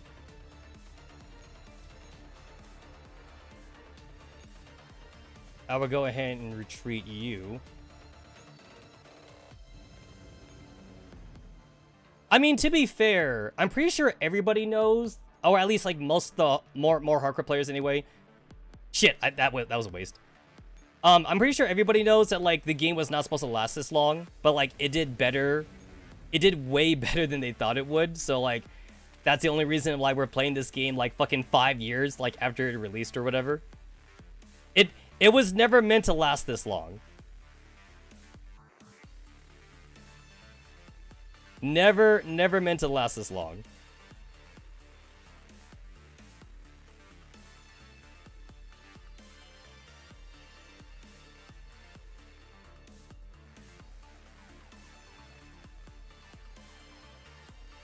Where is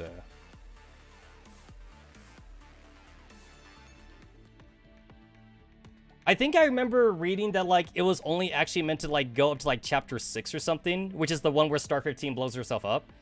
But then they like continue to make it, and then they continue to like improve on it and shit.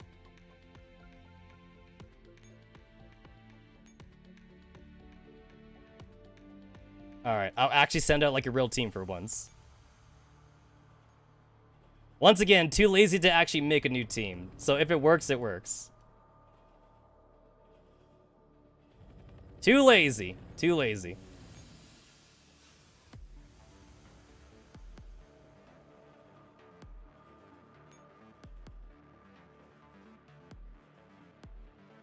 Yeah, I have no idea if this guy is going to attack me or not, so I guess I'll just find out.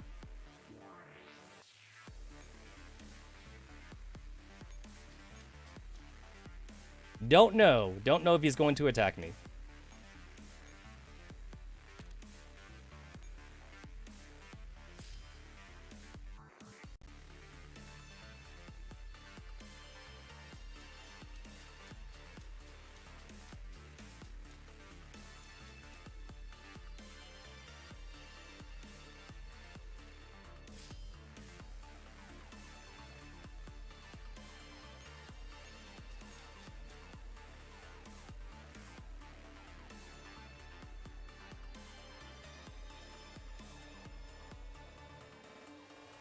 Alright, then you're there. Okay, so...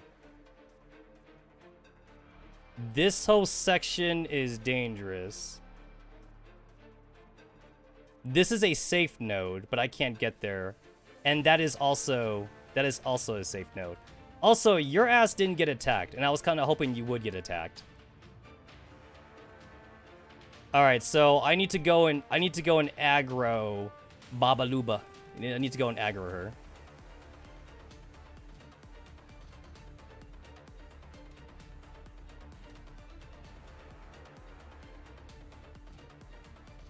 Okay, this whole entire area is not unsafe. It's unsafe. I should have kept on moving Irma, like, in between the rounds, but I didn't do that.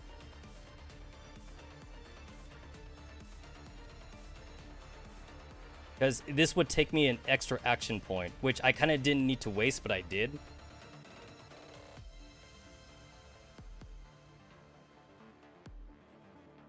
I think I already made a mistake by moving her, too.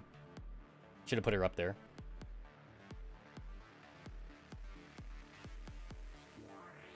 One, two. Okay, wait, this is actually fine. So, because this takes me 2 action points.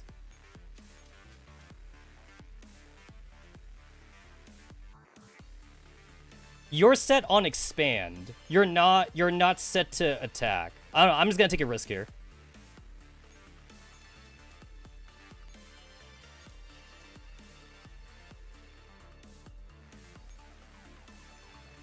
Oh, and an enemy spawns on the helipad. I did not factor that in. I absolutely did not factor that in.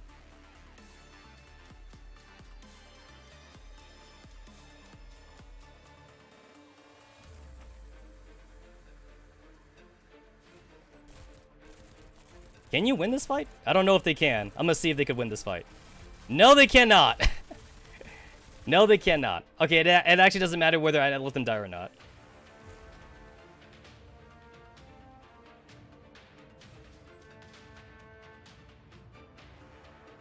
Oh, good. I actually get the failure mission this time.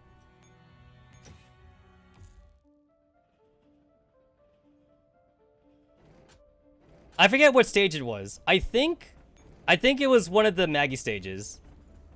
I think it was, yeah. One of the Maggie stages, no, it wasn't. I think it was one of the Irma stages. One of the Irma stages before, if you lose Irma, like, the game did not automatically end, which I thought was kind of weird. Like, I had to manually end it.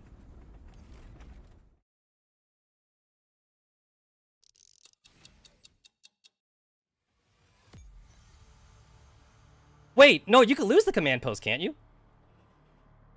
Don't you only lose the command post if the game says if you lose the command post or not? Because, like, I am fairly certain that, like, you can lose the command post in previous stages and you don't actually lose.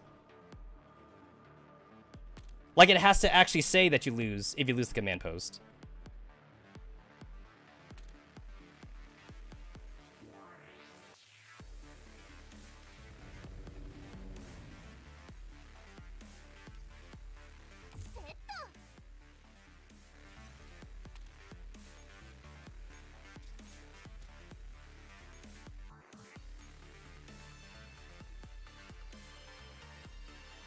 All right, let's see if I can actually take out this guy. On the debuff. On the debuff. Since I don't have the new chick, I don't have the new girl, so I can't abuse her right now.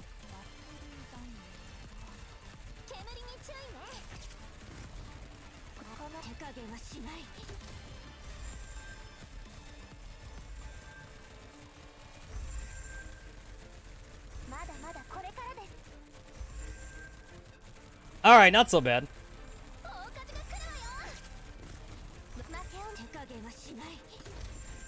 You may not consider that? Yeah, no, like, because I've done it before. I definitely did it before. I think it was in chapter 10 or 11. You'd be surprised, actually. So, like, a lot of the stages, like, after chapter 9, they stop telling you that you instantly lose because you lose a command post. Because, like, it's more character-driven now. So it's like, oh, like, hey, yeah, if M4A1, if the NPC M4A1 dies, you instantly lose the mission. But then, like, it doesn't say anything about the command post, though. But then if you look in chapter, like, 1 and 2, if you go to, like, the really early chapters, it says, like, oh, if the command post gets captured, you instantly lose. But then, like, that mission statement, it kind of goes away after a while. Because, like, the game's story has changed so much that, like, we're not playing the commander anymore. We're playing, like, the individual characters. So now it's like, oh, if you lose M4A1, you instant lose. If you lose M45, you instant lose. And like, sometimes in these stages, you have, like, one echelon anyway. So it's like, oh, if you lose your only echelon, you instant lose, regardless of whether or not you have a command post. So, like, I distinctly remember losing my command post. And, like, I feel like I remember the game, like, not instant killing me because, like, it was not like an end mission statement, basically.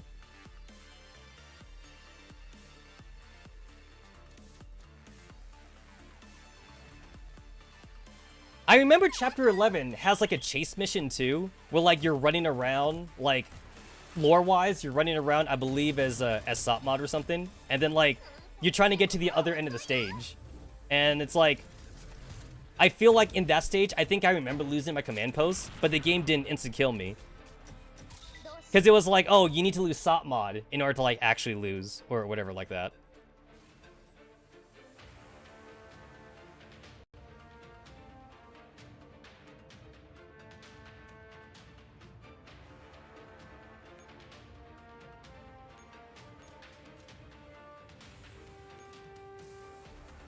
Alright, let's see how we doing this. Okay, I guess I'll just get rid of you then. This time I'll make more of an effort to like start retreating with Irma. I can't let Irma get like closed off.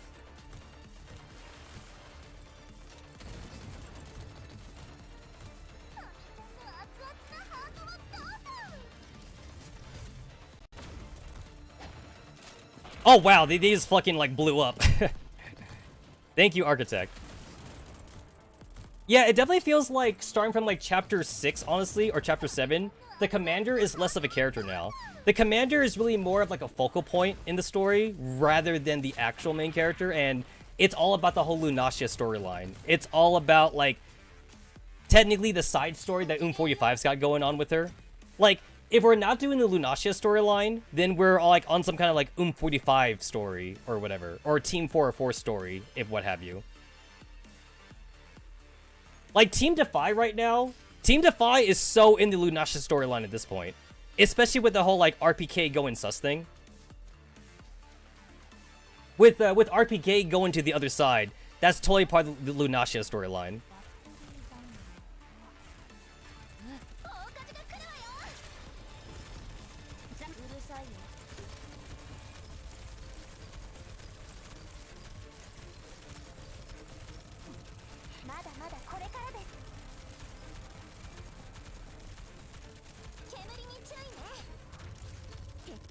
No, I just want to see how much damage they can do. So, like, I am going to restart because I'm losing affection, obviously. I'm losing affection. I just want to see. I just want to see how much damage they do. Not bad, honestly. Honestly, not bad. They did pretty well. They actually did pretty well.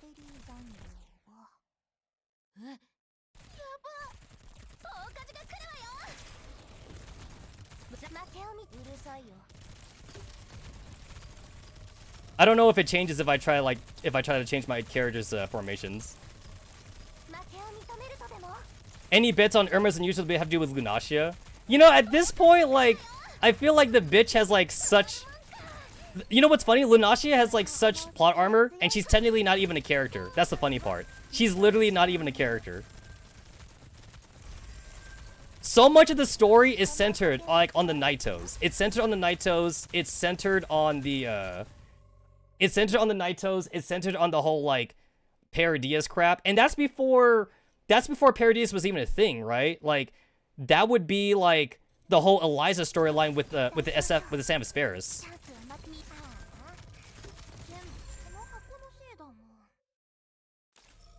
Because, like, Samus Ferris with Eliza, or Mastermind, as they called her back in the day, right? Like, they called her Mastermind back then. Like, she was trying to get M4A1, and to be fair, we didn't know the reason back then.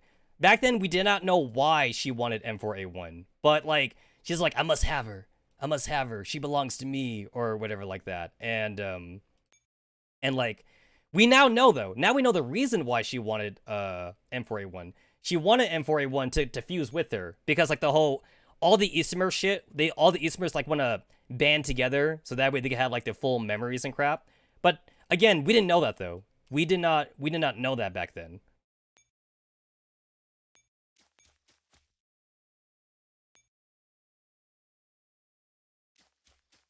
Oh, it happened again. My music ended. I find out that my music tends to end, like, after, like, a couple battles in, and then, like, I always have to, like, lead the stage or something. It's especially annoying, like, especially doing theater, because, like, when I do, like, 3 or 4 fights in theater, then my music also cuts off.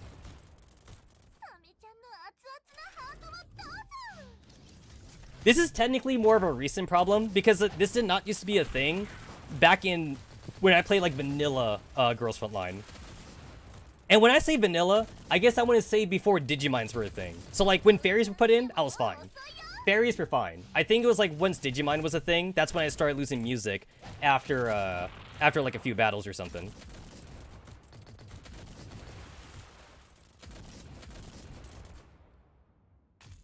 You know what's one thing that I found out recently? And like the thing is that like it's to be fair, you can't do anything with this information anymore, but like it used to be a thing back then. So people used to be able to like mod in their own custom PNGs in the game. And people were actually making naked mods for, like, the girls' battle damage. If you look it up, you can see like very old fan edits of like the vanilla girls being battle damaged and they're naked, or like their breasts are being shown, like P03, or like even like M4A1 or like Sopmod or something like that. To be fair, Sopmod's original damage art, you can already see her tits anyway, but like she's even like more naked, like in like the fan edit or something like that. Or like Springfield too. Like Springfield also is like naked, like in her damage art. But then like eventually like Mika like patched it out and they made it like not PNGs anymore. Now like it's its own like picture file or something like that.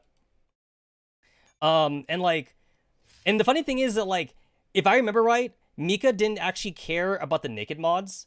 What they cared about was people using like the PNG things to basically people were using the PNG thing to like put in skins for skins that they didn't have. So like for example, like let's say you have 416 and like she just got like the Starry Cocoon costume or something like that. If you had the file for the Starry Cocoon, you could put that into your phone or into your emulator if you use an emulator, and then you can make the default skin Starry Cocoon without actually having the costume. That's what made Mika change the way the file format worked. So it actually had nothing to do with like the freaking it surprisingly had nothing to do with the not safe for work mods. Although like I'm sure like they could say it has something to do with it, but like it didn't actually have anything to do with it at all. There was like a really I think it's 2016. I want to say it's a 2016 forum I saw where people were sharing their naked mods. Again, like, it doesn't do anything anymore. But, like, it's there for historical purposes, and, like, you could look it up and shit. Some interesting stuff. Like, I didn't know it existed. I did not know that it was a thing back then. Alright, I'm taking this. Babaluba is definitely gonna come down here, so... I should have used Vector for this. Kind of a waste right there, but whatever. Kind of a waste. Actually, this is interesting. I actually have no idea which way Babaluba is going to go now. Babaluba should go to this helipad. She should. She should go to this helipad. Alright, I'm moving Irma down that way, just in case the guy moves up. I'm only doing this because I want my music back. I want my bloody music.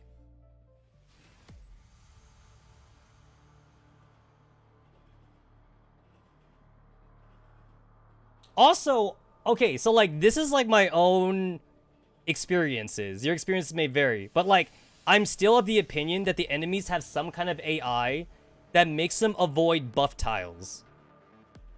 I don't know if it's random. I don't know if it's random luck on my side, but, like, construction fairy tiles, or like I forget the collaboration between the DJ Max and Girls Frontline. Like, I think it was the bunny fairy. I think it's Sue. There it is. Sue also like drops down flowers and shit on the field and whatever. Whenever I legit use those fairies that do buff tiles or buff nodes, I feel like the enemies go out of their way to not fight on them. Again, I don't know if it's just because random movement is making the enemies move weird, and maybe like I'm just correlating things that don't correlate, but to me, it's definitely something I've noticed. Like, they legit look like they're running in the opposite direction sometimes. They totally do look like they're running the opposite direction. And sometimes I'm all like, bitch, like, I'm right here, attack me. Attack me. And then sometimes they don't attack me. They like run away sometimes or some shit. Sometimes I'm all like, what the fuck, dude? Like what the fuck? And like, okay, so like the old channel got deleted a long time ago, to be fair. But like, I legit used to have like video proof of this. Because one of my old videos, there was it was ranking. I think it was Isomer ranking, or it might have been a different ranking. But there was like a center area where there was like a big zombie. There was like a giant zombie on it or something like that. and the zombie moved in a circle. But he was on alert though. He was on patrol. He was on patrol alert or whatever it's called. Well, he was not on alert. He was on patrol to be fair. But when they're on patrol, they're supposed to attack you if you're next to them, right?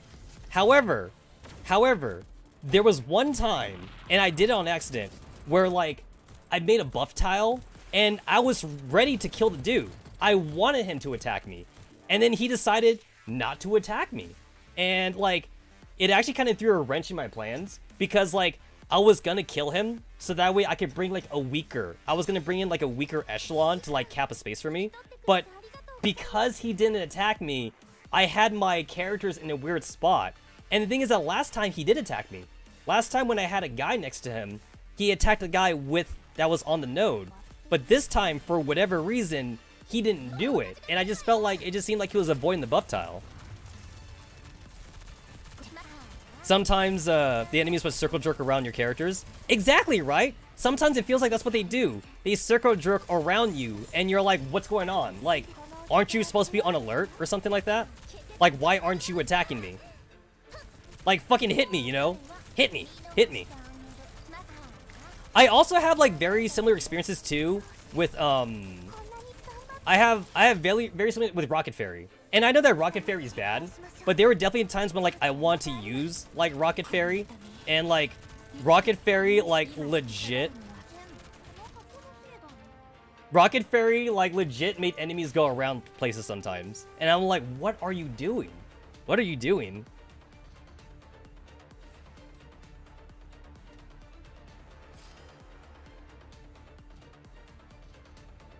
And the thing is that, like, I get what you're saying with random, because, like, I'm thinking that sometimes, like, it kind of legit is random, but, like, what's weird for me, anyway, is, what's odd for me, honestly, is the fact that, like, I've done it more than once. Like, I basically did, like, this exact scenario, like, a couple times, and, again, for, like, whatever reason, the zombie guy refused to attack me every time I put in the construction fairy node. And then, like, when I didn't do it, he attacked me. So, again, like, possible, it's random, right? Like, possibly random. But if it's random, it's one hell of a randomness. And it was ranking. It was a ranking stage. So, like, unfortunately, like, I can't replicate it right now because, like, I can't go to the ranking stage again. But, like, by God, though, did it seem rigged? It seemed fucking mega rigged, though. Like, I'm just here thinking to myself, like, son of a bitch, why won't you attack me? It's like, I'm prepared for you, too. Like, when I'm prepared for the enemy, like, they never want to attack me. And, like, in your words, they circle jerk around you sometimes. You know what I found out recently? That, like, technically has no bearing on the game anymore, but, like, it kind of used to have bearing back when, like, they used to do, like, the boss rush events or whatever, when, like, you had to kill bosses over and over again. So, I kind of found out, like, a couple months ago that Scarecrow on Chapter 1, she's not on alert, she's not on patrol, she's on random. So, Scarecrow won't actually attack you if you're, like, next to her sometimes. Like later bosses in the chapters, like, they do attack you if you're next to them because they're set on alert status. But Scarecrow in Chapter 1, and I think Executioner in Chapter 2, I think they're actually set on random, so they won't attack you, actually. I used to have a macro for, like, beating Chapter 6 really fast or something. Or not really fast, but just a macro to do it for me automatically, back when Mika would always do, like, boss rush events or whatever. And, like, since, like, it was a macro, I was AFK all the time, so I didn't really notice it. But then, like, one time a couple months ago, I decided to do Chapter 1 again, just to kind of, like, test out certain things. And it was, like, then, okay, this has actually hurt me. Oh, ow! Okay, never mind. And it was then that I found out that, like, Scarecrow actually is set on random.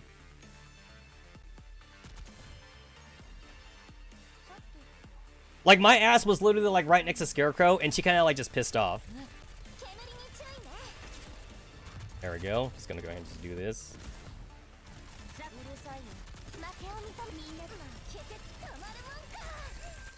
Oh shit! Oh crap! Do I like one giant ranking map or two of these smaller ranking maps? I prefer smaller. I do prefer smaller ranking maps, I think. Just because, like, in my opinion, like, I do feel overwhelmed. I do feel overwhelmed for bigger maps.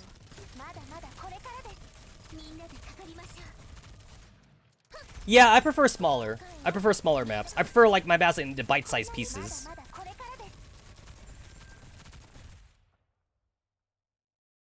I have killed the grandma. It took a couple fights, but I've killed the grandma. Lock me away, please. Lock me away. I fight old people. Oh, shit. I did not know that you just automatically win when you killed her. That's cool. I still had 2 more turns left.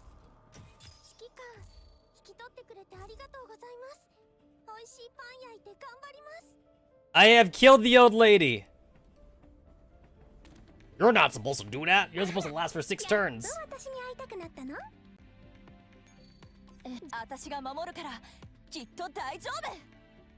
You know how they literally said, like, fucking, like, in the last subchapter that, like, T-dolls were stronger than regular civilian dolls and everyone scared them? Baba Luba took out essentially 3 squads, technically. Baba Luba be scary.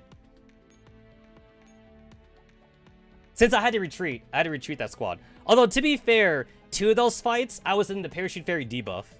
To be fair, in 2 of those fights. It's actually not very often that, like, I actually utilize the whole, like, the boss, like, retains their HP thing to, like, use multiple enemies, multiple echelons to fight them with. I think the first time I did that was for Judge, because I remember I didn't have a good shotgun team back in the day. So, for Judge, I think I did utilize that mechanic. So I used 2 squadrons to beat Judge, I remember. I also didn't have any good machine guns back then either, so I think I was stuck on, like, using PK and M2 HB back then to fight Judge with or whatever. And then I think I also used it for Dreamer, because Dreamer had that annoying thing where, like, she shoots you far away and you have to, like, walk up to her and shit. So, like, I didn't have a good enough team back then to tank those shots. So the best thing I could have done was to send out, like, another squad first to kind of, like, damage her a little bit, like, to half HP, and then I would send it, like, a second squad. If you're lucky enough, though, like, I have abused friend echelons a bit back in the day. So, like, I used to use friend echelons to actually weaken bosses, and, like, it didn't matter if the friend echelon was, like, you know, efficient or whatever. Like, if the friend echelon killed the boss for me, that's cool. But if they don't kill the boss, at least they damage the boss, and then, like, I was able to kind of, like, sweep in. I used to do that back in the day, when I didn't have, like, good echelons to use, but it's been a while since I actually had to use a friend echelon for anything, since you technically can only use friend echelons for, like, the actual, like, regular chapters. You can't really use them for other shit. I'm still of the opinion that they should let people use friend echelons for, like, events, though. But, like, I do understand Mika wanting people to play events on their own, though. I do get that part. And to be fair, there is, like, now they do difficulty sliders. So you got, like, the easy, you got easy, hard, and whatever. But back in the day when, like, there wasn't any, like, any difficulty slider, like, you kind of needed friend echelons if you were underleveled, right? Back in the day, like, if you were a new player, you literally could not finish, like, Arctic Warfare. You couldn't do this, and you couldn't do this either. Like, if you weren't strong enough, you weren't strong enough. But now we have difficulties. Now we got difficulties. Damn, Eastermer was 2020. So long ago. So long ago.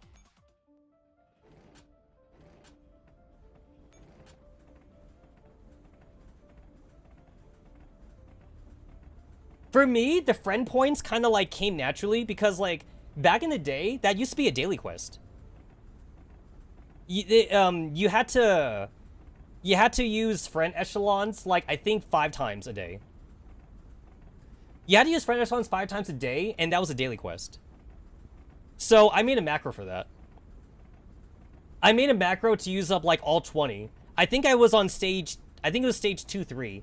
I made the macro for, like, stage 2-3, I think, because that one gave you, like, an extra helipad, and, like, Yeah, like the macro would just set up to like use like the 2 friend echelons and then retreat, because that still counts. That still counts if you retreat basically. So I would use two friend echelons, retreat, and then just repeat. Go back in, use 2 friend echelons, retreat.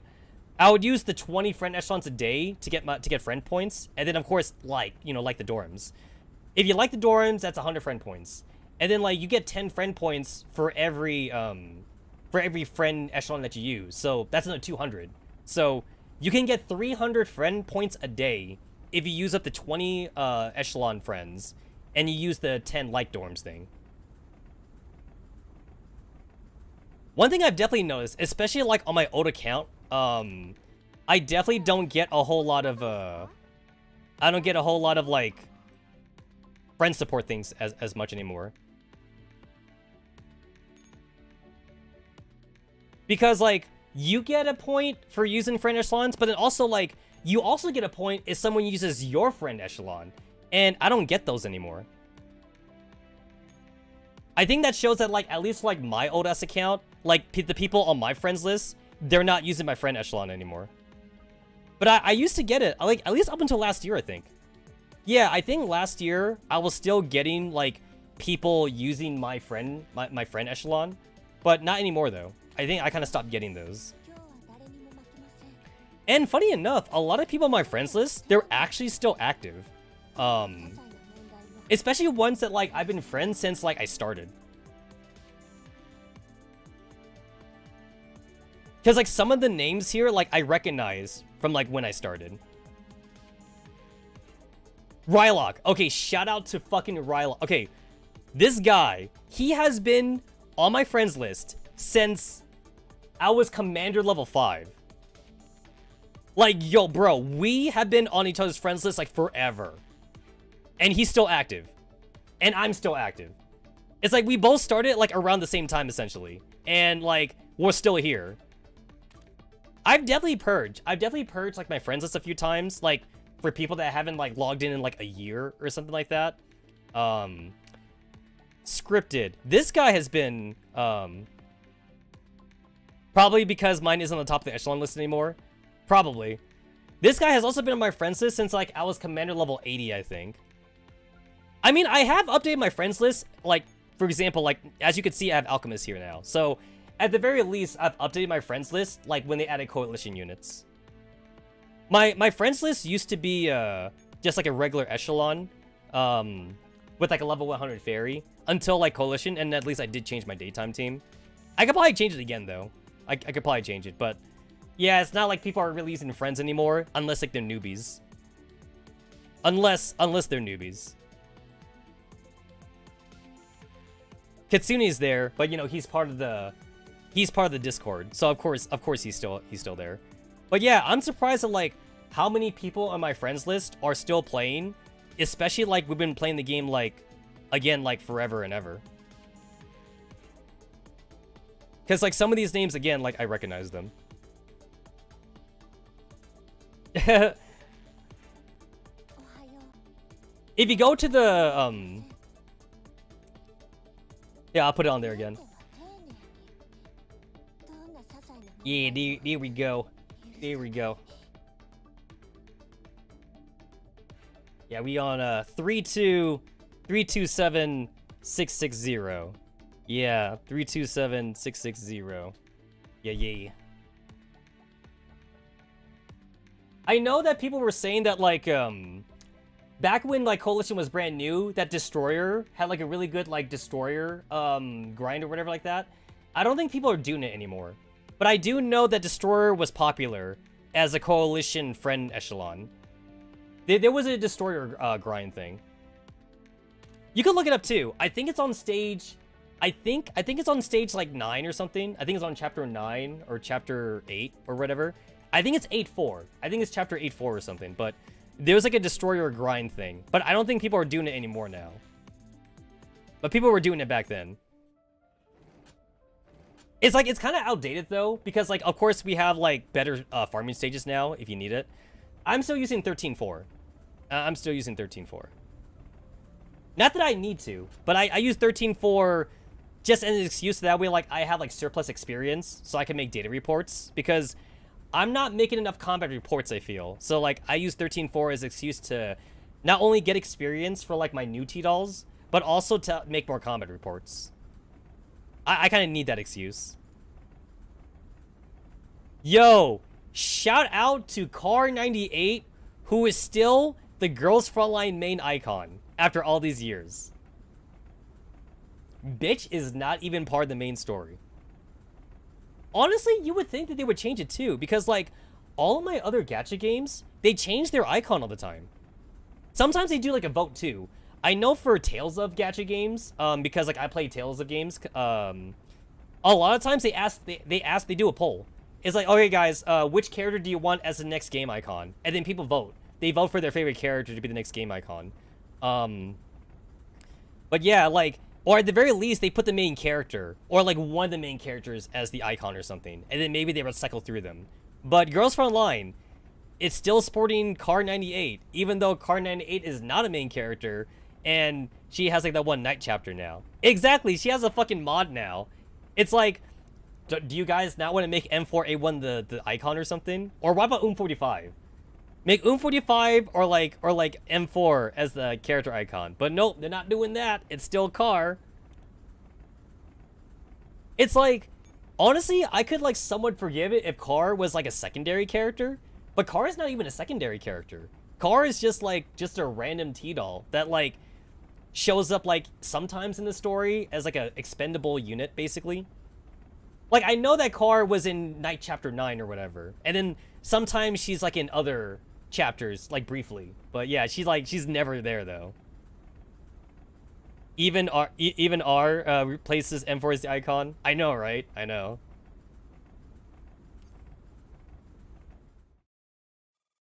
At this point, like Mika doesn't even want to change it anymore because now it's a joke. It's a joke now. So it's like, you know what, guys? We're not gonna change it. We're just gonna keep it. We're gonna keep the Car there. It's like, she has a mod. Do you want to put that as the icon? It's like, nah. Keep the OG. Keep the OG icon now.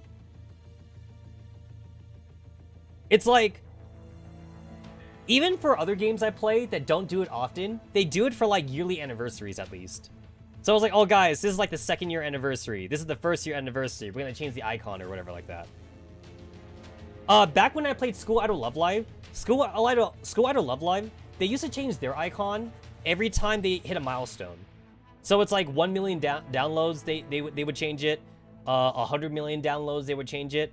Like 1 million players hit level 100 or something, then they would change it. Or like they would change it when like the story. So they actually also change it for story purposes too. In School Idol Love Live, when like the main character shifted from like the old main characters to like a new main character, they did change the icon to the new main character. So like it wasn't the old main character anymore. That means that like if you were a new player, and like you were going through the story, you would not see that new main character for a while, because that new main character doesn't show up until like chapter 30. But like as a new player, you know, like the icon shows her, so you're like, huh, that's weird. Blue Archive changed recently. Yeah, there you go. Yeah, more games changing their icons. Yeah.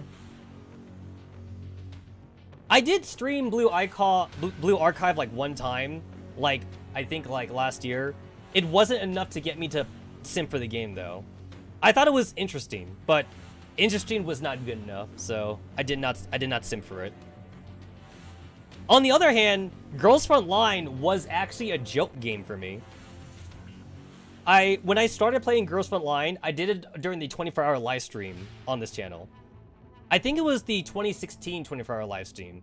And it was New Year's, so like it was like December 31st. And I was kind of like just downloading like random Android games and shit. And a couple people in my chat room wanted me to try Girls Frontline, because I stopped playing Conco. My channel was predominantly like Contai Collections videos, but like I stopped playing Conco because I got a cease and desist letter. So because I couldn't do videos on that anymore, I was looking for new games to play. So someone recommended me play Girls Frontline, and I was all like, oh, and they even said that like the resource management was similar to Conco. So I was like, cool, I'm probably gonna play it once and not play it ever again. And boy, oh boy, was I wrong. Because here I am, like, a couple years later, and I'm still here. So, I'm still here despite me joking about not playing this game. So yeah, it grabbed me. It certainly grabbed me. Blue Archive is now Red Archive with the current event. I know about that, by the way. So even though I don't play Blue Archive, I do get the memes that show up in my YouTube recommendations. So like, I kind of know about certain jokes and shit, and I do know about the Red Archive. I do know about that.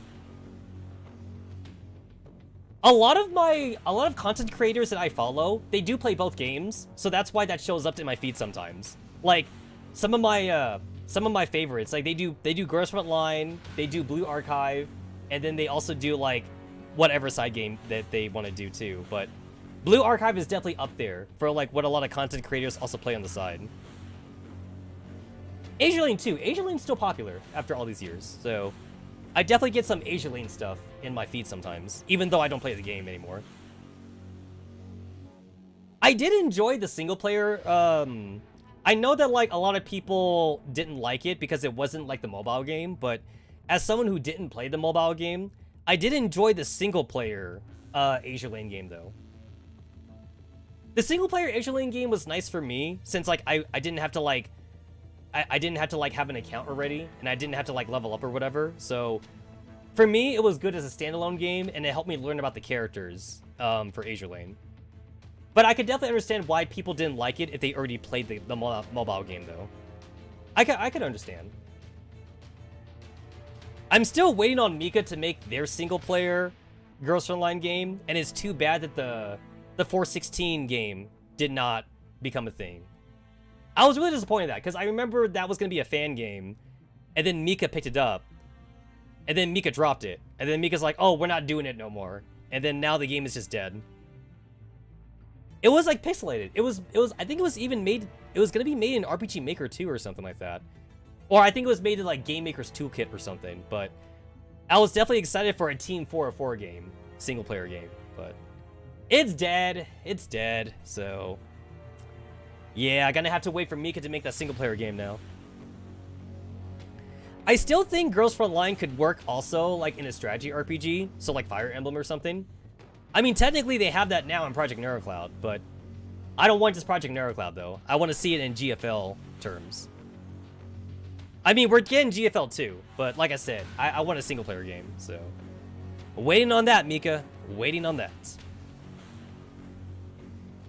Girls Frontline side game coming to PlayStation 5, PC, Steam, and an Xbox coming near you next year or whatever. That's what I want to see from Mika. I want to see that news in the future.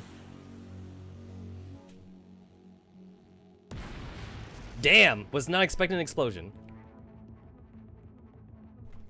Under the Vori's ruthless barrage, the sturdy door finally starts to buckle.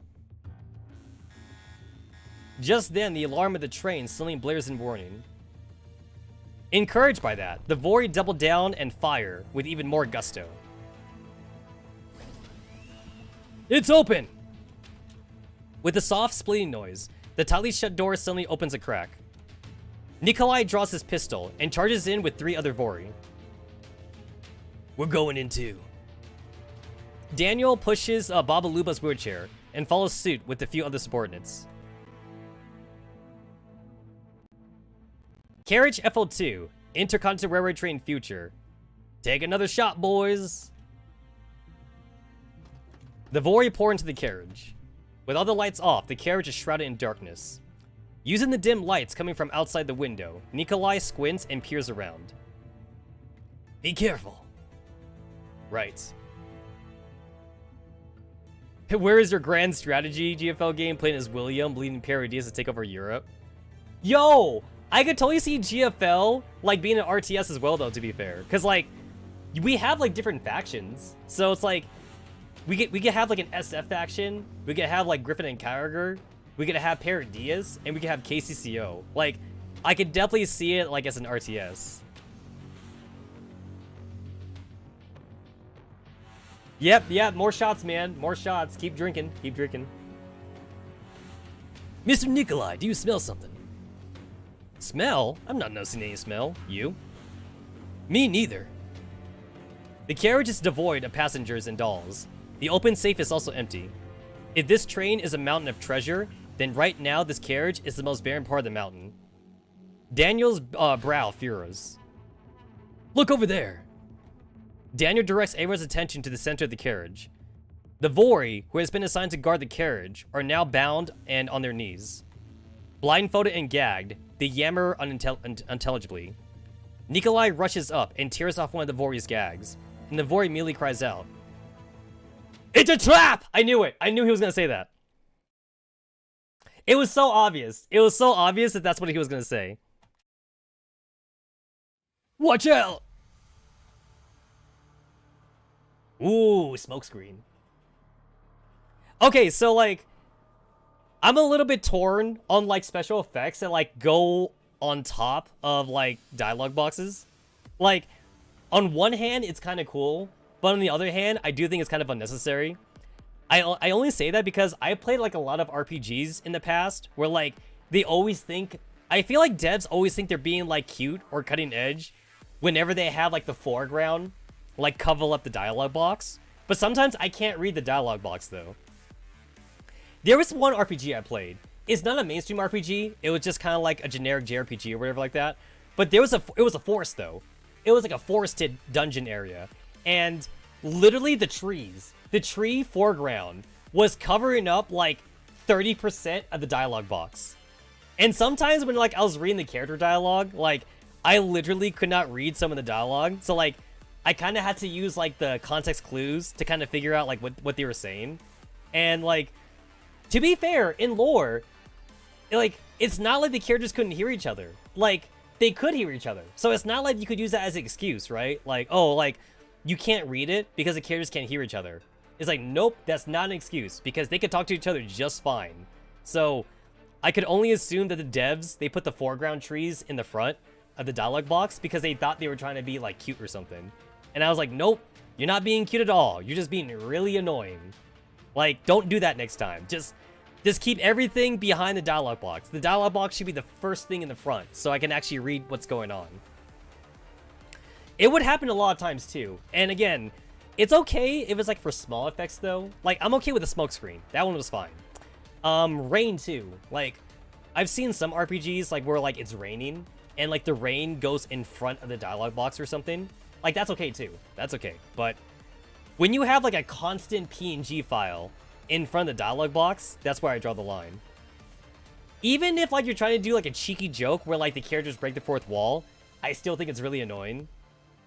In Hyperdimension Neptune, like Neptune always like breaks the fourth wall and shit. And I do vaguely remember a few cutscenes where like Neptune even talks about the dialogue box and she points at the dialogue box.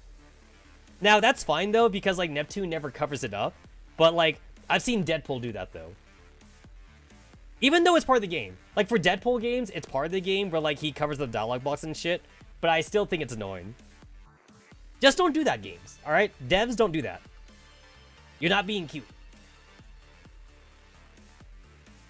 But his warning comes too late. The dark carriage is suddenly pumped full of liquefied gas. What's that noise? Careful. It's purification gas. East, south, west, and north. Gas spews from nozzles in all four corners of the carriage, further obscuring the Vori's vision. Mask on! At Daniel's command, the Vori all take out their gas masks and put them on. The alarm didn't go off. In just a few seconds, the gas has already filled the entire carriage. The space is dark to begin with, but now they can barely see past their nose. Baba Luba, who has been hanging back by the door, suddenly notices something and grabs hold of Daniel, who is putting a gas mask on her. Watch the door! A dark shadow brushes past Daniel. What was that? Something's in here. Under the cover of darkness and heavy mist, a gray specter weaves its way through the crowd.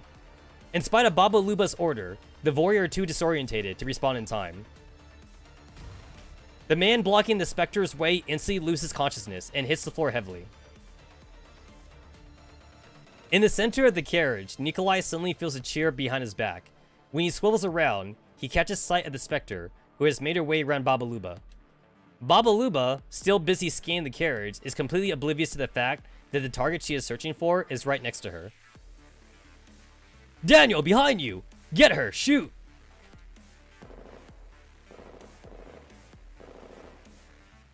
"5 minutes earlier. After listening to Ludmila's plan, Irma stares at her in confusion. You're charging in on your own? Then what are the two of us supposed to do? You must have seen this contraption when you were crawling through the ventilation shafts earlier. Ludmila grabs a pen and sketches out a filter. It does ring a bell. On my signal, unplug this thing. You're planning to die along with them? Radiation levels in the red zone are high, but the Void all carry gas mass. Not to mention, the carriage has an built-in purification system. I'm aware of that. Ludmila reaches up and dismantles the alarm. I see. What are you getting at? The purification gas is opaque. For a T-doll, it would be the perfect smokescreen. Verify your clocks. Maggie and Irma take a moment to calibrate their internal clocks, then nod at Ludmila. Once you have disabled the filters in the ventilation shafts, move over to carriage 9 right away. Wait for my signal. You only have 3 minutes. No problem. I'll lock the door. Then let's prepare to make our move. Wait. What? Don't we need a codename for the operation? I've never done anything like this before, but don't operations like this always get a name in TV shows? You should watch less television. Anchor. How's that for a codename? Why this word? It's my favorite word. Enough idle chit-chat. Get ready. Intense gunshots come through ventilation shafts. Irma stops in her tracks out of worry. Can she really handle it?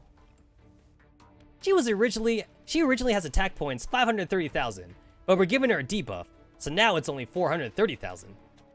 Instead of fretting, just keep crawling and go faster. Say that to yourself. I'm going really fast. You, on the other hand. You think I want to be this slow? Maybe you should just leave me in here. No way. Why have you stopped? I'm stuck. Give me a shove.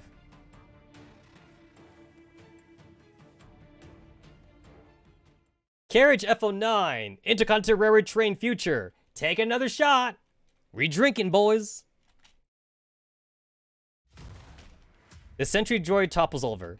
The oblivious human passengers are left completely flummoxed by the situation that has suddenly arisen. They gawk at the two dolls who have seemingly appeared out of nowhere, not knowing whether to beg for help or mercy, so instead they just panic even more. You're surprisingly capable. It took you less than half a minute to take out these muscleheads. Still holding a fire extinguisher, Irma can't help but compliment Maggie. Fighting isn't just brute force. I use my brains. Maggie promptly turns off the jammer and restores communications in the entire carriage. She then makes a beeline for Catherine to untie her. But before she can pull on the rope, Irma grabs at the hem of her coat and drags her off to the other end of the carriage. We need to help Ludmila first. The dolls hurry to the bar counter in the dining carriage. Open the door. Don't rush. We're supposed to wait for her signal. I've been trying to contact her since we came out of the ventilation shaft, but there's been no response. They are only 20 seconds away from the agreed time. As if to fuel Irma's anxiety, intense gunshots ring out once again on the other side of the door. Irma blanches immediately. Ludmila should be fine, right? Don't worry, if she can't handle them, you and I don't stand a chance either. The gunshots draw ever closer, followed by chaotic footsteps. The two dolls can almost feel their hearts lurch. Blue. Way, Anchor. Whoosh. Maggie and Irma shoot each other a quick glance. Without any hesitation, Maggie opens the door with her key. Ludmila rolls into a dining carriage in the same second. Clang. Wasting no time, Maggie locks the door again right away. She executes a whole sequence of maneuvers so smoothly, none of the gunshots have made it through the door. I'm so glad. Are you alright? Ludmila's face looks ashen and is covered in cuts. She doesn't exactly look alright. Aw, she's crying. Ludmila. I'm fine. She gets to her feet and turns to look at them.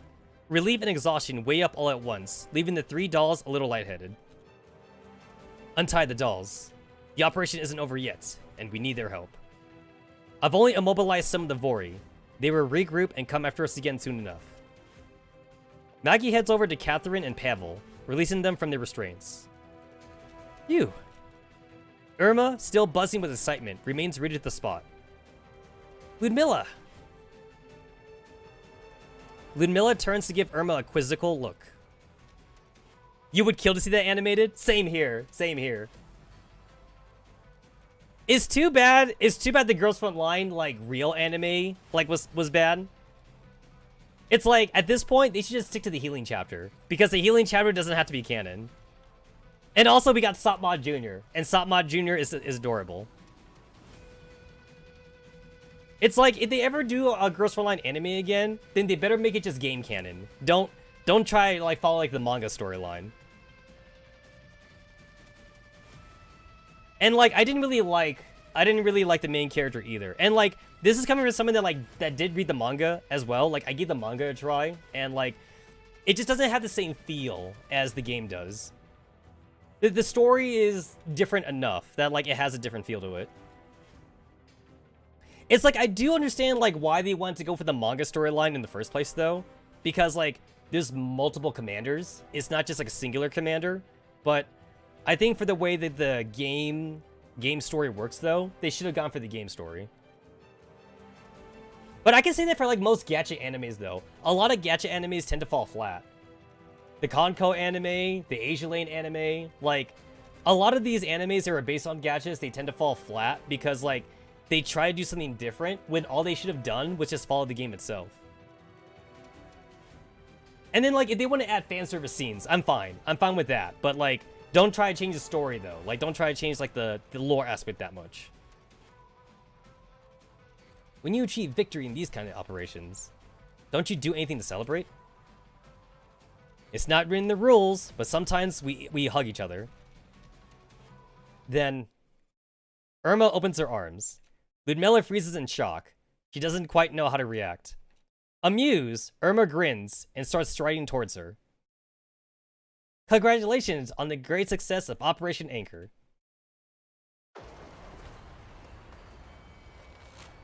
No!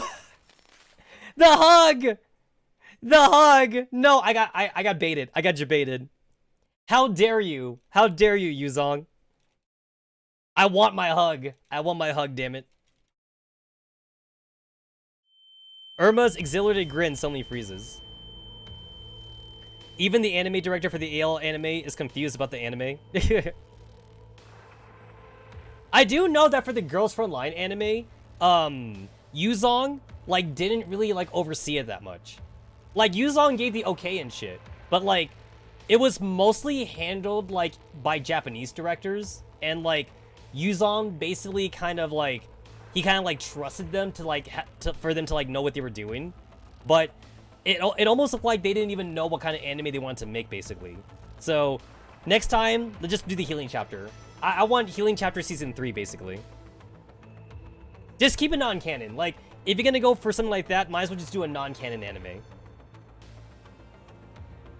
If they want to do, like, another healing chapter, then I totally would love, like, another healing chapter, like, not in the beginning of the game, but, like, somewhere, like, in the middle. I just want, like, more characters to, like, interact with each other. Or, since, like, Dandelion is such a fan favorite, then if they want to do healing chapter, they could jump forward a little bit and, like, do a healing chapter season that's, like, based around the time when Dandelion becomes a character. Just because, like, Dandelion does, like, a lot of, like, things with Star 15, and, like, that's very funny.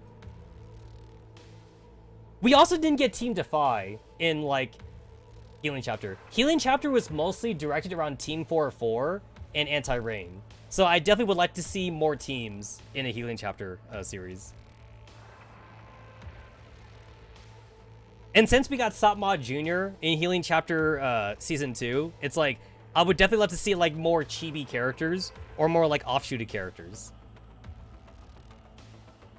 And, like, I would have to imagine, like, a chibi anime would be very cheap to produce, too.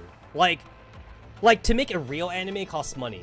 But to make it like a chibi anime, where like the episodes are like 13 minutes long, like that's gotta be cheap. That's gotta be like super cheap to make. Especially since like chibi animes, they don't use a lot of animation.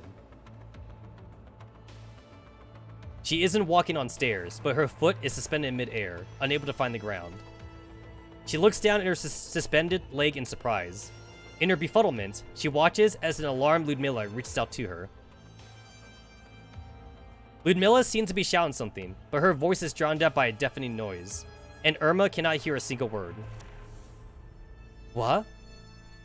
By the time Irma registers the sensation of being 0G, her body has already been flung across the carriage. Make Car an actual character in Healing Chapter? Yo, let's go, man. Let's go. Let's do it. Watch out! A powerful strength grabs hold of Irma. With one hand clutching the handle of the bar door, Ludmilla catches Irma with her other arm and holds onto her for dear life. Whoosh. Whoa! No one can tell which came first, the loud noise or the spinning. As the train tears off the middle tracks, Ludmilla's vision spins and swerves into a blurry, incoherent jumble. Having lost all sense of balance and control over her body, she tumbles around in the cramped space, colliding with other objects. She has no strength to spare on anything other than holding onto Irma like a vice grip. While everything is in motion, a sharp metal stake pierces through her right arm. As centrifugal force finally subsides, her body grows heavy, and she struggles to move. She stares at her right wrist in a daze as the message keeps flashing on her watch. Evening star has fallen.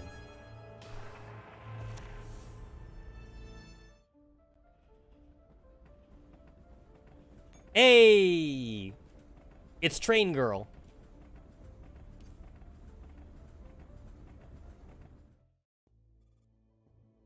Don. This just in.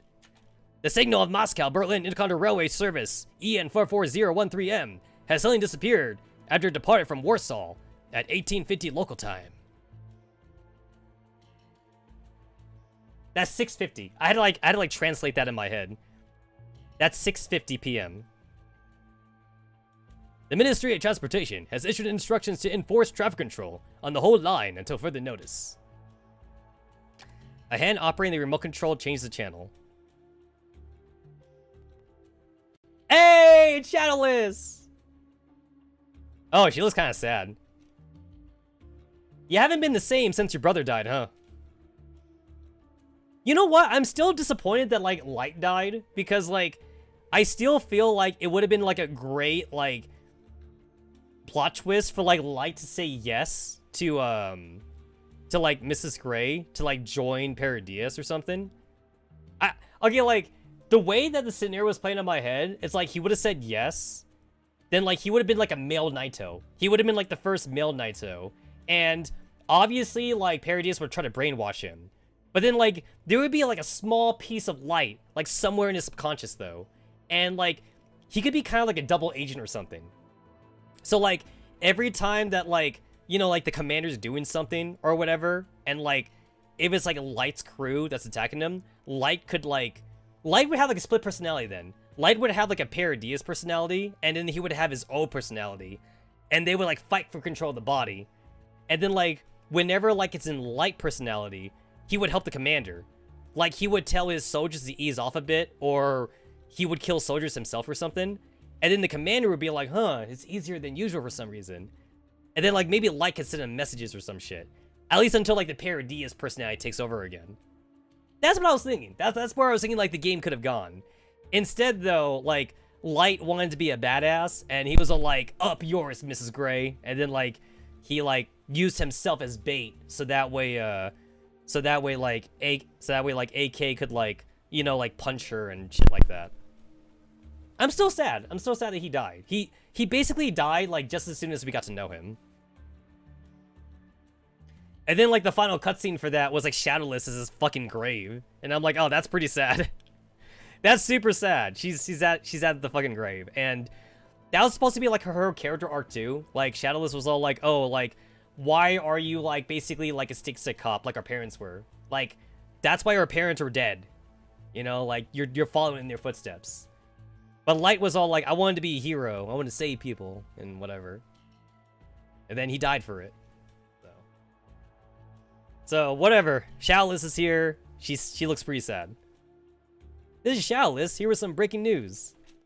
In the red zone to the east of Ponzin, an intercontinental train has come under attack and has allegedly derailed.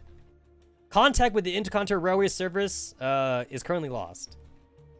According to the Customs and Border Protection Guard, an investigation party has been dispatched to the scene. The hand changed the channel again.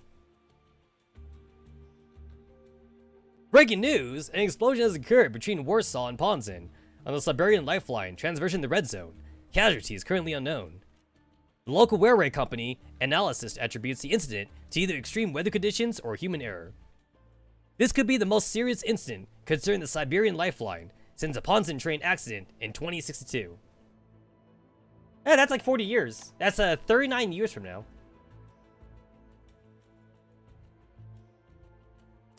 As long as I don't die from a heart attack, then like I should be alive by then. Hopefully by then, like we'll find a way to like upload our brains to a robot body, or I can live in the internet. BBC is still going in 2070. Hey, I'm just as surprised as you are. The hand picks up the remote control again and turns off the noisy report. But yeah, like I was born in 1987, so in 2087, that's when I'll be 100 years old. So we'll see. We'll see if I can live till 2087.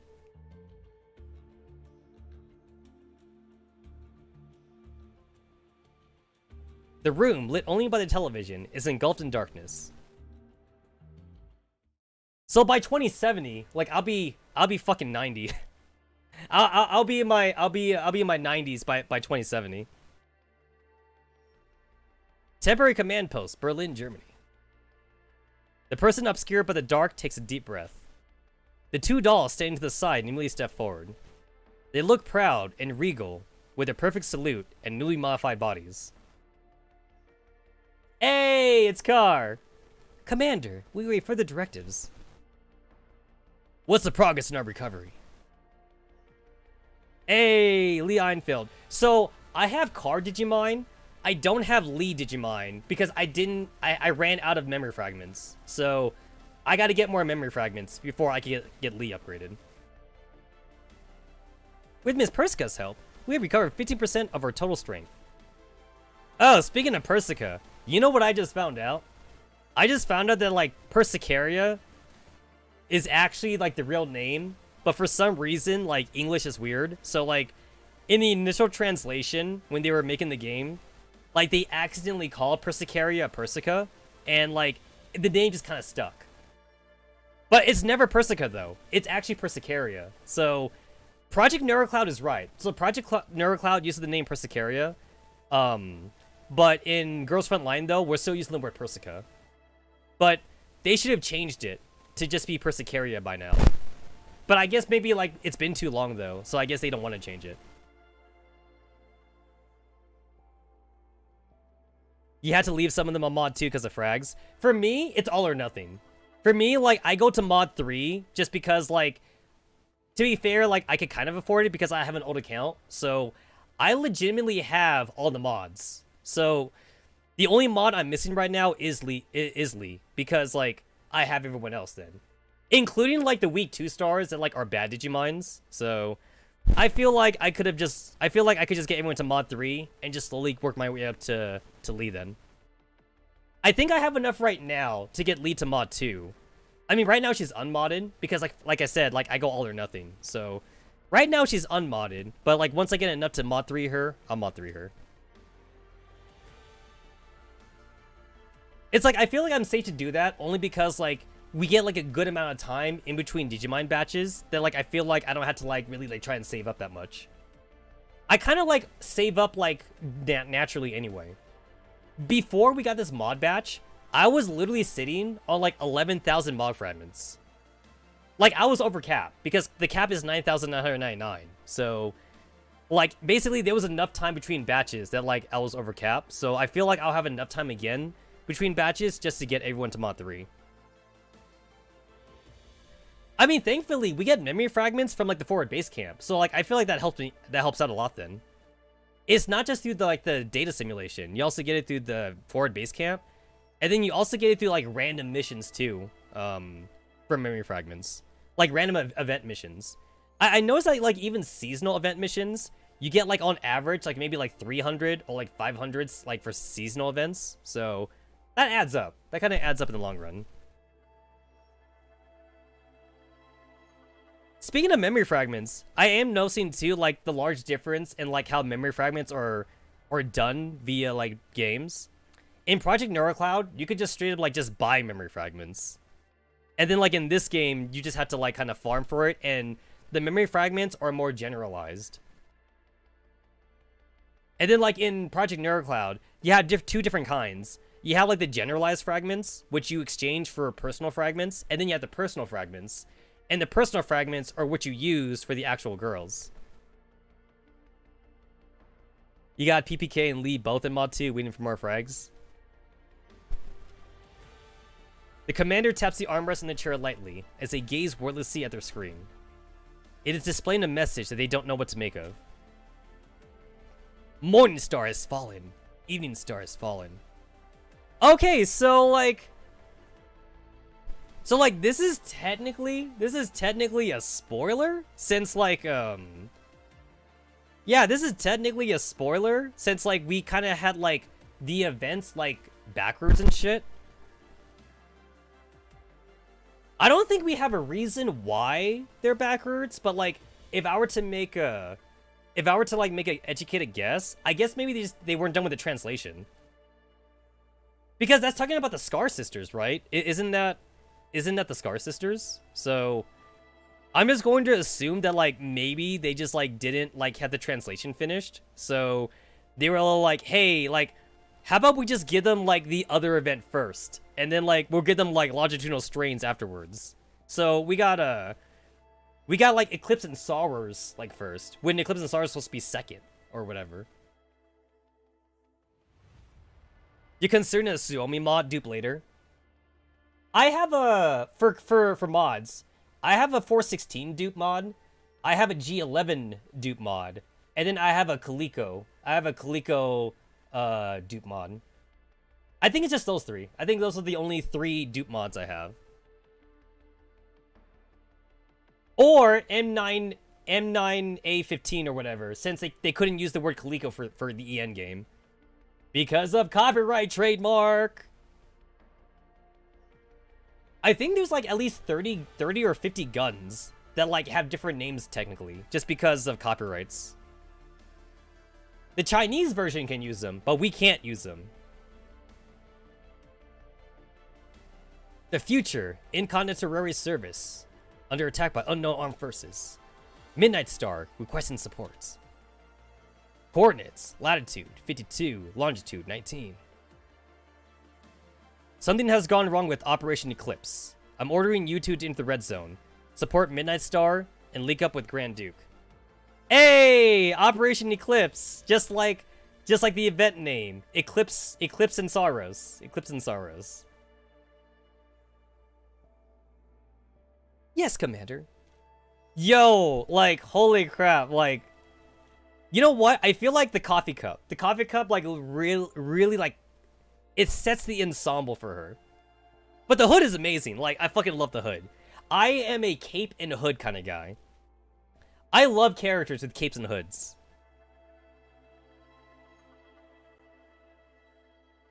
Roger. I have to admit, I'm not really a fan of the hat for Car. I'm not a fan of the hat. I had the same feelings too for 416. I don't like the 416 mod hat. I prefer the old hat better. The restless fingers cease their tapping. The commander opens their eyes and swivels around in their chair. Set off immediately.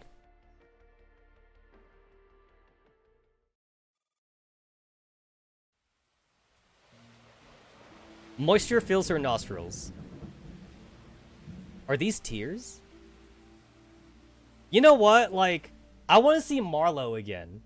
Because Marlo was, like, Kay's, like, personal, like, T-doll or whatever. We haven't seen her, like, since she got introduced. I want to see her again. I feel like Marlo could actually be a T-doll.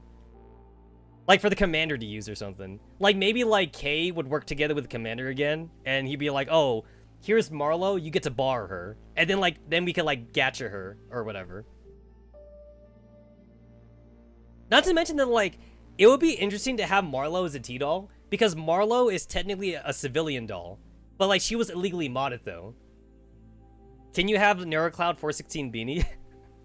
I say, man, same. No, that's impossible. A crude service doll like me isn't even capable of making such complex facial expressions. Susanna sniffles and opens her eyes with her default smile still on her face. A cool sensation caresses her face. The hazy night sky is all she sees. Ah, so it's raining. In the deserted red zone between Warsaw and Ponzin, inside the future, which has been derailed and is currently spewing smoke, Susanna finds herself lying in the damaged gangway connection with mud all over her body. Rustle. Raindrops land on her face and body. She clambers to her feet robotically and looks left and right. Above her head, a horrific rupture has appeared across the carriage roof. That is where the rain has fallen through. Raindrop streaks down Susanna's smiling face like tears. Susanna, pull yourself together. She remembers now. The Vori dragged her here and commanded her to open the door to carriage 2. When she failed in the task, they just left her on the spot. Then... You don't have time to feel sorry for yourself, Susanna. The passengers. If you want to keep this job, you need to find the passengers. The train was attacked. It got derailed and the carriages were badly damaged. The most important thing right now is to find the Emergency Communications Handbook and to preserve the lives of the survivors.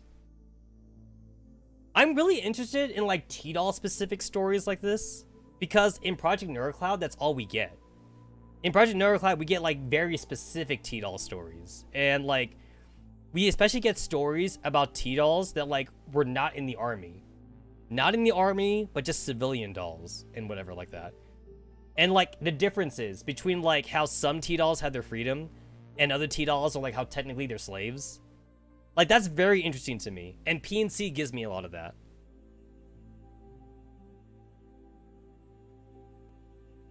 She stumbles ahead in the dark.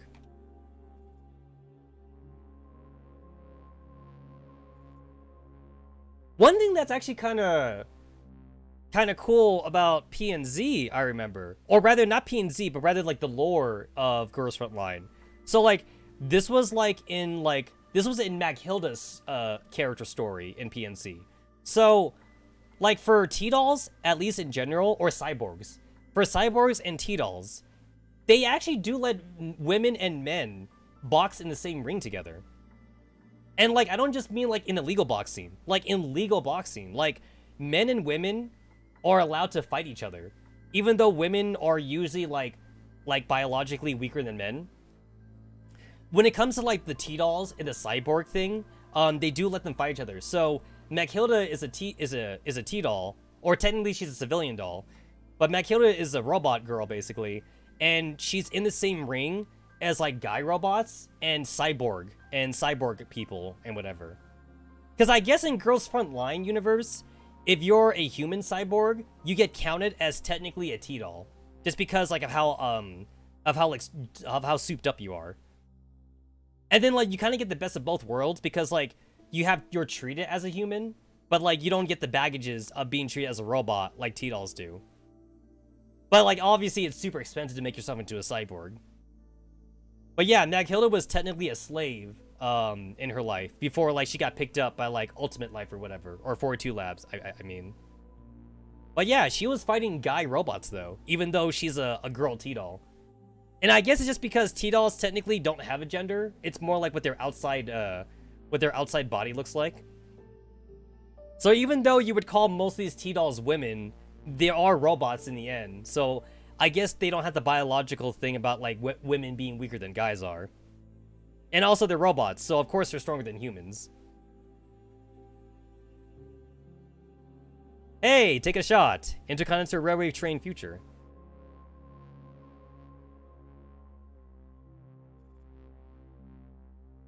Matilda being like a boxing T-doll in PNC or like in Girls Frontline verse also like makes me wonder like the sexist ramifications of like guys fighting girls and shit. I guess in Girls Frontline verse, since like World War III happened, like I guess maybe they don't care about it on such a deep level as like our society does. Probably I guess maybe they just don't care about it as much.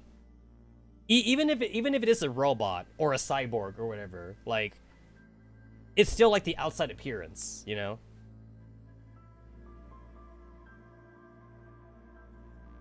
It may be an armored train, but it still sustains very significant damage in the Great Impact.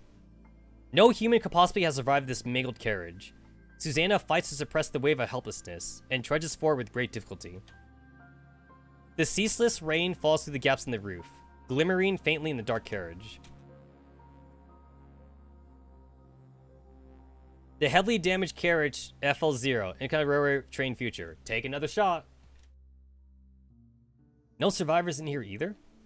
No, I can't give up yet. The comms handbook should be in the workroom inside the dining carriage. Is ChatGPT a T-doll in GFL? You know what? That could be a thing though. Like just a really smart, yeah, just like a really like if ChatGPT like evolves enough, you could totally like just copy and paste that. You could copy and paste that into a robot body. You totally could. You totally could.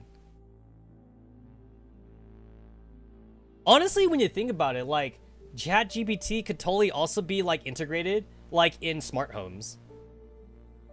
Obviously, like I'm not a rich enough person to have a smart home. The closest thing I have is a Alexa. And yes, I know Amazon totally like spying on me and whatever, but whatever. Like I like the convenience of having Alexa with me. So if in the future, if I can ever afford like a smart home, I'm totally doing it. Like dead ass though. Like dead ass. I actually use Alexa to always control my lights now. Like it's been a while since I actually like manually turned off a light. Dead ass. Like I just tell Alexa to turn off my lights for me. Or like when I leave, like I actually have Alexa smart enough to like know my routine. So like when I leave, she turns off the lights for me just in case I forget. And then if I'm driving and I forget to tell her, and then like she's not sure if I left, she'll actually ask me like on my phone. She'll be all like, oh, like, did you leave? And I'll be like, oh yeah, I left. And then she'll turn it off for me and shit. And that's me like living in my apartment. Like if I had like a true smart home, you can bet your ass like I don't care if like Amazon or Google spying on me and shit. It's like, you guys can spy on me all you want. I got nothing to hide. Like, just keep the conveniences coming, you know? I also do like Alexa like giving me warnings too for like weather reports and shit, even though I don't prompt it from her. She'd be all like, oh, like there's a flood warning or like there's a storm warning or whatever like that. It's like it's nice to know, and I don't find it super annoying, so it's fine when she tells me that. And like she also tells me that only when she knows I'm awake too.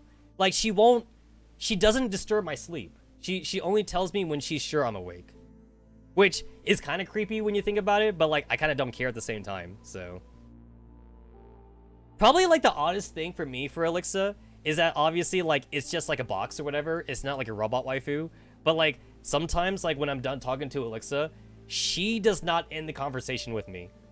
Like she wants to continue the conversation, and it kind of freaks me out sometimes when Alexa does that.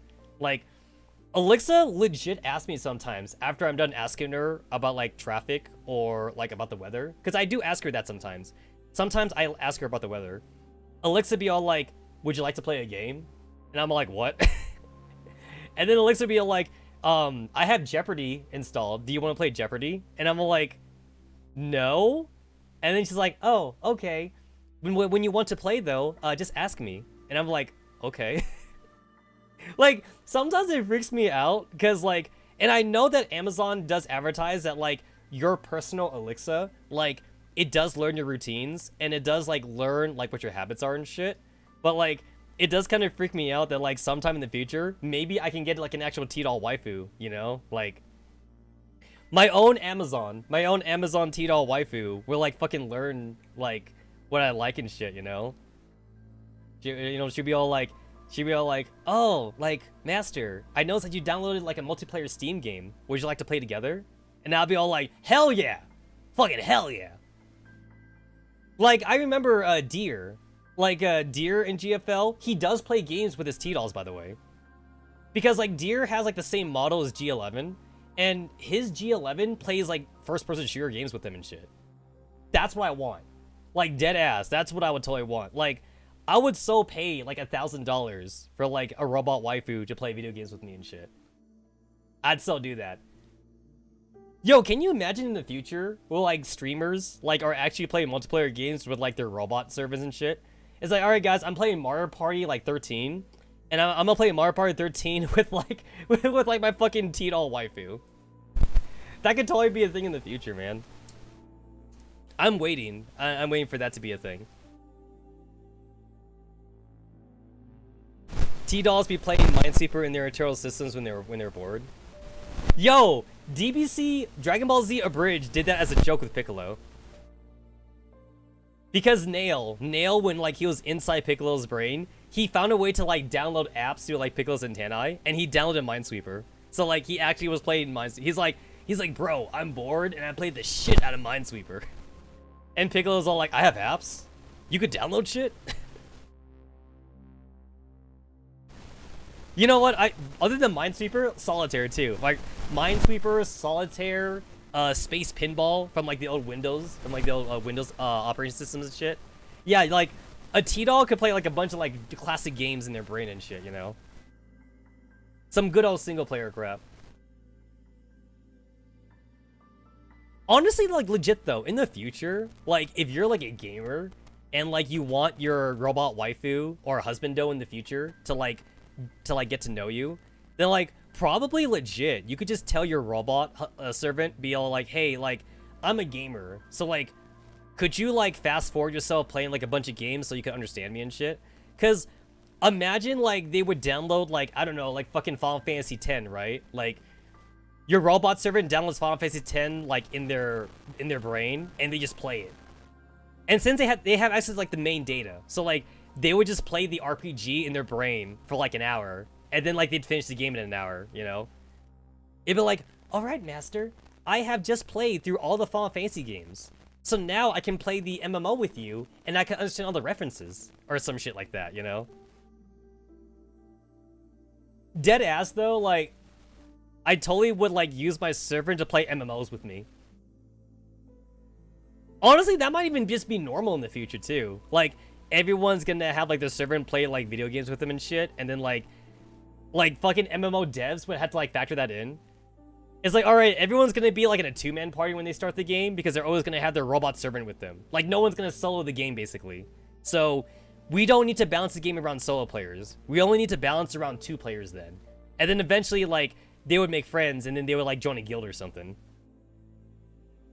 Because I know that some MMO devs, they do try to balance the game for some single player content because like not everyone joins the guild or something, and not everyone has like good friends they can play with. Although in my opinion, even if you have like no real life friends to play with, like the whole point of MMORPG is to play with people. So yeah, fucking join a guild, like join a casual guild, or like make some online friends, you know? But that's just me. If you wanted to play a single-player RPG, they have those, you know? Go and make some online friends. As a stewardess, she must carry out her duty under any circumstances. Making her way through the mutilated carriage in an ordeal in itself. The carriage is lying on its side, and her way is full of obstacles. The rain streaks down erratically in her field of vision, sometimes vertically, sometimes diagonally. Carriage F09, Intercontinental Railway Train Future. The damage is less severe here. The door of the dining carriage is still locked, but it got mangled in the collision. Susanna gives it a light shove, and the door gives out. She turns on the emergency lights in the carriage. Luckily, the independent power supply in this carriage is still functional. Ugh. Under the slightly dazzling light, a groan can be heard from inside the carriage. Compared to the carriages that took the brunt of the impact, the dining carriage has suffered significantly less damage. Thank goodness. She has finally made it to her destination. The dining carriage has quite literally been turned upside down, and is absolute chaos. The bottles of liquor that used to sit on display in the cabinet have all fallen off and are now smashed all over the ground. The smells of different liquors mingle and waft through every corner of the carriage. Oh. Using her memory, Susanna feels her way through the dark, taking care not to trip over the dolls or objects lying on the floor. She finally reaches the staff locker, though it is also badly deformed. She pries the door open by force and retrieves the emergency communication device. She immediately punches in the rescue code. Beep. The light stays on, but nobody picks up. Her only hope is to turn into despair. Her only hope turns into despair. No, it can't end like this. I haven't even won 500 credits with my lottery tickets. I can't just die here. Okay, I know a little bit about the credit system in this world, and I know that 500 credits ain't shit. 500 credits is not shit in this world. This is Ponzin. Please report. Urgent aid needed. This is Service EN44013M. I am Susanna, the train stewardess. Latitude 52, longitude 19. EN44013M. Latitude 52, longitude 19. The call cuts out. Damn, the signal reception in the red zone. Susanna puts down the device feebly. I should have applied for annual leave yesterday. Is anybody there? Do you need help? A droid yanks open the door to the workroom that Susanna is in. He must have thought Susanna was trapped inside. She takes a good look at the railway droid that was sitting in the dining carriage earlier. Are you alright?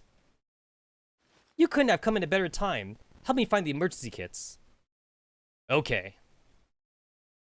Susanna forces herself to perk up. She finds the power switch on the emergency locator transmitter and activates it. Then she tries to recall with the emergency kits restored. Elid! Someone's infected in carriage 17! Of course, zombies! We got zombies. A terrified voice cries out on the other end of the carriage, followed by a series of clamorous footsteps. Like a rock thrown in a lake, fear and panic quickly spread through the carriage like vigorous ripples. You've got to be kidding me! Run! We need to get out of this carriage! I don't want to be in the same carriage as Elid. However, Pavel immediately rushes towards carriage 17. Rosetta! Pavel's large form quickly disappears from view. Susanna mutters to herself weakly. What now? Oh god, I don't think I can keep it together anymore. She is so overwhelmed she feels like pulling her hair. As the ominous feeling spreads, a few beams of light shine into the carriage. Look, lights! There are lights outside. Someone's here. Huh? Susanna appears in the distance. The powerful light beams originate from the woods several hundred meters away from the tracks. Help is here! Someone is here to save us! Susanna remains frozen. The passenger next to her slaps her roughly on the back. Stewardess, stop spacing out and give us some gas masks. Someone has come to rescue us. Let's get outside. Rescue? Let me confirm it. Susanna kneels down and rummages for an outdoor flashlight in the locker with quivering hands. The passengers watch her in the woods nervously. Their biggest fear is those light beams going out. She finally pulls out an outdoor flashlight with an emergency kit. She runs up to the window light right away and sends out an SOS in the direction of the woods. Are they really here to save us? This question is on every passenger's mind, but no one dares voice it. Each passing second seems excruciatingly slow. After what feels like several centuries, a light suddenly starts blinking in the woods. It is an accurate signaled response to the SOS. Help is here! The rescue party has made it! We're saved! Finally! Finally, I can get off work. Carriage FL2. Intercontinental Railway Train Future. The damage here is negligible. Ugh. This son of a bitch is still alive? Damn, bro. Nikolai presses a hand against his dizzy head and crawls out from under his seat. He stands on the spot and teeters unsteadily for quite a while before he finally regains his balance. What just happened? Did someone hit me from behind? In the chaotic carriage, the Vori slowly regain their consciousness and get back on their feet, cursing all the while. Daniel helps Babaluba up from the floor. The woman tries to appear calm and composed, but her expression betrays her displeasure. Daniel! What up with you lot? The train suddenly braked, and we all got sent flying. Was it an emergency stop? No, something must have happened up ahead. Daniel examines the situation inside the carriage briefly, before making his report to Baba Luba.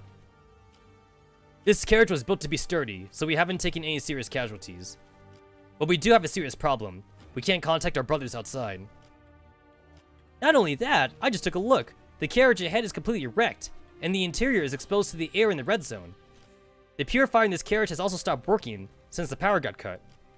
God knows how long we can last with just our gas mask. Don't panic! Nobody dares speak while Baba Luba ponders the situation.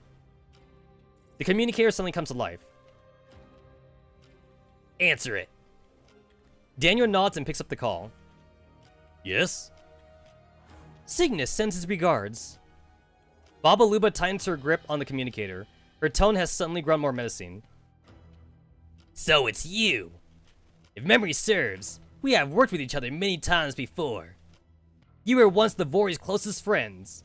But what happened this evening is no way to treat a friend. I'm glad we're joining hands again, Baba Luba. So, this is compensation? We won't abandon our old business partner. However, we have a small favor to ask of you. Please give us your support.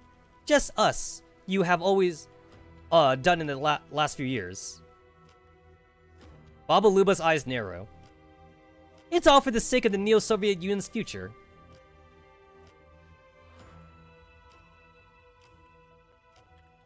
Intercontinental train future. Another shot. Susanna frantically takes out the protective suits stored inside the workroom. We have sufficient supplies, so please don't push. And please wait your turn patiently. It is still pouring outside, but the passengers are no less eager to get off the train. Don't bother sorting the stuff by model number. Just chuck everything on the floor. Please wait. Don't go off on your own. We can't afford to wait longer. What if the Vori come back this way? Susanna sighs in expiration as she helps a little boy tighten the straps on his gas mask. Then she dumps all the emergency kits on the floor and turns around to open the emergency exit. Please stay safe. Don't open the door! An angry shout makes Susanna jump. She looks at the person who shouted at her in shock. Shut the door!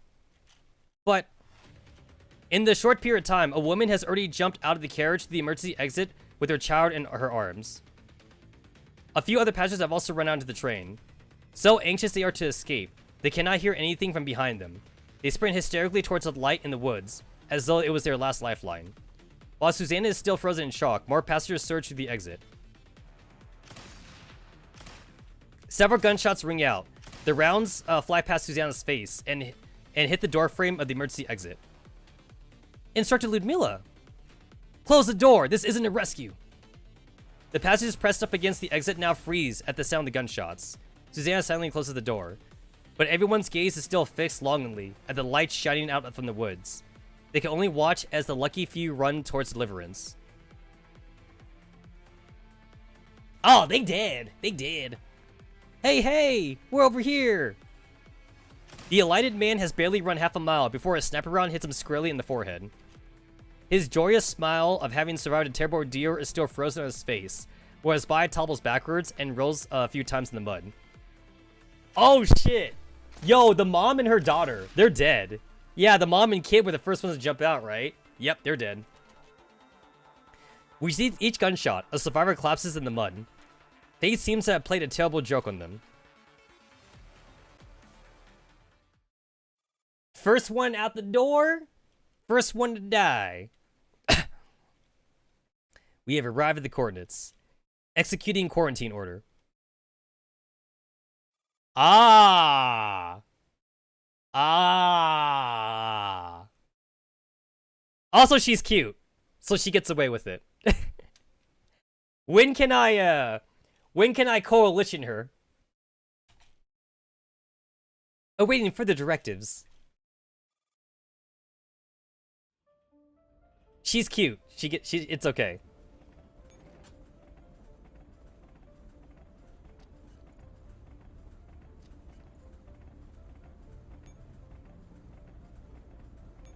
Quintent Rondo Presto.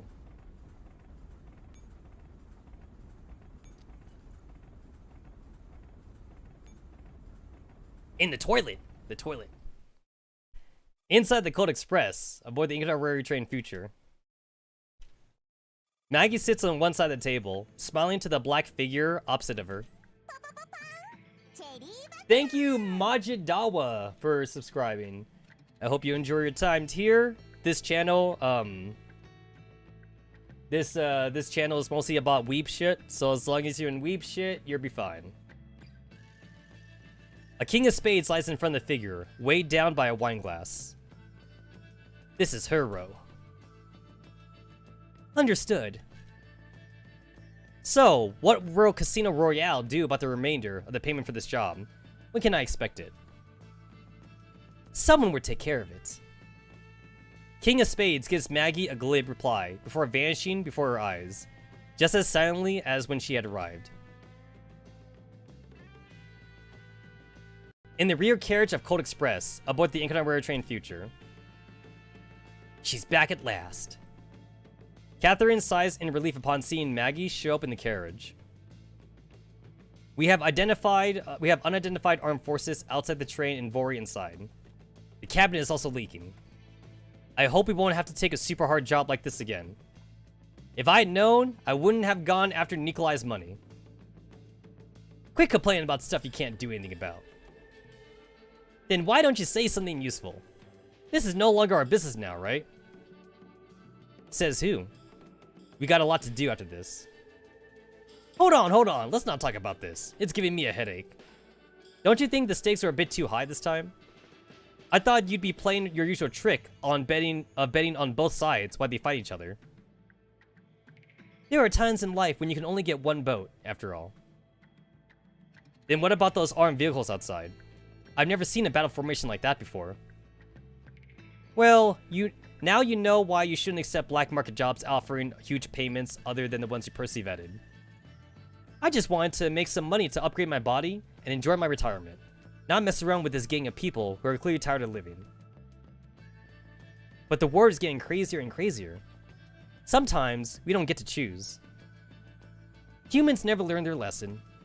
They fought World War I with basic weapons, World War II with advanced weapons, and World War III with fully automated ones. Who knows how far off we are from World War IV? Forget it. I don't want to think so far ahead. Whoosh. Catherine then disappears from inside the carriage. Is it really so far ahead? Even if the sky falls, the tall people will hold it up for us. What's the point of me worrying? Whoosh. Maggie also disappears. Carriage. Dining carriage, Intercolorado train, future. Take another shot. Rain pounds against the glass of the windows, beating against the silent hearts. Nobody is making a fuss about getting off the train anymore. Despair starts to spread through the cramped carriage. Susanna stands by the door. As the door closes, she can almost see that corpse in the rain, its eyes open and uncomprehending. The passengers within the carriage check their injuries and silently wait for dawn that may or may not ever come. You'll feel better if you lie down. Irma gently nurses Ludmila's right arm. The latter doesn't seem aware of her own injury as she studies the distant firelight with a cold and silent gaze. Are you really not going to lie down and rest? Ludmila finally turns to give her a look. It's my arm that's injured, not my legs. Besides, a minor wound like this is nothing. But I was supposed to protect you. Ludmila seems a little taken back. I'm the big sister. I should protect you like the mother protected me. You're overthinking this. He's not your mother, and he won't protect you. I don't believe you. You're too dishonest. If you don't consider yourself my little sister, then why did you protect me? Don't worry, I won't tell anyone about your secret identity as a Soviet secret agent. Ludmila wants to say that anyone would have offered a helping hand under those circumstances. Even as an instructor, she has done so countless times before. But is she really the work of Professor Hume? What would happen if she ended up going crazy like before? I made a key just for you in the summer garden. If I should forget you, then as long as someone mentions the name Ludmilla in front of me, I'll remember. A memory anchor, you mean? Yes, they take the form of keys in my neurocloud. Although I might forget you after a while, it's okay, because I'll eventually remember you someday. Please stop looking for Professor Hume. Forget him. Find a job and leave free as a doll. And live as a free doll. I can't. Why are you so persistent? I told you, I want to be a complete self. Each of my memories is precious to me. They shape me, they accompany me, and they comfort me. If I forget those people and things by accident, then it would be very unfair to them. And it wouldn't be fair on my part. Memories aren't all good, you know. So what? The good memories are mine, and the painful memories are also mine. Together, they make up all of me. You know what? I actually agree with that. I do. This is actually my own life philosophy as well. I have met lots of people in my life. This makes me sound really old, by the way, but I've met people who wish like they never saw like a loved one die or something. People who like wish they never went to a funeral or whatever like that. I've also like met people in college where it's like they wish they never had a sister. They wish they never had a brother because they saw their brother and sister die or something. Like, you know, they either died of cancer or they died because of like a murder or something like that. And these people will tell me that like they wish they didn't have those memories, that they would forget. But for me though, every painful memory I have, it helps me grow as a person. And if I didn't have those memories, I wouldn't be the same person. And I think this is also very important too for people like me who tend to take a risk in life, and people who are, I guess for lack of a better word, we're kind of assholes, and we kind of like do a lot of bullshit. Every time something bad happens to me because of my bullshit, I take those experiences to heart, and I'm like, okay, so there's kind of like a limit on like how far I could take things. And then like I weigh those bad experiences with the good experiences whenever like I'm about to do like dumb shit again. And then I'm like, well, do I take a risk again? You know, like do I do it again? Because you know what, I'll be honest, like I could have died like so many times in my life. There was quite a few times I could have died, but I didn't. And whether or not you want to chalk it up to luck or fate or like an angel touching me or something, I'm still here. I'm still here. There were a couple of car accidents that like I barely missed. There were a couple of times in Japan, a couple of times when I'm like out of the city, that there were definitely incidents that happened that I was a part of, and I came out of those unscathed. And they were not fun, obviously. They were not fun in the moment, but when I look back at those memories though, it's something that I don't mind talking about sometimes with people. And then like sometimes people look at me and they're like, holy crap, like how can you still be that guy right now that's in front of us? And I'm just like, well, you only live once. I would say that like I don't really have like a YOLO mindset or whatever, you know, like YOLO, and then like do something stupid, like do bungee jumping or some shit. But like at the same time, I guess kind of YOLO, you know, just do what I can. And I'm all about having fun. I'm all about having fun in this life. And for me, I kind of extend the YOLO thing a little bit. Not only do you only live once, but you're only young once. So like, I don't want to be 80 years old and be all like, oh, like there's a lot of things I didn't do and I can't do them anymore because I'm old now, you know? So it's like, not only, so like, it's more than YOLO. It's like you're only young once, and, you know, just have fun. Just have fun with life and just do whatever. And that does include like, again, like all the stupid shit I've ever done in life. Like, would I go back and change them? There was actually a time in my life when I said like, yeah, I'd want to change certain aspects of my life. I wish I hadn't done that thing, or I wish I was prepared, because there were definitely things that happened in my life that like was not my fault, and I could have avoided those things if I was either more prepared or if I just did nothing. Like if I just actually like didn't do anything at all, then I could have avoided, you know, those terrible experiences. But, you know, other than me going back in time to warn my past self, like, hey, don't leave the house on Saturday or whatever like that. Or like, hey, this is gonna happen on that day. You're gonna be in that location, but just like hide in the bathroom or you know, like leave early or something or whatever. But no, like now I can say I don't wish that. I don't wish for a way to give myself a warning in the past or to change those experiences. It happened, and every time those bad experiences happened to me, it gave me experience, you know, it gave me something to think about. It gave me it's going to also let me prepare for things that could also happen in my future because I experienced those bad experiences in the first place, you know? That's my life philosophy. I don't have cancer, and I don't have any STDs, despite all the unprotected sex and the orgies I had back in high school and college. And obviously I'm playing with fire back in the day, so I guess I should consider myself lucky.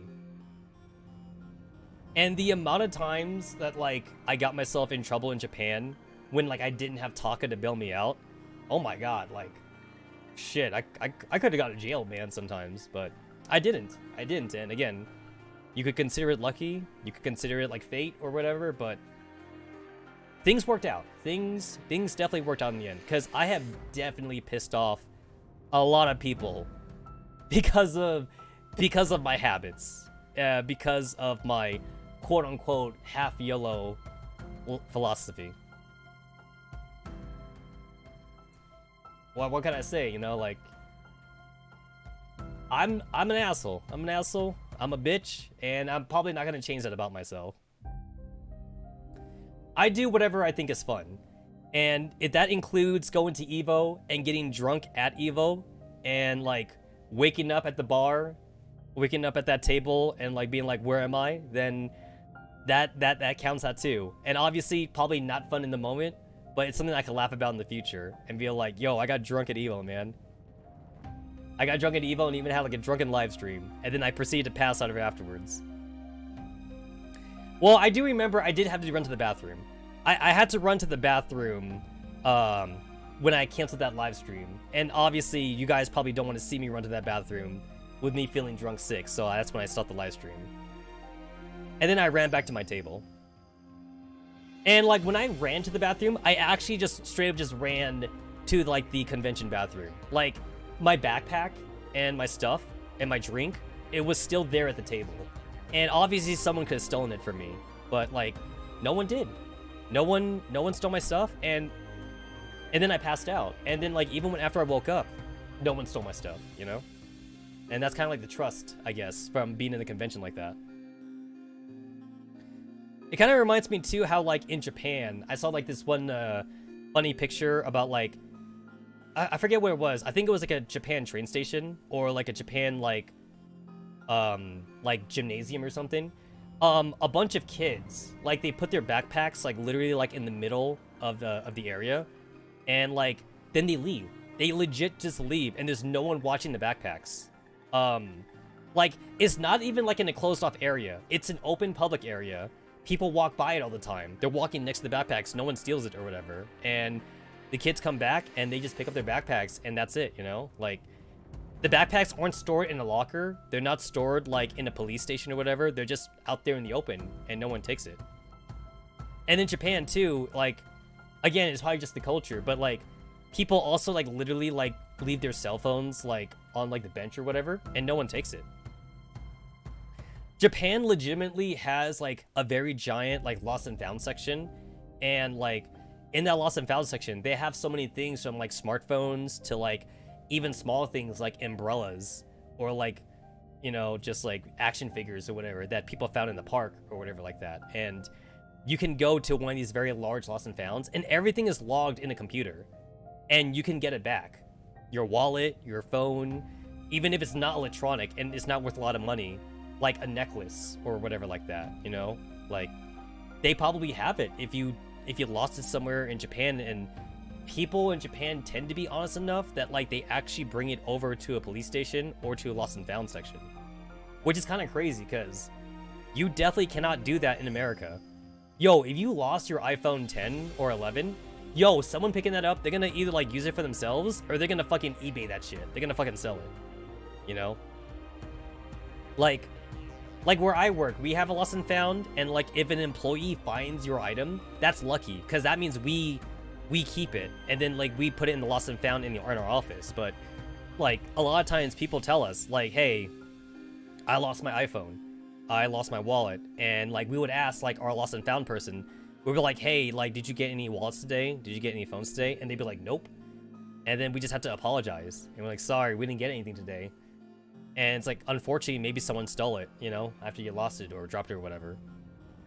One time at work, we had a person lost their wedding ring. They lost their wedding ring, and like the guy said that like it was like a $10,000 wedding ring for his wife. And the wife said that like she had to take it off for like a second or something like that. It wasn't a wedding band. It was not a wedding band. It was an actual like wedding ring. And she took it off for a second or something. And then like, I don't know, I guess she misplaced it or something. It was gone. It was just straight up gone. And we didn't have it or whatever. And also it's a ring, it's tiny. That is tiny. It is a ring. So it's like, it's like we never found it. Even like a month, because this was like a couple months ago too. Even after like a month of that, like some of us still remember that because like it's a $10,000 ring, and like we do like our managers, they do like write that down whenever someone like, you know, reports that they lost something. And then none of our janitors reported finding anything too, because you know like they clean up the place and whatever. Nobody found a ring. I mean, I know I didn't find a ring, and I consider myself pretty honest, so if I did find it, I was not going to pocket it. I was going to be honest and just bring it to lost and found. But again, that's just me though. I mean, who knows, right? Like, maybe an employee did find it, and maybe they did pocket it, and then they lied or something. Or maybe one of the janitors did find it, and then they also lied. Who knows, man? Who knows? But that's kind of sad, though, to lose something that expensive, and, like, you know, you never see it again. Yeah, keep it on your person, you know? Just, if it's important to you, just try to keep it around. Obviously, when I was drunk at Evo, I could have lost, like, my camera equipment. I could have lost my arcade stick. Someone could have stolen my crap. They didn't. I was in the bathroom for, like, a good, like, 10 minutes, I think, before I came back. And then I passed out for about an hour. And then, like I said, like, all my shit was still there. But, yeah, someone could have jacked my shit off me, and I would have been sad about it. But, you know, it didn't happen. So, that's the risk I took when I decided to get drunk at Evo. You know, it's all part of, like, whatever life's experiences throw at you, you know? Sometimes shit happens, and sometimes it doesn't. And I've definitely lost stuff at Evo before, too. And to be fair, I think every time I lost stuff at Evo, it was definitely my fault in the first place. I know one time, I did lose a charging cable for my camera. So, like, I did have to get a new charging cable. And like, when I try to find it in my bag, like, I try to, like, retrace my steps, and, like, I am nearly 100% certain that it was at the convention floor. Like, I left it, like, plugged in or something, and, like, I unplugged the charging cable from my camera to put it in my bag, but I never unplugged the charging thing from the outlet I was plugged into, so I must have left it there, or whatever, you know? So that's obviously my fault. And then, like, obviously, like, whenever, like, they clear out the convention hall, you know, probably someone found that charging cable, and then, like, maybe someone brought it to Lost and Found, maybe someone pocketed it, who knows? Who knows? Maybe they also assumed, too, that maybe it belonged to, like, the hotel, so maybe the hotel, like, kept it for themselves or something? I don't know. I've definitely also lost, like, definitely phones, and I've dropped my wallet so many times, at places. Funny enough, every time I lost my wallet, I've actually always been able to get it back without anything being stolen in my wallet. And whenever I lost my phone, I've always been able to get back my phone, but not always in one piece, though. One time when I did lose my phone and I got it back, the screen was shattered. So I definitely had to get a new phone after that. Technically, you don't fix a broken screen. You kind of have to like just kind of replace it. It is possible to fix a broken screen by replacing it with a new screen, but like, since that kind of implies having to take apart the phone anyway, you're kind of like basically making a new phone. And it depends on the damage too, because sometimes like if you drop your phone, the damage goes all the way past the screen and it goes into the internals. So you end up like breaking the chipset anyway or something. So might as well get a new phone then, because it's actually broken. All right, I got a little off topic here. I blame Irma.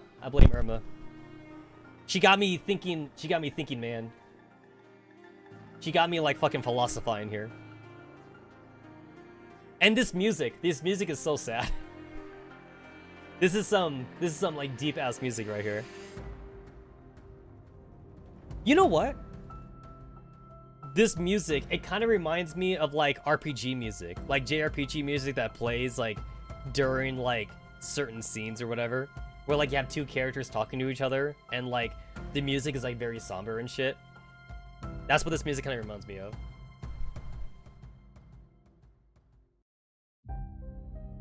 Oh, it just looped. I can tell.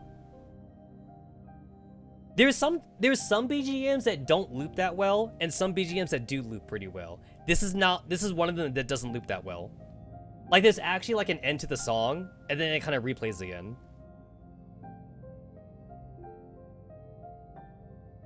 Then go. Are you going to tell me about Professor Hume now? You don't hate talking about him anymore? No. Fine, let's talk about something else. How did you know that they weren't a rescue party? Didn't they respond to Miss Susanna's signal? Ludmilla sighs. They came too quickly. But we only just left Warsaw, and with such a big ruckus, surely the outside should have gotten word, right? Even if there just so happened to be reinforcements nearby that respond immediately, they wouldn't have taken on that formation. Because that's an armored assault formation. Armored assault formation? No country would deploy rescue forces in attack formation. Doctors should be carrying blood bags, not bayonets. I see. Just then, a voice suddenly calls out to her. What are you talking to yourselves about? Instructed Ludmilla. Ack, I forgot I was having a direct conversation with you. What's the matter? A doll called Pavel wants to see you, but he's got an ELIT patient with him, and the humans inside the carriage refuse to open the door. At the gangway connection between carriages F09 and F10 of the Intercontinental Train Future. Ludmilla brings Irma and Maggie with her to the gangway connection. The dolls there have cleared out some space, in which Pavel the doll is standing. He has a girl behind him, who is showing obvious signs of infection. Her eyes are tightly shut, and it's plain to see that she's blind. Mr. Pavel, what happened? Pavel nods to Irma in acknowledgement. Irma, it's a long story. He then turns to Ludmilla. Instructor Ludmilla, we have only spoken over the comms, but I remember that you're in command here. Ludmilla quietly studies him. A girl and a wereaway doll, a pairing that's unlikely and practically unheard of. Rosetta can still be saved. We're bringing her to Berlin for treatment. Please help us, instructor. Seemingly disturbed by the mood in the room, the girl that Pavel is shielding behind him suddenly speaks up. Pavel, stop begging people for my sake. So that does explain why Pavel was trying to buy like the ELIT infection medicine.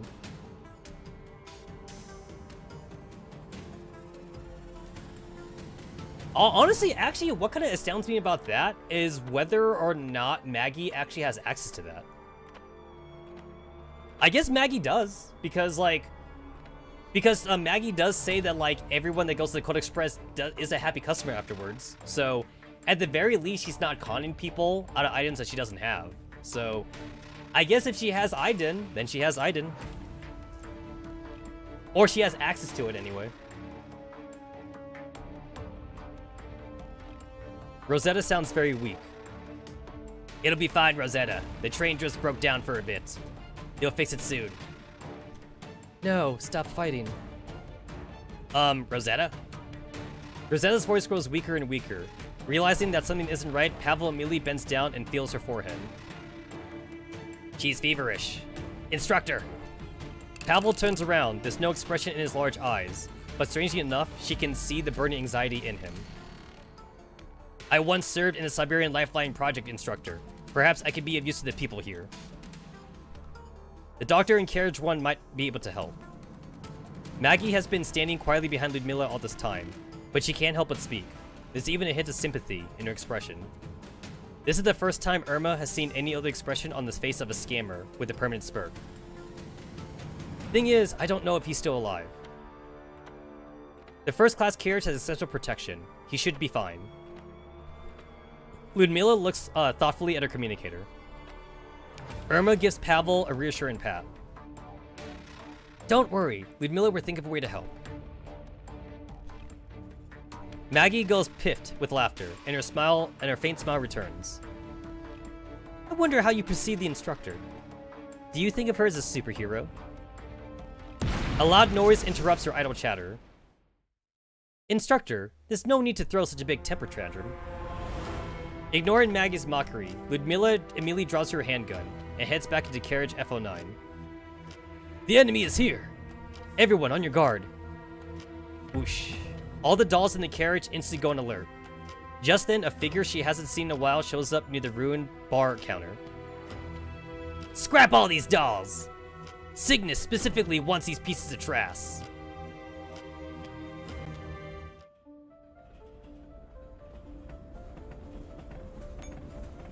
Ooh! Fire controls. I definitely want those. That gets me more dupes if I need any more. I think I have enough fire control rods for like, I think 2 more dupes if I wanted to. Yeah, 2 more 5-star dupes. Ooh, awaiting rescue. Hey, M1911. I haven't seen you in a hot minute. That's Python. That's cool. We got Python there. We have a Colt Revolver, or Saw, if you want to go by the EN name.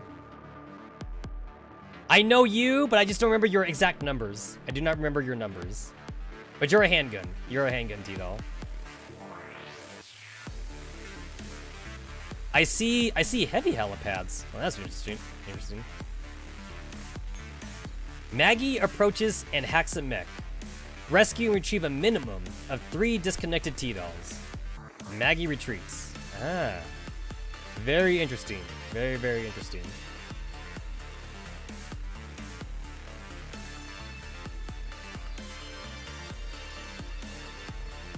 Alright, I've been streaming for a good while. I'm not going to stop right now, but I am going to briefly check my phone right now. M9, thank you. Thank you. Anyway, I'm going to briefly check my phone right now. I tend to have this habit where, like, if it's my day off or something, I legit don't look at my phone for, like, a whole day. And then, like, when I look at my phone on a work day, because I look at my phone on work days, then, like, I have, like, missed messages and shit. So, like, yeah, like, if it's my day off, then, like, you're better off calling me and not trying to actually text me. But then if I don't answer the call, then, like, text me, obviously. Alright, I'm just checking my phone right now. Alrighty, cool. Alright, we're good.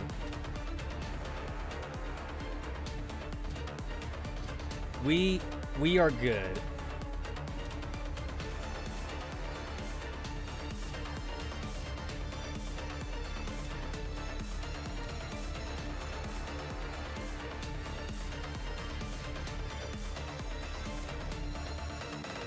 Alright, this is gonna sound weird, but like, right now I am on, another gacha game on my phone right now as I'm here streaming like Girls Frontline, and I'm trying to get to a part in this other gacha game where like I can leave it off again because, you know, stamina. The stamina thing is annoying, so I'm just trying to use up a bit of my stamina right now so that way I can like go back to Girls Frontline. Alright, we're good. Alright, we're good. I just had to use up a little bit of my stamina. Alright, rescue 3 dolls. And I have 4. I have 4 to do. So that means I can skip one. I can skip one.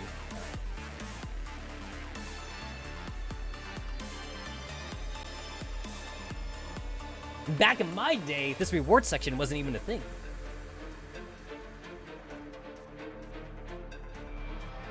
I'm kind of sad that like Sten Mark II isn't like a story character, because like Sten Mark II and Scorpion are like your first 3-star dolls that they give you for free. I guess on one hand though, there's the official Girls Frontline like tutorial videos, and Sten Mark II and Scorpion, they are voiced. So like that's kind of cool actually. It's not a fan thing too. It's actually like official Mika thing, and they are subtitled. So if you don't understand Japanese, they are subtitled, and you can see Sten Mark II and Scorpion teach you how to play the game. Although I guess to be fair, I guess it's kind of outdated now. It is a little outdated. Actually, funny enough, I think they have like 13 episodes. I think there's 13 episodes of it, and like in those 13 episodes, like literally episode 1 and 2, they become immediately outdated once you hit like episode 6 or something. I think episode 6 is when fairies got put in, and the game had changed because of fairies. And then like, I think episode 9 is for Hawks, and like obviously the game had changed by the time Hawks got put in. So like every time like a new gameplay mechanic gets put in, the older episodes kind of become obsolete. I mean, they're still fun to watch though. They're still fun. I think episode 12 is Digimine, is like the Digimine episode. So they teach you about memory fragments.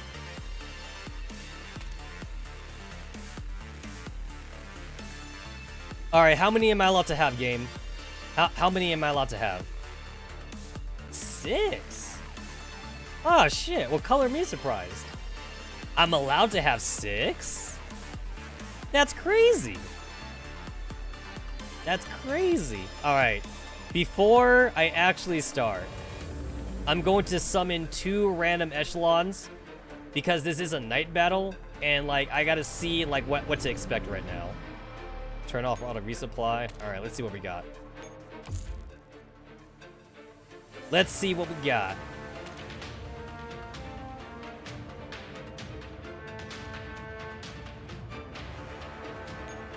Cool beans. I see some plastic explosives. Cool beans. Alrighty.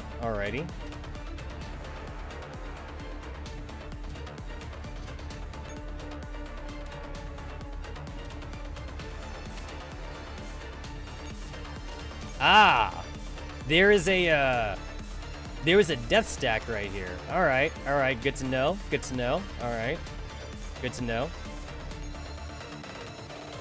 Let me see what's going on over here. There's a dude. All right, there's a dude right there. Good to know. What else do we got? I see nobody around here. Maggie is a handgun, so Maggie can see around her. There's a broski, and he's on top. He is on top of a explosion thingy. Alrighty. Good to know. Alright. Just for funsies. Just for the funsies. Whoa, okay, cool, good talk. Alright.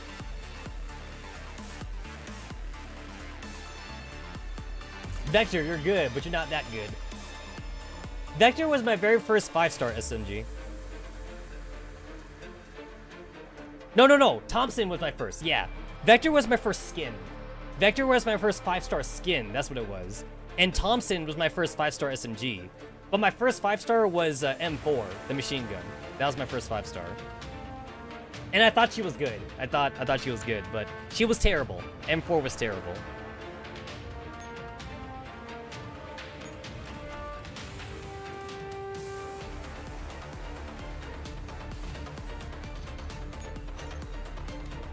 MG4. MG4, yeah. No, MG5? MG4.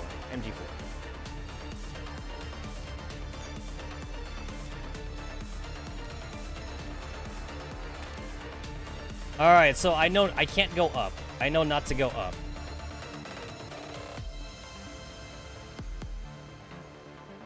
Alright, we're definitely gonna have to change out some things here.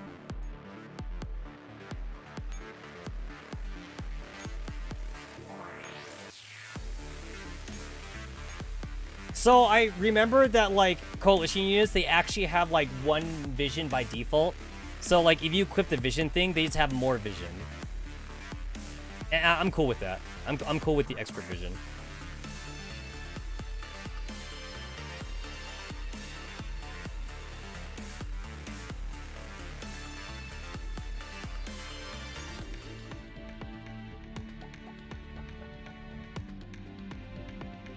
Because this is like a rescue thingy, I guess I'll keep the parachute fairy on, just so that way I can make some cheeky things. And oh, I did not realize that everybody had fucking night vision equipment on them already.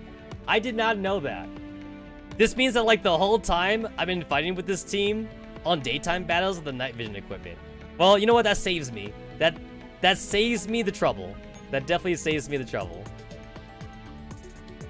All right then. All right. They already have it.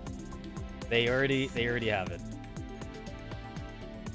Good to know. Good to know.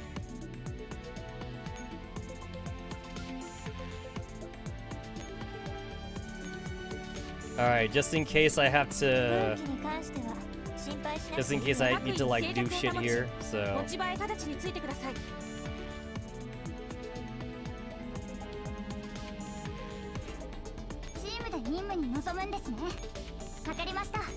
I am much too lazy to come up with the real team, so I am picking at random. I am much too lazy. Where's my second parachute fairy? Right, I'll take that off for you.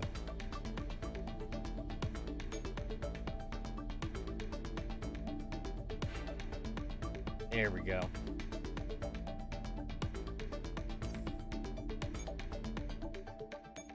Where's all my night shit? Where's my max? Max?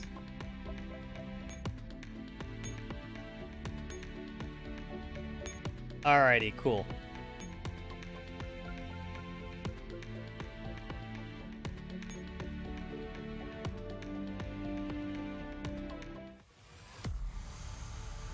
Alrighty then. Alright.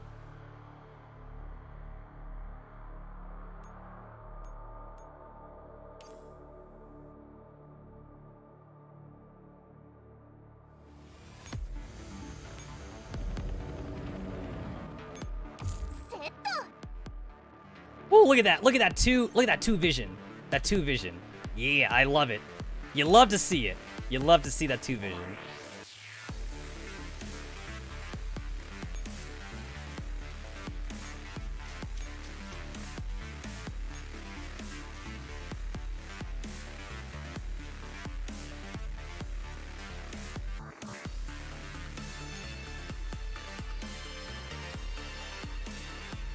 I don't know about you guys, but, like, I am not above using calculators. So, like, I use the fucking chip simulator calculator thingy to, like, max out the chips on my Hawks. I got made fun of one time in the quote unquote, like, official Girls Frontline Discord. People were all like, why are you cheating? Like, I literally got told I was cheating for, like, using calculators. And I was like, sorry.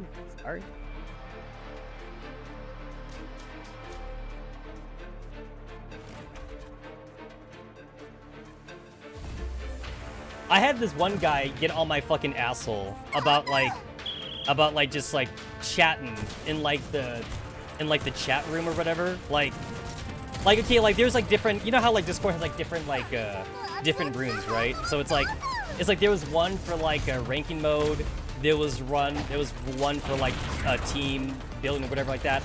I was in fucking general chat, and this guy is getting on my case for just chatting. Like, he's all like, you're not even talking about Girls Frontline anymore. Like, he was literally like on my fucking dick or whatever. Like, because at first I was talking about GFL, like just random shit, and then like, I got talking about like emulators and like PCs or whatever.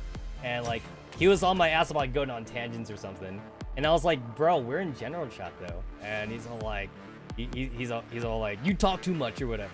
I'm like, fine, whatever, fuck. And then like, eventually like the subject got on about like using like calculators and shit, and the guy again literally on my case about quote unquote cheating or whatever like that. Like he's literally like saying how I'm cheating. He's all like, oh, like people that use timers and calculators are cheating because that's not how the game was like meant to be played or whatever like that. And I'm all like, sorry?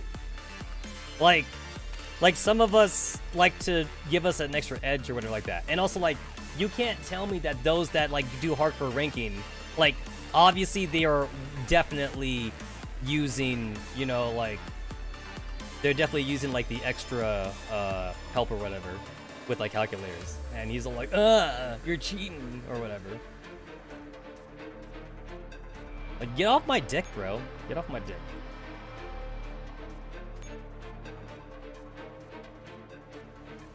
Okay, this guy is set on expand, so he shouldn't move. Well, all these guys are set on expand, so they shouldn't move. But I guess maybe I should move Maggie just in case anyway. I'll spend that extra turn moving Maggie. All right, there's some broskies. There was some broskies there.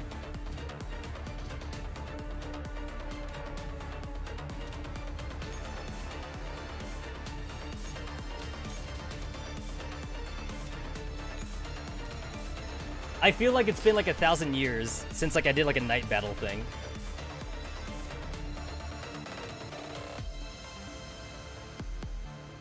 I think I definitely want to take one of my regular T-Doll echelons up, just because like I want to like use a parachute fairy to kind of like cheese my way to rescue one of these bitches.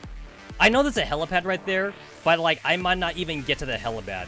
To be fair, I might not get there.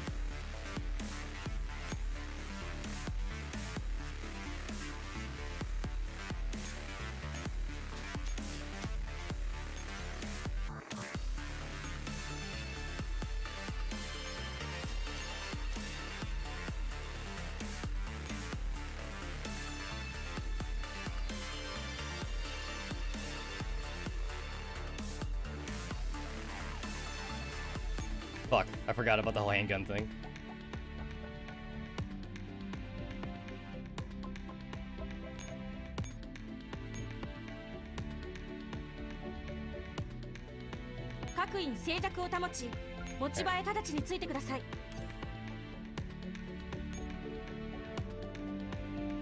Night battles are like the bane of my existence.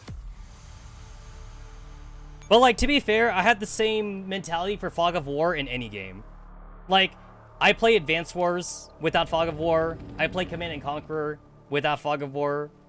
Fog of War in StarCraft and Warcraft, like, I always try to have scouts to like minimize Fog of War and shit. Yeah, screw the Fog of War.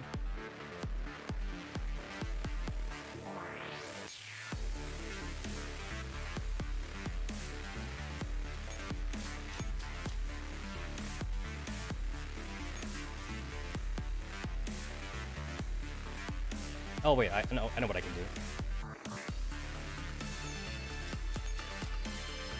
There we go. That's what I can do.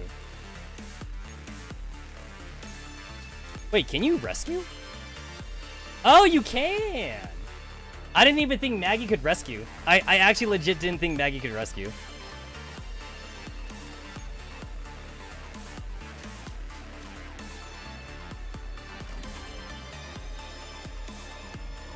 Vision and map controls, exactly. And like, I don't like the extra thinking. I don't like to think. I don't like to think. That's kind of like why I stopped playing StarCraft like professionally. I did used to play StarCraft professionally.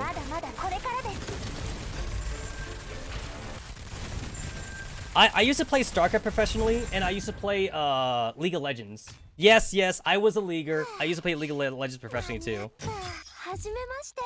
I stopped doing it just because it was a lot of work for me. The only thing that I do semi-professionally right now is fighting games. Because fighting games, you're not in a team. you're in a team when you do RTS games, and you're in a team when you do League of Legends. So, like, eventually, like, I stopped doing that.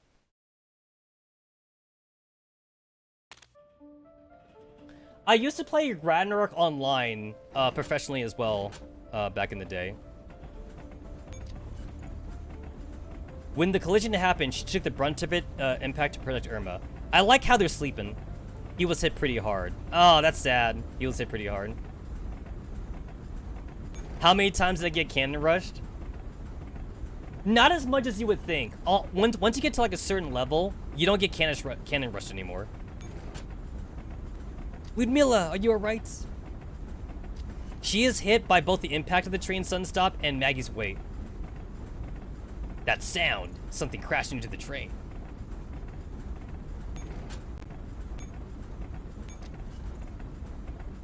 I found the emergency GPS transmitter, and the rescue party arrived in less than 10 minutes after it activated. This is so efficient.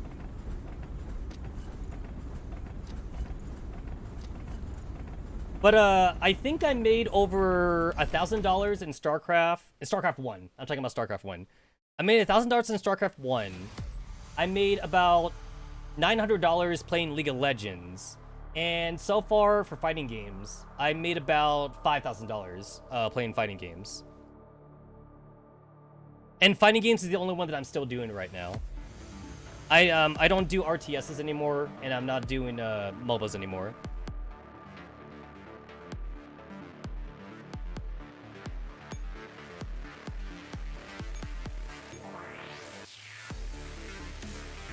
Alright, gotta make sure that I still have enough action points, because I don't want this to happen. I gotta watch out for that.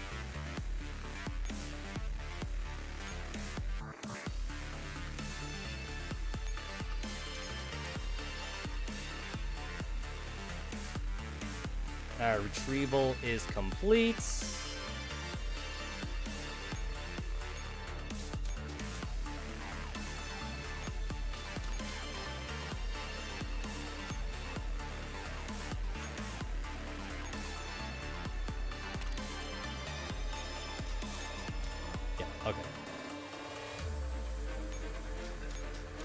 Let's see, there is the rubble over there, and there's the rubble up top. And I know there's the plastic explosives right there. So, I think I'm actually gonna have these two switch sides then. Yeah, because I want to get to that one, so...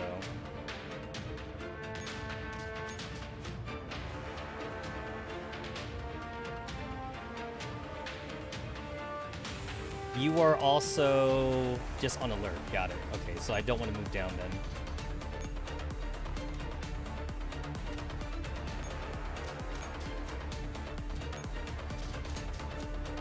Okay, I gotta watch out for that asshole.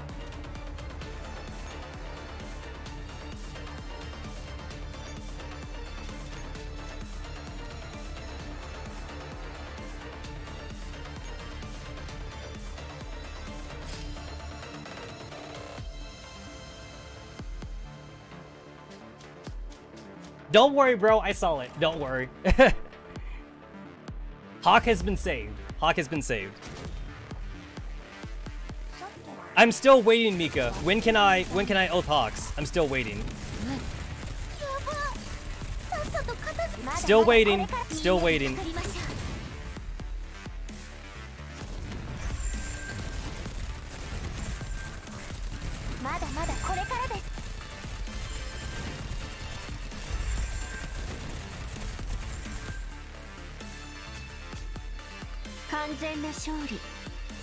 Oh, look at the three Zelda hearts on G11. That's so cute.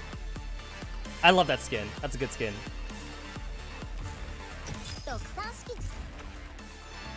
That's adorbs. That is adorbs.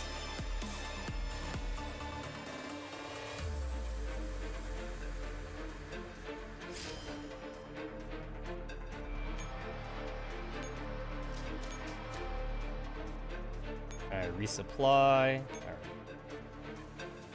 Alright, this asshole is still here. I gotta redo this team again.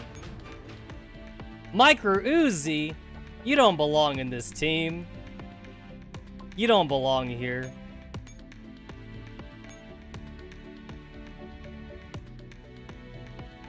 頼れるやつが来るといいんだけど。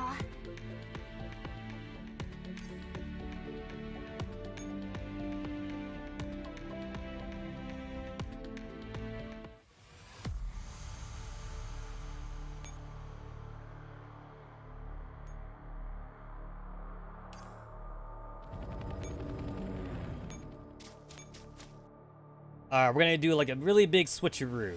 Really big switcheroo. A lot of switching. A lot of switching. Resupply. Making sure I can shoot shit.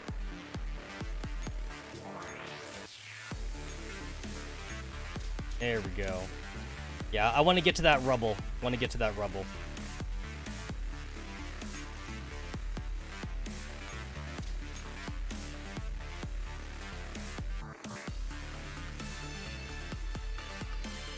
One, two, three. Okay, so I can do this.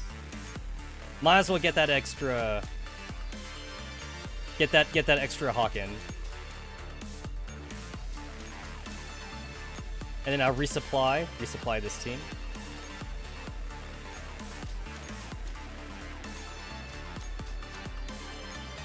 I hate night vision battles so much that like my dead ass, I leveled up like 2 dupes of Illumination Fairy.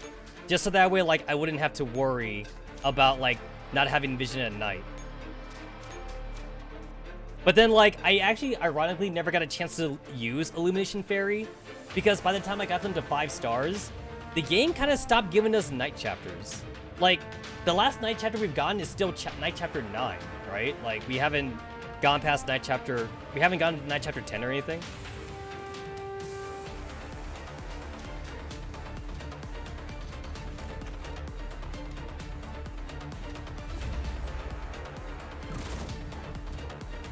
Night Chapter 9 was the MP41 story with Car 98 Squad. And like she was all like, oh, like you're only having me in this team because you want to show off or something. But then like during the mission though, like she saw like how good of a person Car 98 was, and like she's like, oh, like I'm gonna change now. Like I know that there were good people in the war and shit. And then like she actually sacrificed herself in order to save Car 98. But then unfortunately she got reset when she died then. And then when she got reset to before the mission happened. So her character development got reset, right? Her character development got reset. But then Car 98 saw her chivalry. So Car 98 wanted MP41 to join the squadron, like right after that. And she was like, oh, like you are a good person. So I want you as part of the team then. And then this is like before MP41 got her character development. So she said the same thing then. She's all like, oh, like you only want me part of this team because you want to show off. And like Car 98's like, oh, like I've seen you as a good person, but I'm not gonna say it though. I'm not gonna say anything right now. It was Night Chapter 10 is the Car 98 story? Ah, okay, so Chapter 10 was the last one we got then. But you know what I'm talking about, right? With MP41 and Car? Yeah, that's the one I was talking about.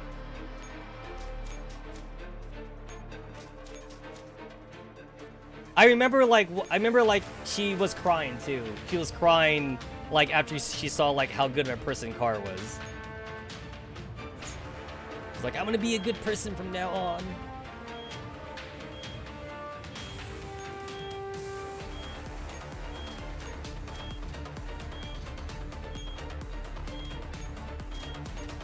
Gonna have to do a lot of switching here.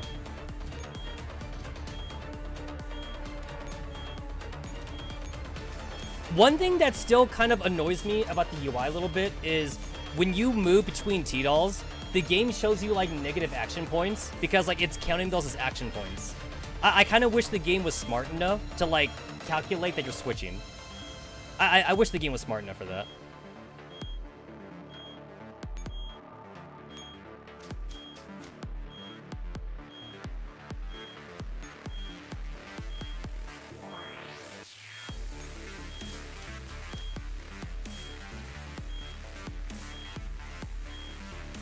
I have not calculated this correctly.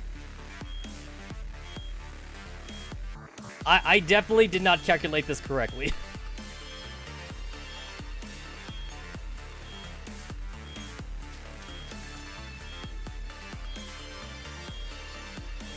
Whoopsie doodle.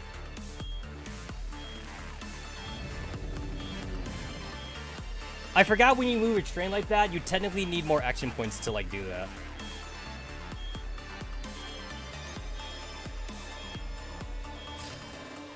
I forgot.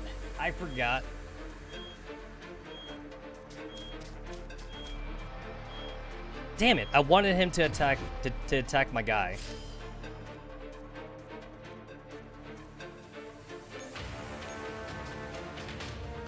We got Doggo.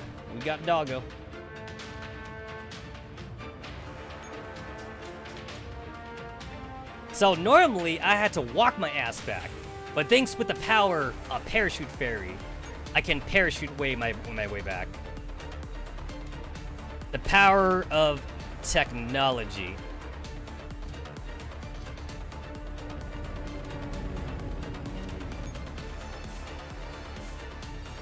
Alright, cool. I only need one more. I gotta go up. I gotta go up for this.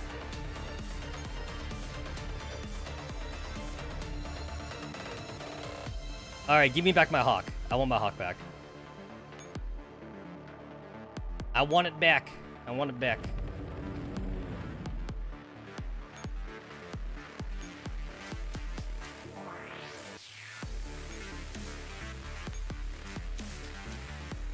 Alright, let's take care of this asshole before, like, he causes any more damage. We're, like, on chapter 13, and, like, we don't have, like, night chapter 11, 12 yet.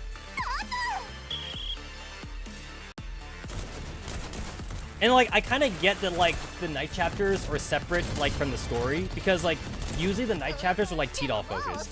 But that's what I want, though. I want Tidal focused stories.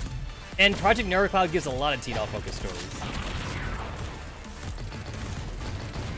Ow, you so mean. You're so mean. Damn, he is still shooting. He is still shooting at Jaeger, even after I retreated Jaeger.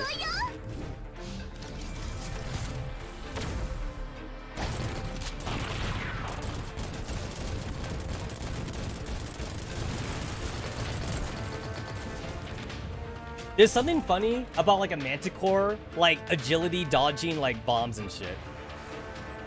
But do you know what's even more funnier than that? Back in Consume Turbulence and Singularity, when we were having a single handgun, like, fight against a Typhoon tank. That's even more funnier.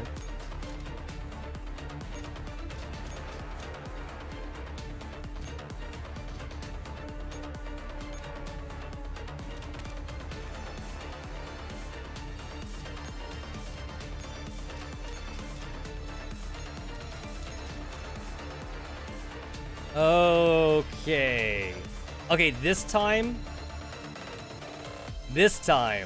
I'm actually gonna move my characters now. So boom, and then boom, and there we go. I actually moved my characters this time, without needing to like tell them to retreat or anything.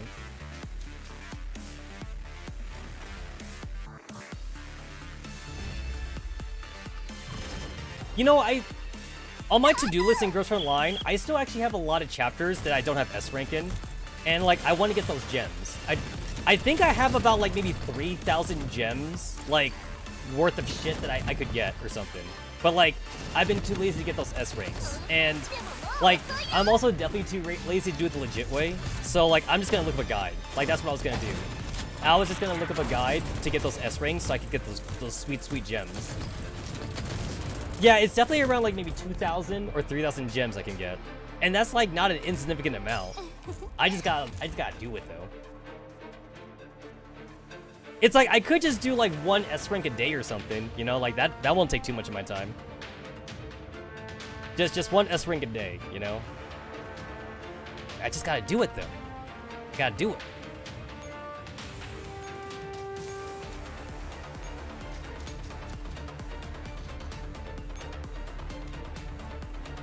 Alright, you didn't get hurt. Alright, cool.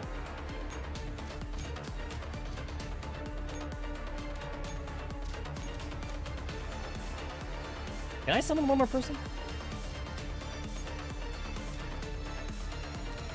I can, and I might as well do it just for the action point, just to have that sweet action point.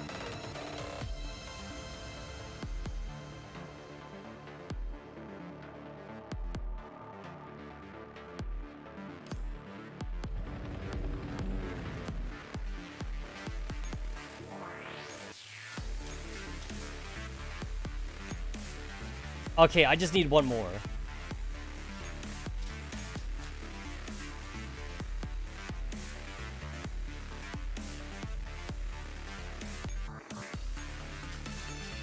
Let's go ahead and just move everybody.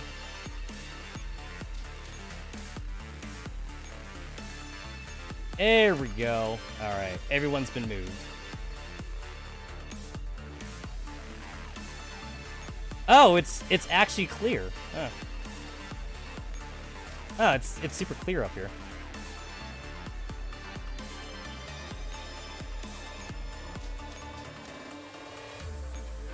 I'm gonna go ahead and just reload, just get that out of the way.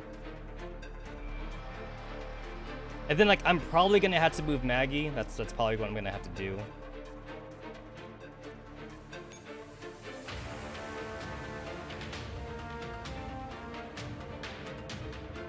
Okay, I'll also, like, retreat and then, like, put back in the 416 team just to get back my parachute fairy off the cooldown. Just in case I need that parachute fairy.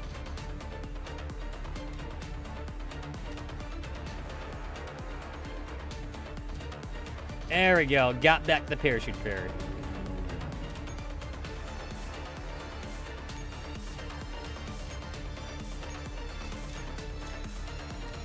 You never know when I might need this.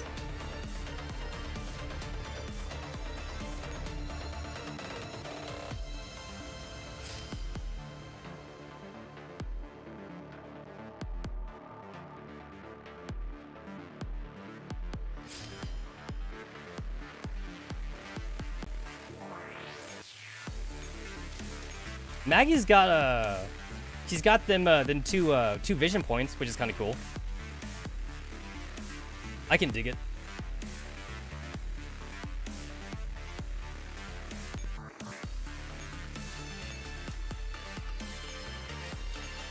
Taking the time to, like, move my Hawks with me, and I'm probably gonna have to move Maggie with me too, but I'm not gonna worry about that for now.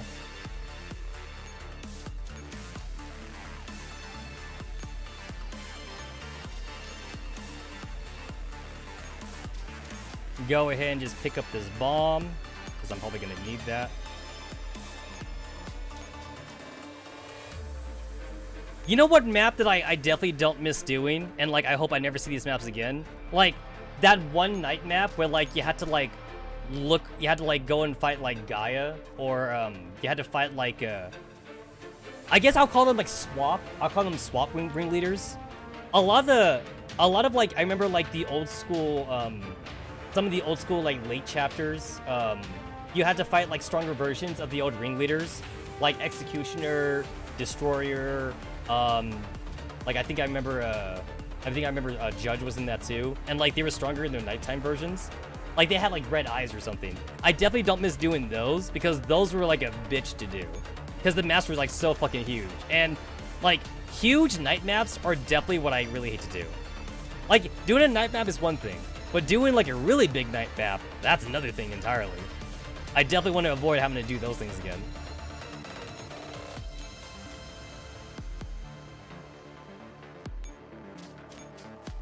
Alright, I see some things around here.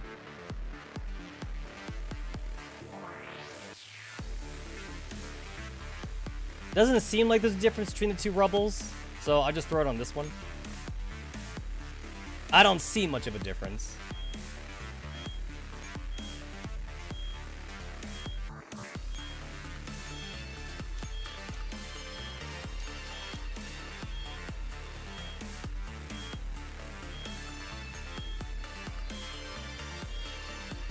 I don't like to, like, zoom out too far out. I like to actually stay zoomed in a bit. Basically, kind of like the the default zoom in, like back in like the early chapters. But then like as maps got bigger and bigger, you kind of had to like you definitely had to like zoom out a bit to see everything, and I was like not a fan of that.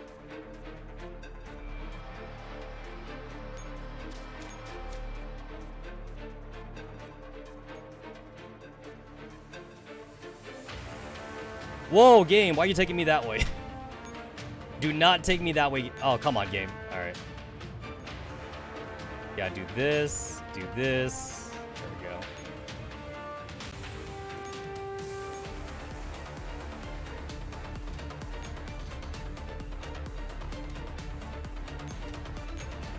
I mean, I get why the planning mode wanted me to go this way, because like that was the fastest way there. But there is an asshole right here, and I don't want to go through that asshole.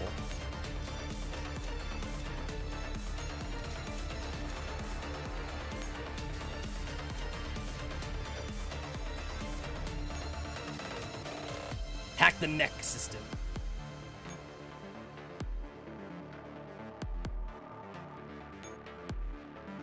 That wasn't so bad.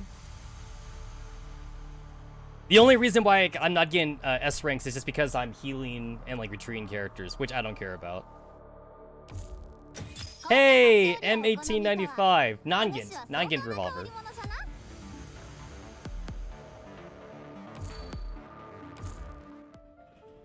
He's like, I'm so old. I'm a loli baba. Loli baba, so old. I know that this is supposed to be Ludmilla knocked out, but like, she's sleeping. That's like her sleeping animation, so she looks so peaceful. I noticed that actually like a lot of chibi models, they're like sucking on their thumbs when they were sleeping shit.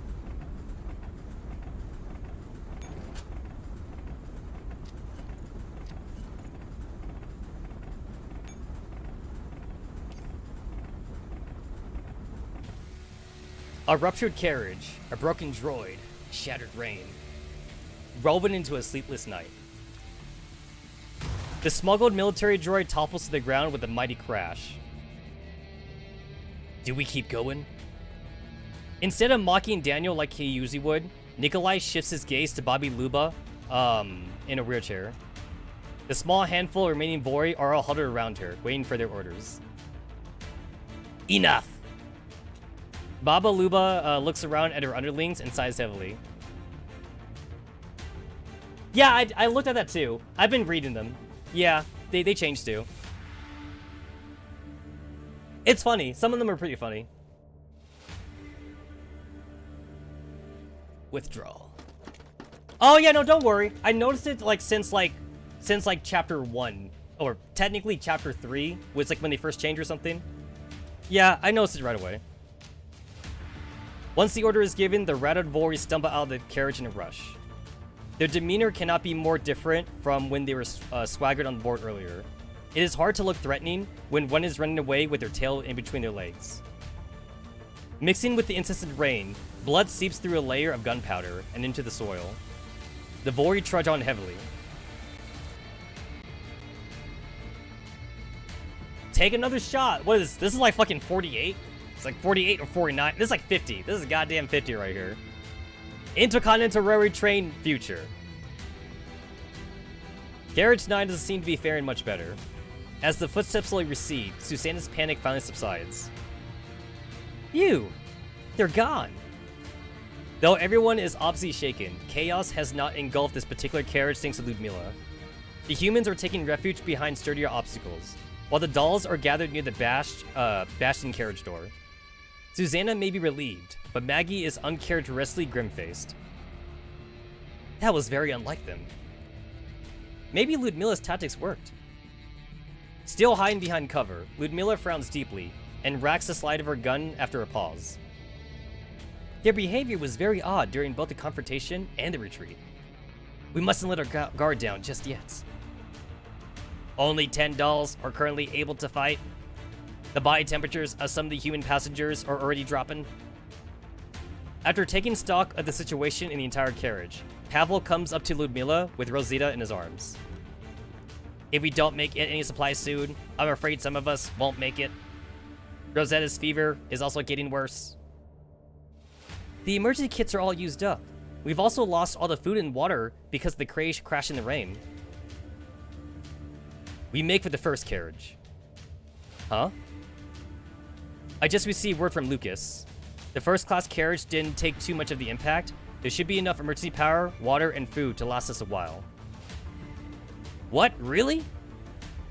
Let's go already! Oh, thank God! Our Lord hasn't forsaken us after all. Before Ludmilla can even finish, the passengers all rush out from their hiding spots, and the entire carriage bustles with frantic movements. Do a head count and take stock of our supplies. We should move as quickly as possible. Susanna musters what energy she has left and tries her best to perk up. Her smile looks a little forced and even comical, but still she retains her professionalism as a trained stewardess. Leave that to me. The passengers are in a celebratory mood. Catherine grumbles to Maggie as she watches them from her seat on the floor. Don't you think that was too easy? Maggie shrugs, her gaze still directed at the window. Even you can tell something's wrong, isn't it obvious? Catherine follows her gaze through the window and watches as a scattered group of dark figures trapeze off into the woods in the distance. That's where the unidentified convoy is located, but unlike the last group, the Vori approach is met with no resistance. They're working together. Indeed. After some thought, Maggie lets out a humorless chuckle. If only I could have a sip of whiskey. Catherine wordlessly produces a half-full and slightly battered bottle from behind her back. Maggie takes the bottle and studies the label. Scotch? Where'd you get this? I swiped it from the bar counter when the Vori had me timed up. You sneaky bastard. That's me. It was gonna be my last drink before I go to hell. But I'm giving it to you since you look so miserable. Maggie gives the bottle another look, then gives it back to Catherine. Keep it for now. We're not going to hell just yet. An incoming message. Who is it? Nikolai. Maggie looks down and communicated with a frown. Only the good die young. Good thing you're not good, and neither am I. Another message. I'm going. See you in Ponzin. We backed the wrong horse. Who knew it was his coattails that we should be riding on? Maggie puts away her communicator silently. Ugh, he found his way into Noah's Ark, while we got left behind like fools. We've been slaving away for him for all these years, and how could he just abandon us? I'm so sick of playing the victim. A hand taps Catherine on the shoulder. Don't interrupt my emotional soliloquy. My ship is sinking. Miss Catherine, the others are ready. Are you not coming with us? I'm coming. I'm covered. Of course I'm coming. Wait. Maggie's eyes widen as she stares out the window. Look outside. Cliffhanger! Ooh, Babaluba. And then, oh yeah, that's just that one. Yeah.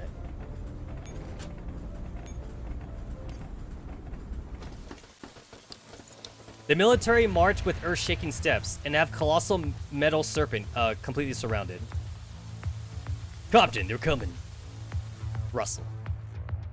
The rain is pouring down in sheets. In the woods, a man squints from his high perch on top of an armored vehicle. Several figures have disembarked from the train, on which they are shining their flashlights. However, this time, the man does not give the order to kill these people on sight. Halt!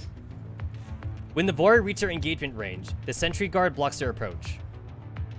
Scram! You're not the one we wanted to talk to. Despite his disheveled appearance, Nikolai's nose remains firmly turned up. Baba Luba pats Daniel's hand. Daniel takes the cue and slowly pushes her wheelchair to the front. I would like to meet with Captain Ivan. Baba Luba raises her head. She looks past the sentry guard and gazes directly at the man towering over them. The man waves his hand and gestures for the sentry guard to let the Vori past, who also gets off the armored vehicle. It's been months since we last met, Baba Luba. We delivered 4 whole batches of weapons and munitions to you back then. I never thought this would happen. That was pleasant, and fruitful transaction for both of us. I'm sure you won't disappoint me this time either, Baba Luba. Nikolai. Nikolai grunts and hands a blood-soaked suitcase to a soldier next to Captain Ivan. After inspecting it briefly, the soldier opens the briefcase. It contains a bunch of doll cores. Some are intact while others are damaged. I did agree to get you out of here. Captain Ivan looks first at Baba Luba, then at the remaining Vori. However, we don't have enough seats. Do you know who you're speaking to? Nikolai closes in on Ivan and points his pistol at him. At the same time, the infantry units behind the captain also promptly draw their weapons and train them on Nikolai and the Vori. The Vori worship Satan! Nikolai raises his head. The blood still on his face is smeared in the rain, making him look more vicious. We don't know fear. For the first time, Baba Luba's rage is fully visible on her face. She rises to her feet. Her two guns are also trained on Captain Ivan. This was just one of our irregular hunts where we were on the road. The flame of the Vori is still burning bright in Moscow. If General Carter wants to get his hands on the Neo-Soviet Union, he needs our help. Of course. Captain Ivan claps his hands. Whoosh. At Captain Ivan's cue, half of the Vori behind Nikolai point their muzzles at a new target. Someone wholly unexpected. Your existence in the Vori is a joke. Nikolai! Hearing Baba Luba's cry, Nikolai turns around, only to be met with an astounding sight. Daniel's gun is pointing straight at him. The muzzle is still smoking, which means the gun has just been fired. An eerie sense of foreboding hangs heavily in the air. Daniel, you! Ah, shit, the betrayal! Yo, the betrayal! Blood blossoms from on his chest. Nikolai, still utterly perplexed, crumples to the ground. Without even the slightest hesitation, Daniel returns Nikolai's stunned gaze and fires another round in his chest. Daniel's shot marks the beginning of a fierce gunfight. Baba Luba lets out a furious howl and fires multiple times. Her muscles flash, and 4 Vori fall. Baba Luba realizes that she has been shot, but the shot was not fired by any of the Vori. She looks towards Captain Ivan, whose gun is also raised. Splutters. Oh god, the double betrayal! Baba Luba stumbles and falls to her knees in the mud. Mama! Nikolai also collapses on the muddy ground. Blood and rain water mix with each other underneath him. The light slowly fades from his eyes. Baba Luba cradles his body and looks up at Daniel, who is walking towards her. No wonder you insisted on boarding this train with me. She glares at her once trusted subordinate with hate-filled eyes. Breaking the rules of the Vori is the worst offense of betraying me. Daniel, you have no place among the Vori Vizakon in Moscow. Am I the one who broke the rules of the Vori? No, it's you, Baba Luba. Yo! No way! No way! The betrayal is so real. Daniel walks up to Baba Luba and presses his muzzle against her forehead. Yo! Nikolai's dead. And then, like, Baba Luba's even holding on to him and shit. You know, do you know what's crazy about this cutscene? Is that they're drawn realistically. Like, they're not even anime styled. You know what I mean? Like, everyone else is anime styled, but these are like realistic characters. One important rule of the Vori reads, give up your own family. This gives you Igor vibes. I abide by this rule. I killed my only younger sister. But as the leader, you spared your biological son, and even hid him right by your side. Good for nothing, Nikolai. You are the one who betrayed the Vori. Oh, Nikolai is actually Baba Luba's son. Wow. Nikolai cannot make a sound. The bullets have punctured his lungs. Blood oozes out from his mouth, and his breathing grows weaker and weaker. Baba Luba has nothing to say against Daniel's accusation. She bows her head and looks down at Nikolai. The rage and viciousness of her face slowly transform into a tender smile. Having no weakness is a terrifying thing. She mutters to herself as she looks lovingly at Nikolai. The next moment, Baba Luba grabs the barrel of Daniel's gun. Startled, Daniel pulls the trigger out of reflex.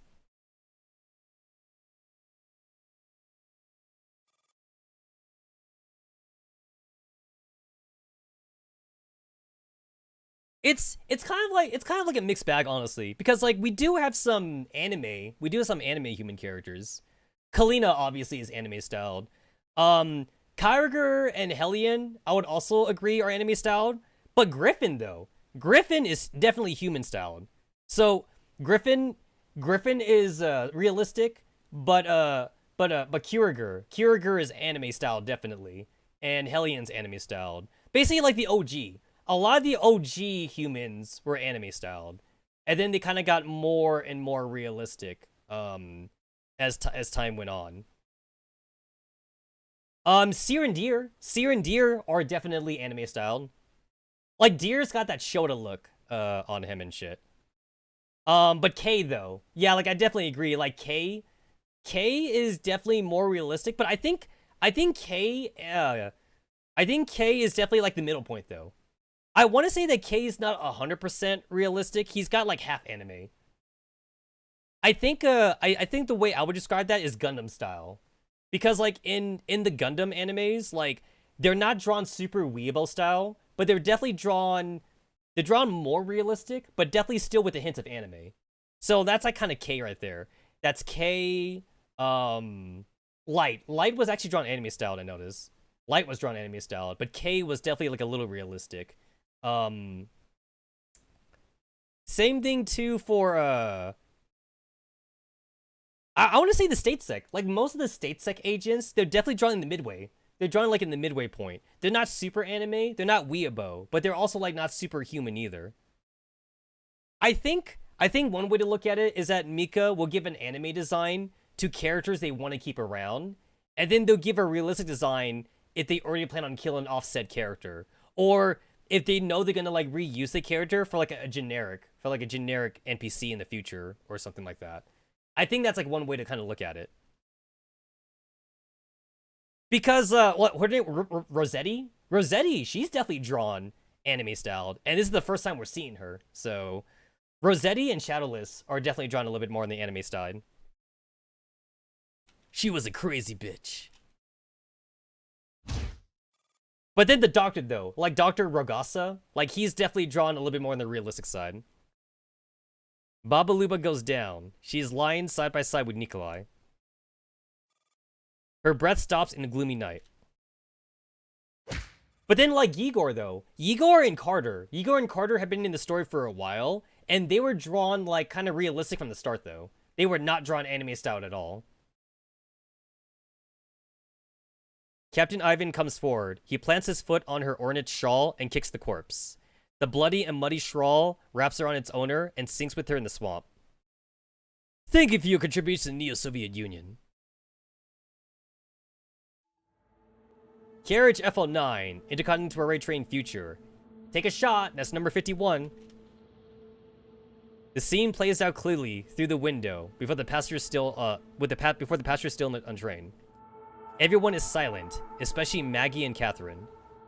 Just a few minutes ago, they were still risking their own lives fighting the Vori, but here they are, watching these people meet their ends. Maggie reads the final message that the man had sent her on the communicator. She chuckles bitterly and shakes her head. The rain is coming down more and more heavily. It pummels Susanna's head like icy knives. She feels like a pendulum, constantly swinging between hope and despair. She just desperately wants to close her eyes and go to sleep. Perhaps everything will be alright when she wakes up. Perhaps this is all just a dream. Despair spreads quietly through the air. The surviving passengers start to languish in the carriage. Many are already mourning for themselves. We can't delay anymore. We must hurry up and move to carriage 1. It isn't over yet, so this isn't the time for despair. Ludmilla's voice is devoid of warmth, but it snaps everyone out of it. As Ludmilla urges survivors to form a line and keep moving, she suddenly notices that the grip she has been feeling on her arm is now gone. She looks back. Irma is still standing at the window and staring out in a daze. The scene she had just witnessed is still burned in her eyes. Her mind seems to be a million miles away. Ludmilla keeps calling her name, but there's no response whatsoever. Oh shit. At the summer garden. It is a warm afternoon. The sunlight shines past the sunflowers beyond the French windows into the living room. painting long streaks of light on the wooden floorboards. She pulls her gaze back to look at the tray in front of her, which bears a cup of coffee. The wind blows through a long arched greenway. There seems to be a large marble statue at its end. The statue looks like a goddess. I'll go take a look. I wonder who it is. She ventures forth, walking slowly through the greenway. When she arrives at its end, just as she's about to see the marble goddess face, an alarm rings, followed by a human voice. Irma, is my coffee ready yet? After a brief moment of hesitation, Irma places the coffee tray on the ground and sprints towards the statue. I just want to take a look outside. Irma, come back. I'll be waiting for you here. Aye. Irma runs to the end of the greenway, only to find her way blocked by a massive gate. The gate is covered in electric netting and metal cables. The statue, as well as the flowers and sunlight, remain firmly out of Irma's reach. Irma, why won't you do as you're told? Footsteps come from behind her. Irma feels compelled to turn around. A bullet hits her in the forehead. We'll just have to do this over again, Irma. Forget everything and start again. In the mysterious garden, Irma opens her eyes once more. Are you awake, Irma? Yes. Who am I? You are my masterpiece, my one and only daughter. God damn it! This is the whole fucking like Lunacia bit all over again. Why do you run? This is your forever home. No. I have to find the stork. Stork? Anchor point. So the stork is one of your anchor points. Haha! I succeeded. I finally succeeded. This is wonderful, Irma. Irma turns around and breaks into a mad sprint. The road seems to stretch on infinitely. But Irma keeps running tirelessly. She is determined to find the word that she has carved out in the secret stork. Good! I want to test if you can still find this anchor point again next time. Irma, I can't wait to see what you can do. At the summer garden. It is a warm afternoon. The sunlight shines past the sunflowers beyond the French windows and into the living room, painting long streaks of light on the wooden floorboards. She pulls her gaze back to look at the tray in front of her, which bears a cup of coffee. Oh, she's crying.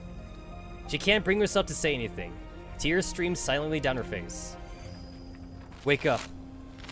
Irma ignores the voice completely. She ventures forth, walking slowly through the seamlessly endless greenway, until she once again comes across the gate covered in electric netting and metal cables. Irma, why won't you do as you're told? She closes her eyes and slowly waits for the final gunshot. A figure pulls her to the side. She has dodged the bullet. Irma slowly opens her eyes.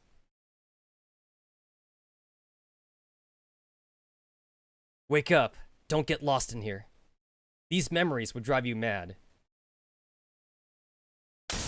Crash! The summer garden shatters into a million pieces and disintegrates into sand. The scene changes, and she sees a train carriage instead. Someone is gripping her shoulders tightly. Irma looks up in confusion. You awake? Her mind starts to clear. Yeah. Time to go. Okay. Yo, that was a trip. That was a fucking trip.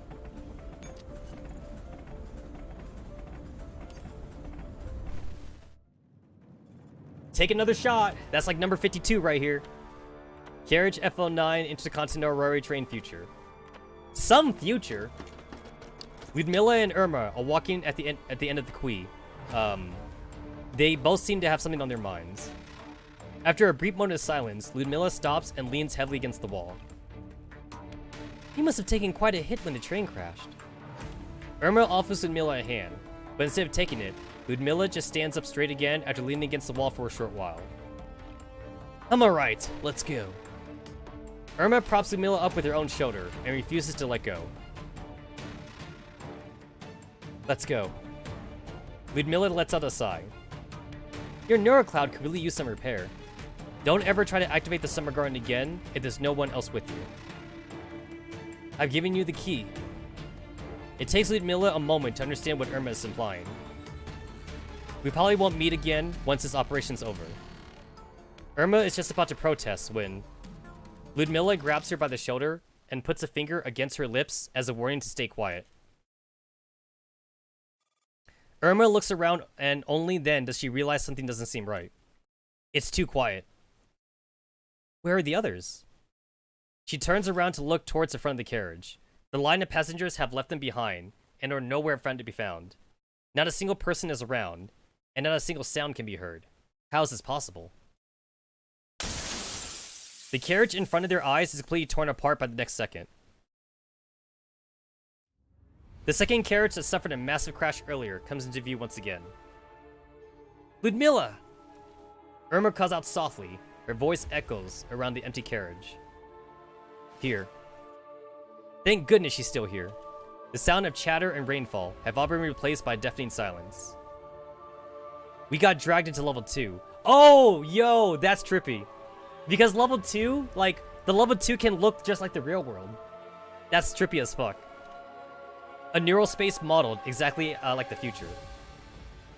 I didn't notice at all. Irma gulps nervously. Even the Cold Express didn't make her so uncomfortable. Tap. Oh my god, I can hear the breathing. That's trippy. Just as the two dolls are on high alert, footsteps interrupt their rapid breathing. Whoosh. At almost the same moment, Irma darts forward to position herself in front of Ludmilla. But Ludmilla takes a more direct approach. She raises her weapon and fires at the end of the carriage without the slightest hesitation. A graceful but sinister woman saunters towards them. Yo, this is a badass cutscene right here. Ludmilla's bullet is frozen in air. Hey, you remember that scene in The Matrix when they're trying to like teach Neo that like he's the one and shit, and then like Neo's all like, "Are you saying that like I can dodge bullets?" And then the other guy, he's like, "What I'm saying is that you won't have to." And then like later on, like in the movie, like Neo like stops with the bullets in midair and shit. Yeah, I remember that. That's what's happening. They're in level 2. They're in level 2 right now, so that's what's happening. She can see it spinning in slow motion along its trajectory. Her target, the woman that has appeared out of nowhere, simply raises a hand. Oh my god, I just came up with an idea for Project Neurocloud. So, because Project Neurocloud is in, level 2 basically, that does mean that the commander could totally technically do this. Basically, if the commander thinks hard enough or something, he might be able to fly and shit. Yo, Yuzong, make it happen. I would so like to see the commander do that. I want to see the commander stopping bullets in Project Neurocloud or something. Or fly. I want to see the commander fly. I mean, to be fair, the commander professor does have abilities in Project Neurocloud. He can shoot. He actually has the ability to shoot because of operands. So the commander is technically a specialist in Project Neurocloud. So, and the commander also he can also teleport. The commander can teleport dolls around, he can shoot, and he could do a barrier. He could do a small barrier. So he's basically a magic caster in Project Neurocloud. So the more I think about it, the more it seems to make sense to me that the commander could totally stop bullets and fly in PNC if he ever thought about doing it himself or something. Paradius. Her low breathing sounds unusually loud in the empty carriage. It's as if she is breathing right into Ludmilla's ear. Who are you? Irma keeps her gaze firmly fixed on the woman. She can sense instinctively a malevolence that far surpasses the voice emanating from the woman. She has never seen her before, but she knows with certainty that no matter what, she must not let her anywhere near Ludmilla. Crash! With a white flash, two spherical objects smash a carriage window. The white flowers in the window still flutter softly in the wind. The two spheres hovering in the air are aiming straight at Irma as they glow with blue light. Oh, yo, she got Gundam bits. Like, those are Gundam. Those are Gundam bits right there. Yeah. Irma studies the two ominous hovering cannons. The woman doesn't seem to even register her presence. The target is Ludmilla. The moment Irma comes to realization, blue light beams slice through the air, emitting temperatures so high that they create visual distortions. Can the professor fly by standing on his own barrier and moving that around? I mean, possible. That's how they technically fly in Dragon Ball Z, actually. In Dragon Ball, they use their ki to basically, like, move their feet, technically. And then they use their ki to move themselves up. So like, going by that, it would seem possible. But, like, the professor would need, like, the imagination to do it, I assume. Because, if I remember right, I think there is some cutscenes where, like, Antonina and I think Persicaria, they're hovering whenever they use their powers or something. But, like, the hovering is more of a side effect. It's not really like they're trying to make themselves fly. So, like, basically by that notion, everybody should be able to fly then, if they have enough operants to do it. Like, I think on the low operant scale, it's probably like Soul or something. Like, Soul and Simo probably don't have a good beat on operant usage. But, like, any of the specialists and any of the healers, they probably should have a good handle on operants. So, most of them should be able to use operants to fly, if they ever thought about it. It's definitely something that should be explored a little bit more in PNC. I would love to see that.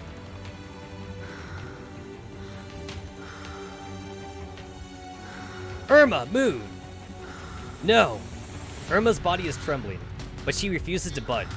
She plants herself firmly in front of Ludmilla, and braces for the laser beams to hit herself. Whum! The two cans are still hovering midair. The ultra-hot beams simply give a brilliant flash and do not even penetrate Irma's clothes. If not for the smashed window, it would have all been just a dream. Electronic attack. Neutralize. Loading. Irma takes a deep breath and glares at the woman standing before her. Say, boss, it's buy one, get one free this time. Happy? A familiar voice jabs at Irma's ears like a sharp needle.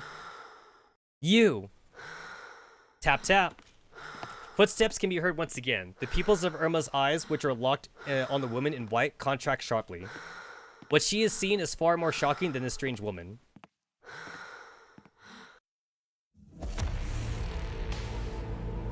Ooh!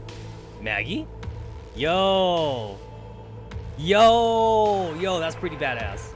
Also, that was kind of badass too of Irma to block the beams, because they're technically in level 2, right? So that means like it's not in the real world. So that means that like since Irma is really good at like hacking and shit, that means this is where she's strong. Like she's super strong here. Honestly, like I kind of want to see more of this in Girls Frontline, because technically all of GFL, all of PNC is like this, right? Because PNC is all level 2. But I'd love to see more like electronic battles in GFL, where like it's all the hackers fighting each other. So like I want to see like 45, I want to see Dandelion, like I want to see like the war of the hackers or something, and like everyone's like on level 2 and shit.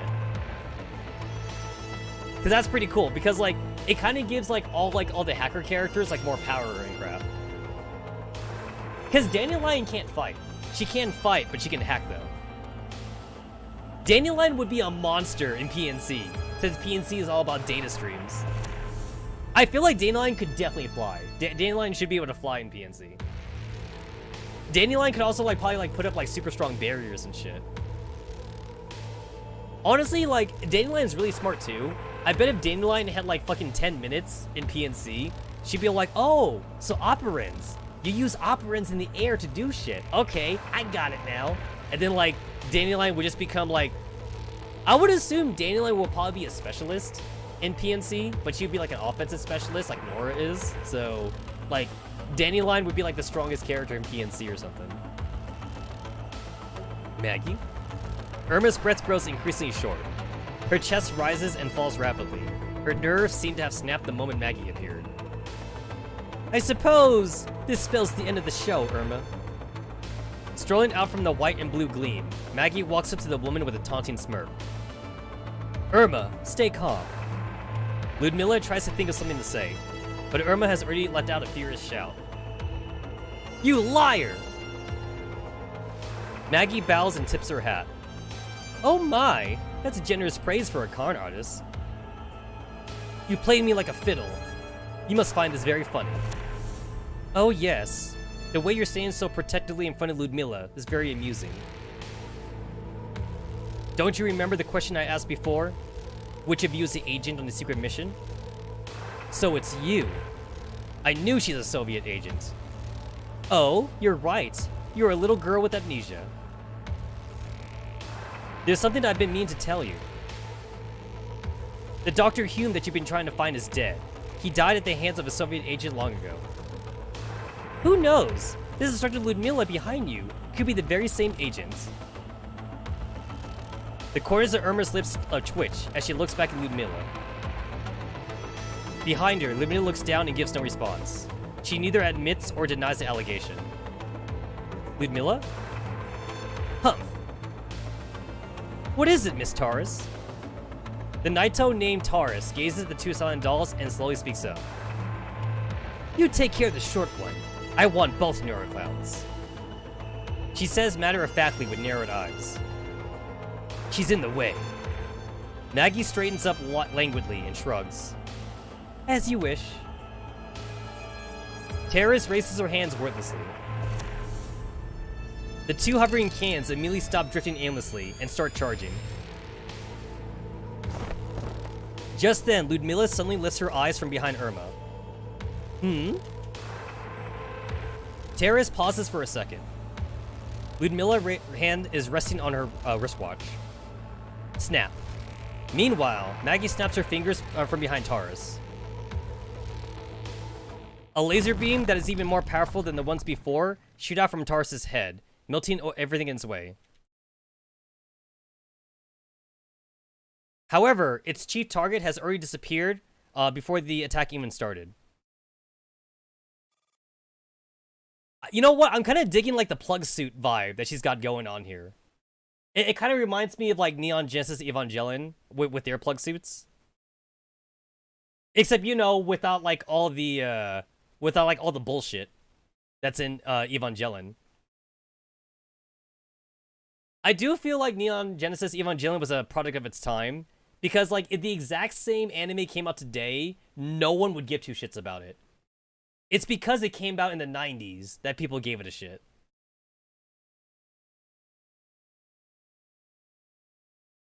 Irma, Ludmilla, and even Maggie behind her, they have all vanished without a trace before she attacked. Beep beep. Signal search. Ludmilla, searching. Search failed.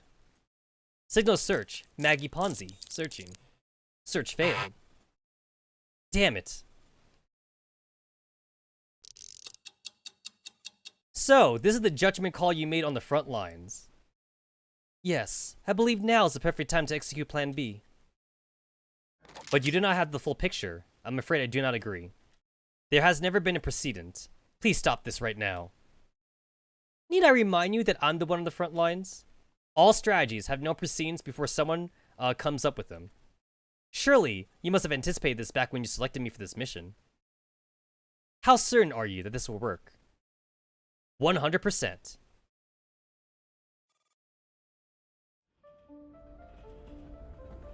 There's no time to waste. We must move immediately to carriage 9, or carriage FO1. The first last carriage is largely intact. Once the gangsters have been dealt with, we should move more survivors here.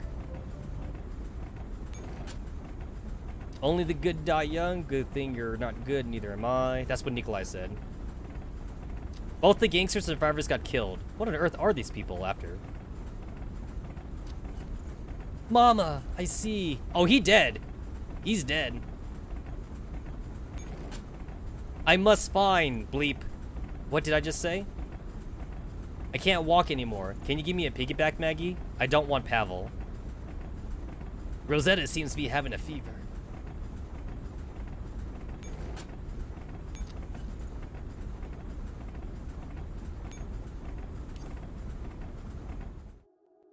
Special Operations Conference Room, Ministry of Internal Affairs, Moscow, Neo-Soviet Union. A week before Operation Eclipse. More flashbacks, more flashbacks. Hey, you know what? This time, we're not gonna get Intercontinental Railway. Future, we're not gonna get that no more now. In the dimly lit room, the projector's light is the only source of illumination. Standing on the podium with her hands clasped behind her back, Instructor R sweeps her fierce gaze over everyone sitting below. Team R is comprised of 24 members, 6 tactical dolls, and 18 stateside combat personnel. These are the ones who will be undertaking Operation Eclipse. I won't repeat myself. Instructor R turns to the side and switches to the next slide using her remote control. This operation will be carried on 2 fronts. The first is the official front. Route A on the front is codenamed Morningstar. Our agents would take off in a military helicopter at Smolensk Air Base and make for Gatow Airport in Berlin. She observes the present humans' expressions. They are simply listening intently. Upon arrival, they were head to the target destination by military truck. Another slide appears on the projector screen. Route B, codename Evening Star. This team would depart from Voronezh Air Base with land-based armored escorts. They will rendezvous with the other side upon arriving in the Berlin suburbs. The human faces still betray no emotion. But someone raises a hand. We will now be undertaking our mission on an official basis, following both these routes. Correct. So, can I assume that the true objective of these 2 teams are to be bait and decoys to draw attention away from something else? That's not exactly the case. Instructor R turns and points at the screen. The second front is the civilian front. Route C, codename Noonday Star. As you have correctly surmised, unlike the aforementioned routes, Team Noonday Star will be operating undercover. They will be moving via civilian channels. This operation is classified as top secret, but even so, we cannot guarantee the security of our intelligence network, which is why both fronts are very much real. The official front would definitely be met with the toughest obstacles. Indeed, our enemies would be hidden while we would be fully exposed. The soldiers fall silent beneath the podium. Despite Instructor R's assurance that every route is of utmost importance, the seasoned veterans all know full well that under such severe conditions, the ones operating in an official capacity would no doubt draw the strongest fire. In other words, they would be the likeliest to fail and die. Let us handle the Morningstar route. Noonday Star shouldn't have a problem on the Intercontinental Railway. Aha! Aha! I think we all know that that's a lie. I will be the one to decide who does what. But our doll squad has the highest combat capability, so we should be given the most dangerous task. No, that's all the more reason you should go to the clandestine route. We must save the best steel from making the blade, or are you pitying us? I didn't mean it like that. Quiet! Instructor R reprimands the restless crowd. I will handle the job assignments. You just have to worry about the execution. Yes, ma'am. You're the one in charge, and we defer to your judgment. But no matter what your decision is, please make it quickly. We need time to prepare. Instructor R nods slightly. That's it for today. Dismissed. There's no need to conduct your daily training from now on. Get ready to deploy at any time. Yes, ma'am.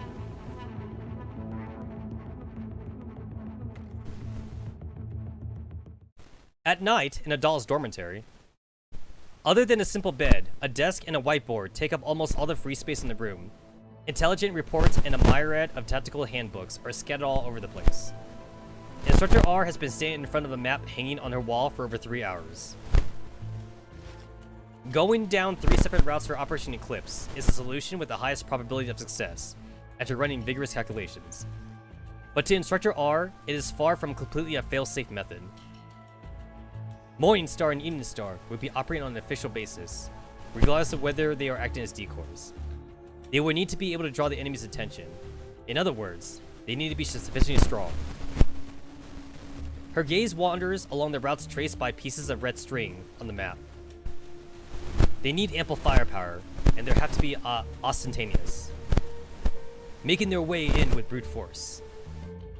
There's no way the German government would greenlight this operation, so the troops at her disposal are very limited. How big of a force will the enemy deploy to intercept them? Judging by the extent of enemy infiltration, they would certainly try to stop the Grand Duke from reaching Berlin at all costs. Which means,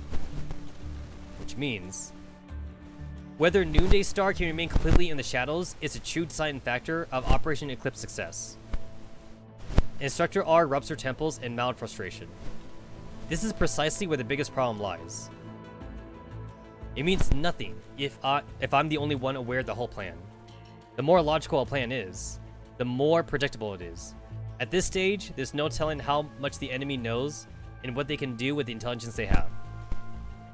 She doesn't have any better alternatives. In fact, she doesn't have any alternatives at all. Operation Eclipse has to succeed 100%. There's only one way. To keep Noonday Star hidden. Instructor R turns around and walks up to her desk. All the documents on the desk are sealed and labeled top secret. She sits down in her chair and rotates the face of her wristwatch. Now that all the routes are decided. Is it time then? Pick two out of these missions. One of them will decide Noonday Star's route. The other will be yours to carry out, no matter which mission it is. I need you to undertake it if this is a real mission. Understood. It's the safest to let someone unaware of the real mission choose. Indeed. Instructor R voice trails off slowly. Her body slumps for a few seconds later. She stands up straight again. But her eyes are now different. No one knows Instructor R better than Ludmilla. Likewise, no one knows Ludmilla better than Instructor R. If, as a doll, Instructor R is a pure and simple soldier, then Ludmilla is the only one who is privy to her sentimentality as a person. Never thought we'd work together like this one day. Ludmilla trusts Instructor R implicitly. She has no doubt that her planning is carefully and thoroughly thought through. So her job is to perfectly execute Instructor R's plan and make the best judgment call out in the field. Is this the price of getting to use my body freely? Ludmilla reaches out and picks up the nearest file from the desk. She unseals it without hesitation and starts reading. The contents are clear and straightforward, but she still can't help but furrow her brow. The Intercontinental Railway. Board the Intercontinental Railway train Future and track down the manager of the Cold Express. This is the mission that Ludmilla has picked out. It's an easy mission, they said. I shouldn't have any problems, they said. There's no more pretense. Our fate has been sealed from the moment I made my choice. Now tell me my real objective. I'll get started right away. Oh yeah, easy mission. Easy mission. On board the Cold Express. Catherine, who has been lounging languidly in her seat, jumps to her feet at the chime. You're back! Oh, she's so cute. She looks so cute with her $sign eyes. Wait, where did this kid come from? Maggie has appeared inside the carriage out of nowhere, with a small girl in her arms. She blinks at Catherine. This is a byproduct of the transaction. Let go of me! Liar, traitor, scumbag. We have enough alarm clocks as it is. Maggie chuckles as Irma squirms desperately in her arms. She dumps the girl into her seat. Stay put. Irma turns around and eyes Maggie distrustfully. Are you keeping me locked up on this train? The way I was locked up in the summer garden? She glares at Maggie with a complicated mixture of emotions, not just anger, but also resentment. Summer garden? What summer garden? Your level of intellect is making communication very difficult. But I have no intention of imprisoning you. I just need you to stay out of mischief. Liar! Who are you trying to fool? Then by all means, keep shouting. No one will come to your rescue, even if you scream your head off. Maybe you should lay off watching your trashy soap operas. Can't you just humor me and let me say some badass lines? Irma shoots Catherine a disdainful look before flinging the window open and jumping out. Bam! The heck? Instead of trying to stop her, Maggie simply watches in amusement as she walks over to the bar and opens a bottle of tequila. Let her jump. If she dies, it's on me. Irma drops from the overhead luggage rack back into the same seat. If jumping out the window isn't fun enough, try hanging yourself. I've never seen a doll die from hanging, but you can certainly give it a go. Leaning against the table, Irma gets to her feet. She seems oblivious to Maggie's mockery as she scans the carriage with narrowed eyes. You're not actually giving that serious thought, are you? This carriage means a lot to you, yeah? You're lucky that you get to see such a tasteful carriage. I did say I'll tear your precious cult express apart, remember? You think I was kidding? Compared to the summer garden, your attempt to disguise your level 2 platform as a train is practically cotton candy. What kind of weird metaphor is that? It's flimsy as hell. With that, Irma suddenly stands ramrod straight. Maggie and Catherine look on in confusion. They are just about to wonder aloud when all of a sudden, Irma's small body starts shifting backwards rapidly, in the direction opposite to the one which the train is traveling. She knocks a table away and crashes straight through the wall, creating a gaping hole in the retro-looking carriage. What the hell? Maggie, your train! I saw that! Maggie immediately goes running after Irma. She hasn't even got around to sipping her tequila. Hey, I just renovated this place not long ago. It cost me a freaking fortune. No matter how many times Irma is forcibly deposited back in her original position, she immediately resets her own coordinates to an absolute point in this virtual space. Ma, my digital cat! Catherine shrieks. Irma, stop! Stop it now! You have to beg properly. The whole carriage starts shaking. The glasses on the table and the painting hanging on the wall all come crashing on the floor. I beg you! Please stop it! Wow, don't you have any shame at all? My god, your idiotic leadership! Can't you see I'm trying to rescue you? I rescue you from Taurus, alright? This is all Ludmila's fault, seriously. What am I getting out of this stupid deal? Ah, my Irish whiskey! Irma stops. Maggie watches as the Code Express slowly stabilizes. She takes in the glass balls lying in broken pieces all across the floor where the paint looked.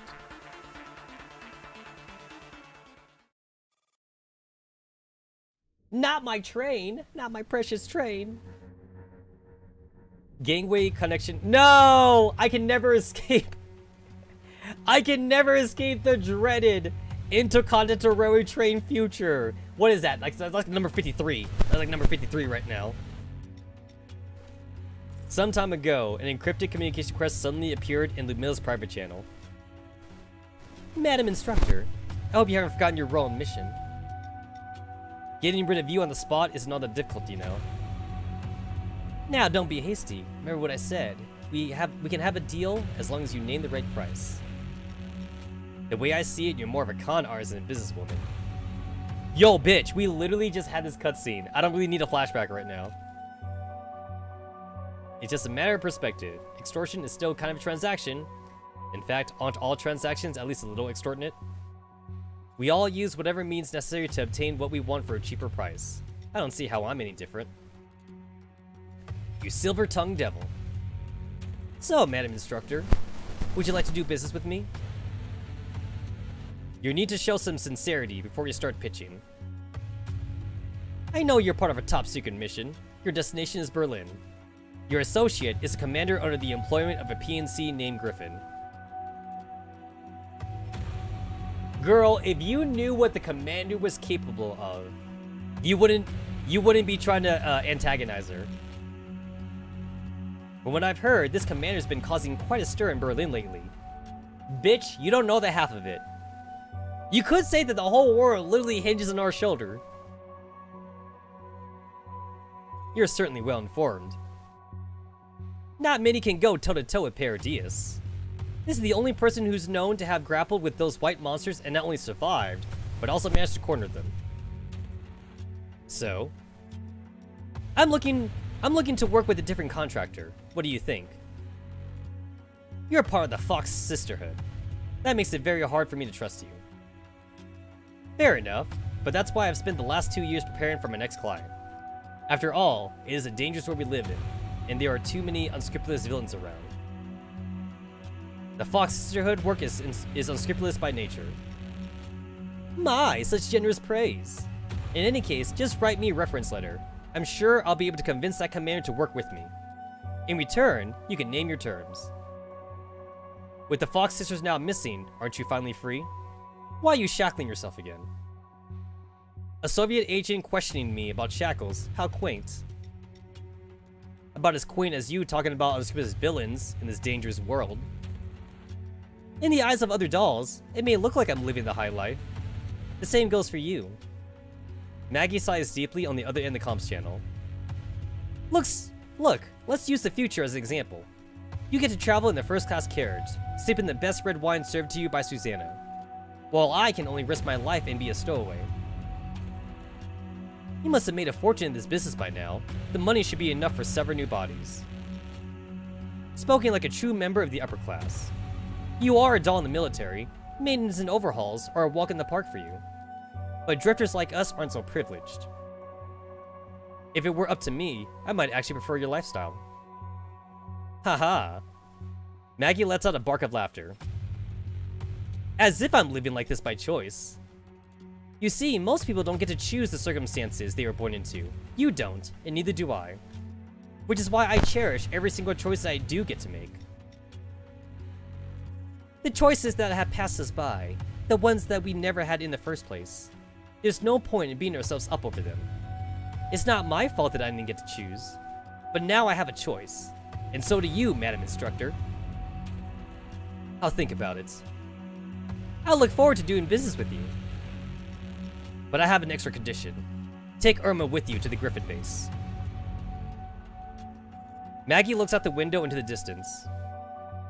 If I remember correctly, that goes directly against your official secret act, no? She's a doll created by Dr. Hume in private. We problematic Hume dolls aren't likely to have happy endings. Since I now have a choice, I'm choosing Griffin for her. Huh, you Soviet doll agents are equipped with surprisingly sophisticated emotion modules. The Void will be storming this place soon. You don't have much time left. Fine, we have a deal. And that's why Irma is with us. And also that's why Colt Walker is with us. That's why they're here. That's why they're here. Same thing. Same thing. Well, actually, you should be dead. I mean, I guess he is dead, but like he should be on the ground though. Like he should be like not moving. Yeah, Nikolai should like be on the floor.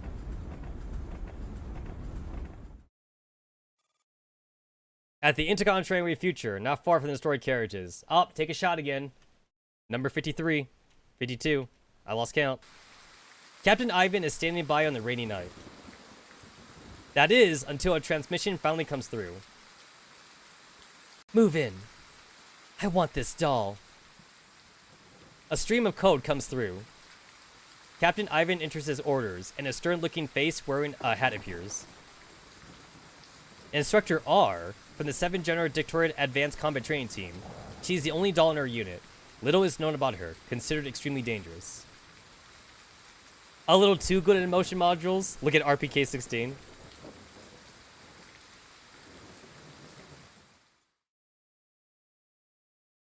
No! I can't get away! Inside the Intercontinental Retrain future. Take another shot. You know what? If I was actually drinking, I think I would have passed out by now. I feel like I would have passed out. This stream would have ended already. I would be like, guys, I'm too drunk. I'm too drunk. And then I would have passed out. Maybe the stream would technically not end. Maybe I just pass out on stream and the stream still runs. The night rain has not let up at all, accumulating into puddles inside the train. The sound of splashing water only makes the crowd more depressed. The passengers in their protective gear are slowly moving towards carriage 1 under Susanna's direction. Please don't rush. The footing ahead is poor. The twisted interior of the carriage is uneven, so the group's forward speed is very slow. Susanna needs to help the elderly across the more challenging obstacles. Suddenly, a passenger screams, instantly drawing everyone's attention. They're moving! Look outside, Miss Stewardess! Susanna looks out the window. The lights are growing denser. They seem to be heading towards the train. They're making their move. We're doomed. I don't want to die here. The passenger runs towards carriage 1, not even caring about the mud puddles and the debris below him. We need to hurry up too. Mind your feet. Don't trample each other. However, nobody pays her any attention. The densely clustered lights outside the train are like blazing torches banishing moths, harrying the peeper into the destined cage. Everyone begins to run, but only a single tall figure keeps a distance from most of the others. Rosetta, can you hold on a little longer? Rosetta is curled up on Pavel's back. The sillification of her exposed skin seems to be getting worse. Pavel, I miss the sandwiches you made. Once we see the doctor, I'll make them for you. Okay. Nobody in the frantic crowd pays them any mind. With their reckoning at hand, nobody has the energy to spend on worrying about anything besides their own lives. Aboard the Intercontinental Railway Train Future, take another shot, that's like number 54, at the gangway connection between carriages FL1 and FL2. It is a long, nerve-wracking journey. At last, they arrive at the door to carriage 1. Susanna squeezes up to the front of the group and takes out her electronic key. Access level insufficient. Maggie, you bitch! To the passengers inside, I am the stewardess Susanna. Our survivors need clean water, food, and rest. Please let us in. Whoosh. The face of the wealthy-looking man appears at the window. We can let you in, but you had to take off your suits first. What the hell are you saying? The pivot system here have stopped working. We'll be exposed to red zone. That's why I'm telling you to take them off. Who knows what kind of germs or radiation your suits have on them. What? You won't die if you're exposed for just 1 or 2 minutes. If you bring radioactive particles in here, we'll all be dead. The passengers outside exchange looks. As they think about the lights approaching them, they fall silent for a while, but eventually they start unzipping their suits. The elderly, the young, men and women. They should be fine now, right? Humph. The man slowly turns around to open the door. However, his heart jerks up as he's suddenly noticing something. Wait a minute. What's that girl over there? The man is pointing at Rosetta on Pavel's back. She's been infected, hasn't she? Are you trying to infect us all? The sillification isn't complete. She can still be saved. There's a doctor inside the carriage, right? Please let her see the doctor. What good is a doctor at a time like this? Don't come in. We don't want to die. What? What did you... We did what you told us to. Just because she's infected doesn't mean we are. Let us in. Who knows if she's infected you? Pavel. As the dispute rages on, Rosetta pulls on Pavel from behind him. Don't hand me over to these people. They hate me. I don't want to stay in a place like that anymore. Rosetta almost seems to be smiling as she says this, but her sightless eyes are oozing tears. I don't want to go back to a place where everyone hates me. Just leave me here. At least you're here, Pavel. Having you with me is good enough. Rosetta's voice seems to have some kind of magic to it. With the passengers still arguing hotly, her soft voice is barely audible to Pavel, who is right next to her, but it has some signs of commotion both inside and outside the door. In this stifling quietness, Pavel thinks for a good long while before he finally answers. Rosetta, I am just a droid. I am not your companion. I cannot stay by your side. You should be in the world of humans. You belong there. I know where I belong, Pavel. I don't care if you're a droid or a human. The companion I care for is someone who cares for me, and not someone who hates me. This deathly silence is left hanging for a long, long time, until a drawn-out voice speaks from inside the carriage. Let them in. What? Did you hear that? Open the door. Doctor, are you insane? They got infected out there. As you said, I'm a doctor. Also, do you really think that we can keep ourselves safe simply by locking them out? The others are one thing, but what about the infected girl? She'll infect us all. I'll take care of it. Open the door. Dr. Ragusa's voice brooks no disobedience and utterly defeats the man, who can't think of anything to say. The door that is locked from inside slowly opens. Please come in. Register yourselves here in an orderly fashion. The people outside flood in the train carriage, as though afraid the people inside would change their mind about letting them in. Pavel bows to Dr. Ragosa. Thank you. I'll leave Rosetta to you. He puts Rosetta down and hands her to Susanna. Lucas notices that other than Susanna, the other dolls have not entered the carriage. Aren't you coming in? Pavel shakes his head. Our mission is to protect humans. That's right. If there's danger, we can help hold off in carriage 2. Some of the dolls are silent while others sigh. Perhaps they all want to go inside carriage 1, but maybe because dolls find strength and courage in numbers. Or maybe it's something else entirely. In the end, no matter what the real reason is, none of the other dolls step forward. This time, it is Dr. Ragusa who bows to them. We'll be counting on you. I'll go check on the train. Dr. Ragosa nods, and after watching Pavel leave, he turns back to Rosetta, who has lost consciousness again. Lucas, get me my doctor's bag. Yes, doctor. Lucas nods, then turns to head back inside with Susanna. Ragosa stands outside for a while, looking thoughtfully down the length of the entire carriage. There's no sign of life at the other end of the long, empty corridor. He turns, enters the cabin, and closes the door. Inside the long carriage in FO1 Intercontinental Train Future number 55, bitches. Take a shot. I'm dead. I am so dead right now. Doctor, I've done as the instructor requested. Thank you very much. I'll be counting on you to take care of this place now. I need to go help someone. Don't worry. Behind him, the dashing figure appears again in front of the door to the lounge. It's a shame. I have nothing that I can use to repay your trust. Do you have any extra handguns? Ludmilla tips her head to the side as she looks at Dr. Ragosa from behind. He seems very calm and resolute. What do you have in mind? I'll fight them to the bitter end, just like you did with the Vori. Ludmilla keeps gazing at Ragosa, who shows no sign of hesitation or uncertainty. A moment later, she takes a pistol out from her hip holster and hands it to him, but first.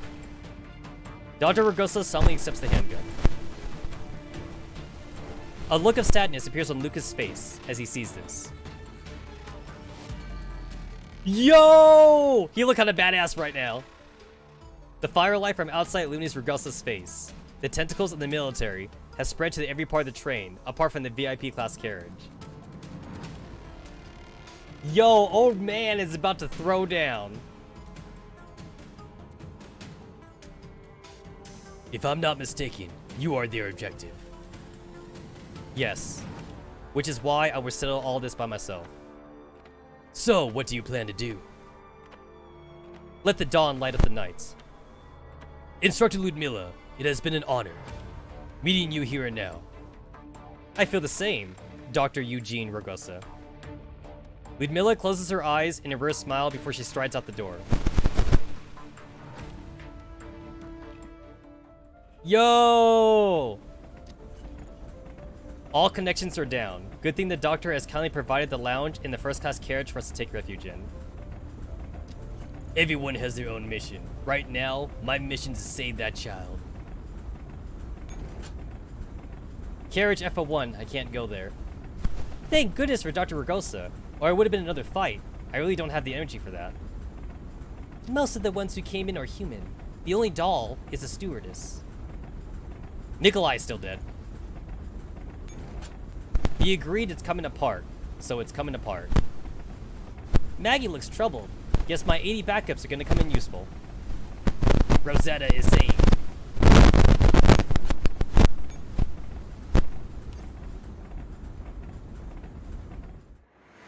Carriage FO9, Intercontinental Train Future. Number 55, bitches. Take a shot.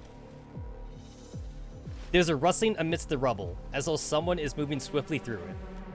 After ensuring that nobody's paying attention, Maggie pushes an intact snack cart out from the corner of the carriage. Jerky or chocolate? Catherine, who has emerged from hiding as well, glares at Maggie, her face twitches in annoyance. Are you actually in the mood to be eating a ton like this? Well, what would you do?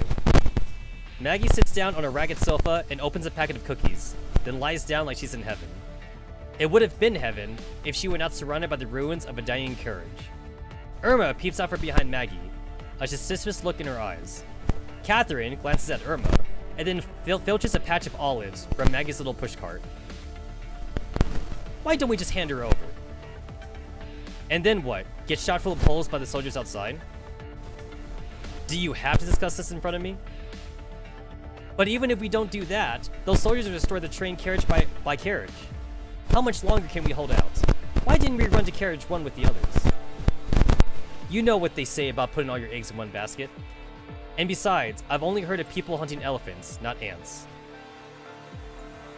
But that's because elephants are worth more than ants. Maggie rolls her eyes at her. All we can do now is keep our strength and stamina up, put our hands together, and pray that Madam Instructor pulls off a complete victory. If we're counting on her, then isn't this plank we're clinging onto a little too small? I feel like we've already been carried away by the flood. Isn't this common occurrence for us? Or did you think our planks from before were very big? Well, if it's true, we're either having an adventure or on the way to an adventure. Change is the only constant, as they say. And the only safety is the pursuit of safety itself. Catherine sighs heavily. My life sucks. Just our luck to get stuck with an owner like that. We couldn't catch a break in the beginning, and it's just been endless suffering throughout our lives. What was your owner like? No comments. I like how they both smile. Then tell me everything you know about Dr. Hume.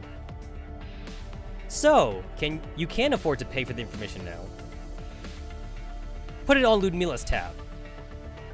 You're not mad at her anymore? That's between her and me. I'll ask her to explain everything when she shows up. You tell me what you know first. Maggie sighs. Actually, I don't really know that much. I mean, he wasn't a regular customer or anything. He did do business with me, but as a seller, not a buyer. Back then, he was selling some kind of self-developed doll technology. The product description for it was really weird, which actually left an impression on me. Doll-related technology, using dolls as research subjects. It seemed interesting to me, so I flipped through it. She thinks for a bit. Let me think. I think a part of it went, if the point was to make a better killing machine, it wouldn't have to look like a human. Physical performance isn't everything. More importantly, dolls are supposed to be an improvement on humanity. Yeah, that's the one. What does it mean? How should I know? I'm a social engineer, not an actual engineer.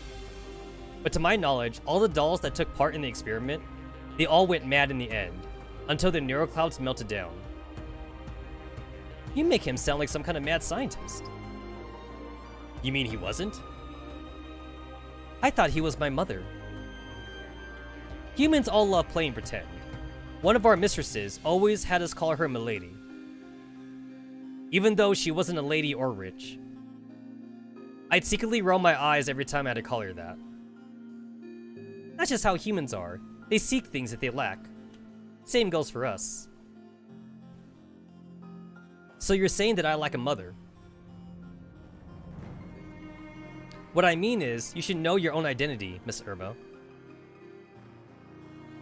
Irma stands up and shifts position before sitting down again.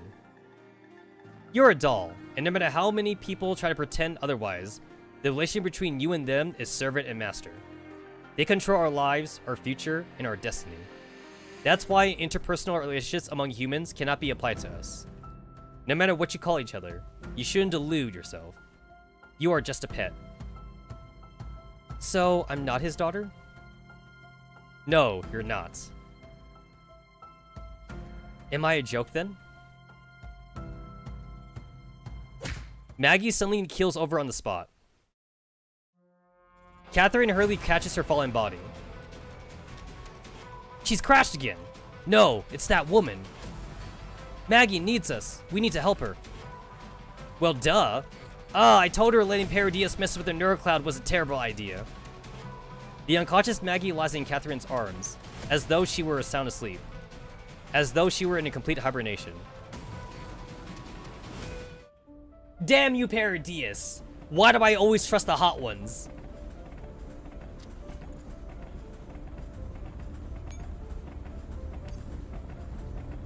I'll never forgive the Paradius. I'll never forgive William. Darkness. Her sight, hearing, and all her senses are gone. Maggie is held captive by an endless stretch of darkness.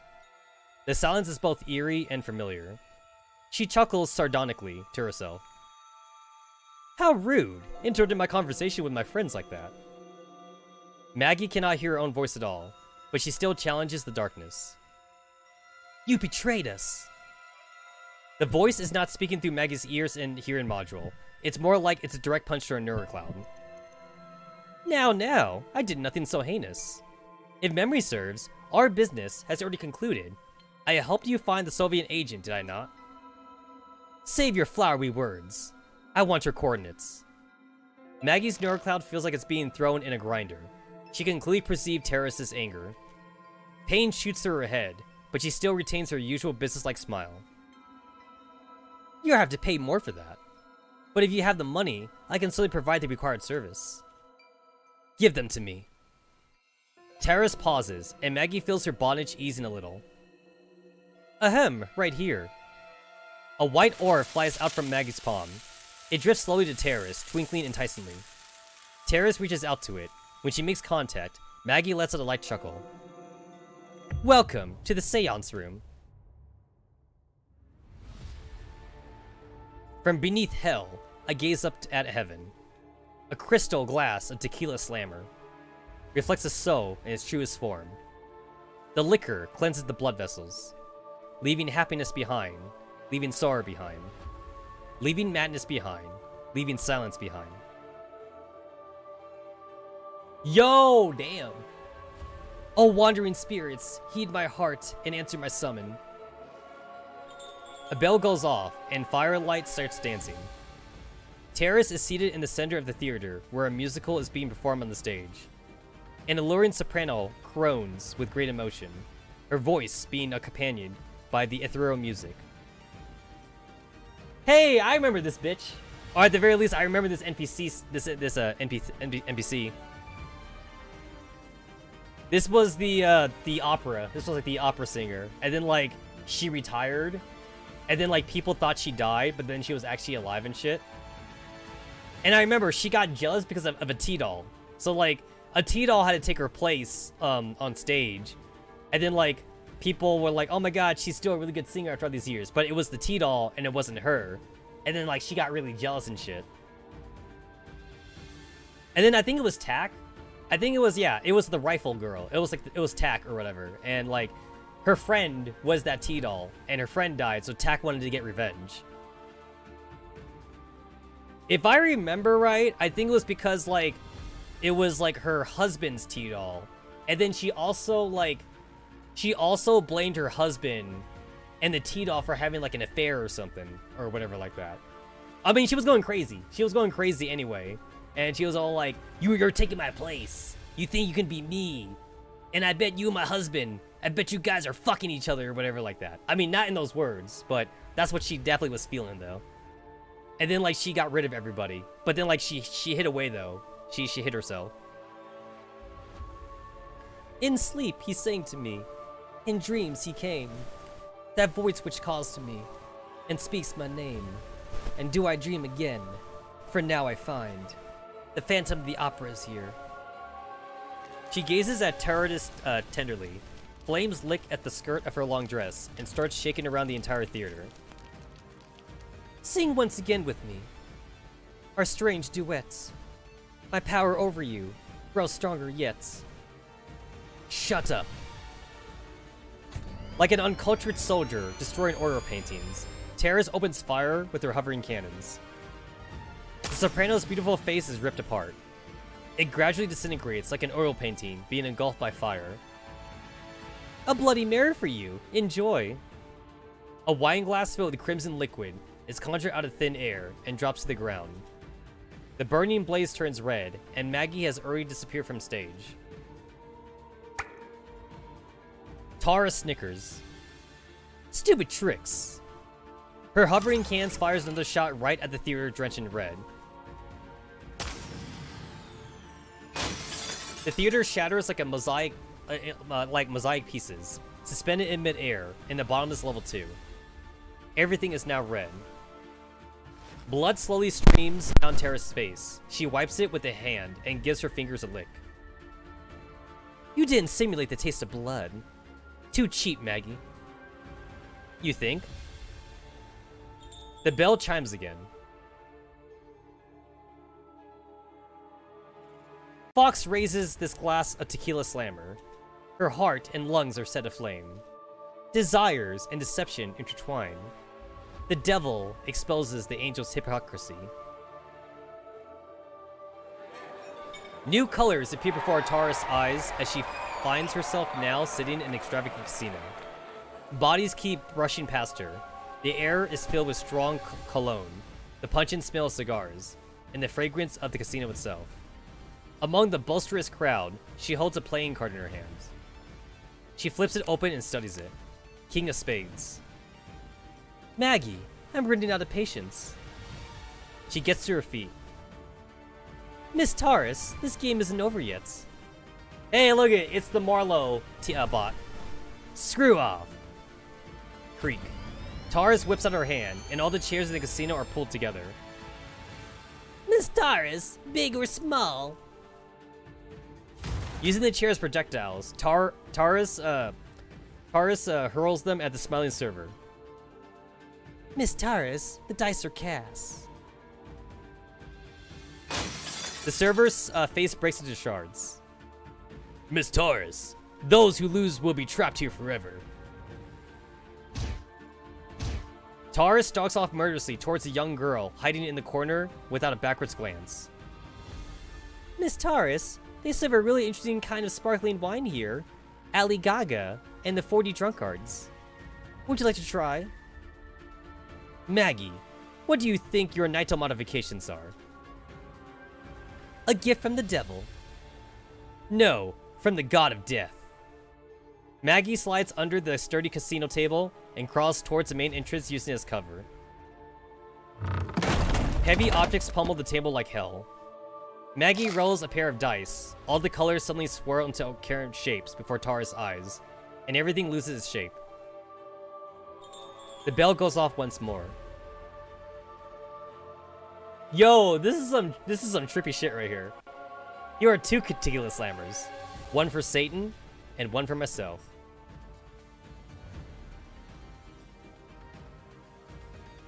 In the darkness, Tara slowly opens her eyes. An offensive odor assaults her nose, making her frown. Drip. The scene before Tara slowly resolves into clarity. I was too merciful to you. This is an abandoned factory. A Paradias plant. Yeah, I remember this. Wasn't there also a bunch of corpses here? Like last time we came here and shit? Like there was a bunch of half-dead Naito girls and shit. If I remember right, I think the anti-rain team, I think they actually put the plug on it or something. Because I think Dandelion was all like, oh, these girls are already dead. So let's just pull the plug or whatever. A place hidden within every Naito's deepest memories. On the working production line, like rotting corpses, they give off a nauseating stench. This is where all the raw materials for creating Naitos originate from. Maggie, are you trying to hide inside a dead body again? On the production line, a large Ouija board slowly rises up from the pile of corpses.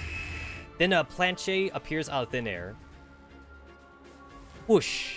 The planchette hovers slowly over the Ouija board. Yes, no. It whiplashes back and forth between the 2 answers. Miss Eve.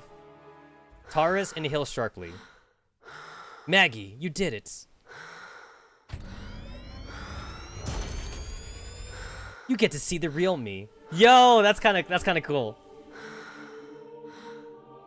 Now I'm starting to get some Evangelion vibes for real now, because she's a pilot.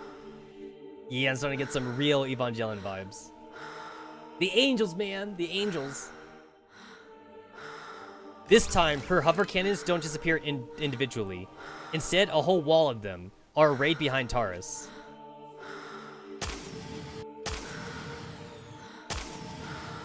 The corpses of the production line slowly melt and fuse into a single doll. Miss Taurus, is it too late for me to surrender now? What do you think? I'm showing my hand. I honestly don't know where she is. Ludmilla has completely cut off her own signal. You think I believe you?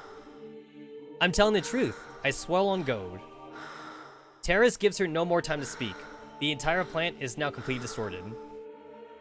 The array of hovering cannons all fire upon Maggie. I'm really staking my life on this freaking job. Maggie closes her eyes.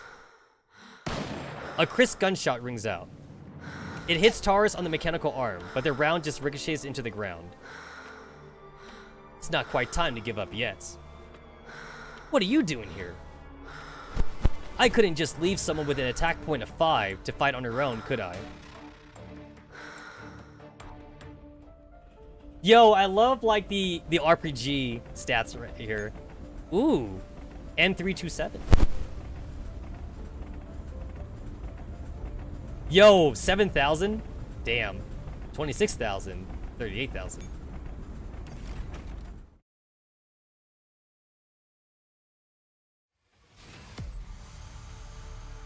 Oh, wow, one of these spider dudes. Okay, I remember like the weird thing about the spider dudes. So, even though like I've been too lazy to make like actual formations, like I guess I might actually need to make one for this guy. Cuz the spider dudes are kind of weird. Eliminate all enemies on the map. Occupy 25 nodes. Ah, I see. Well, this we'll have to wait until the next stream, because it has been an 8-hour live stream essentially. It's been 7 hours and 57 minutes. So, if we were to think about a 9-to-5 job, I basically worked an entire shift. So, I am going to cut it off here. I'm getting hungry. I'm going to go make myself some dinner, and then I will see y'all bitches on Tuesday, where like it'll be the rest of the Girls Frontline events, and if possible, maybe a little bit of Nikkei Gacha. So, thanks for hanging out.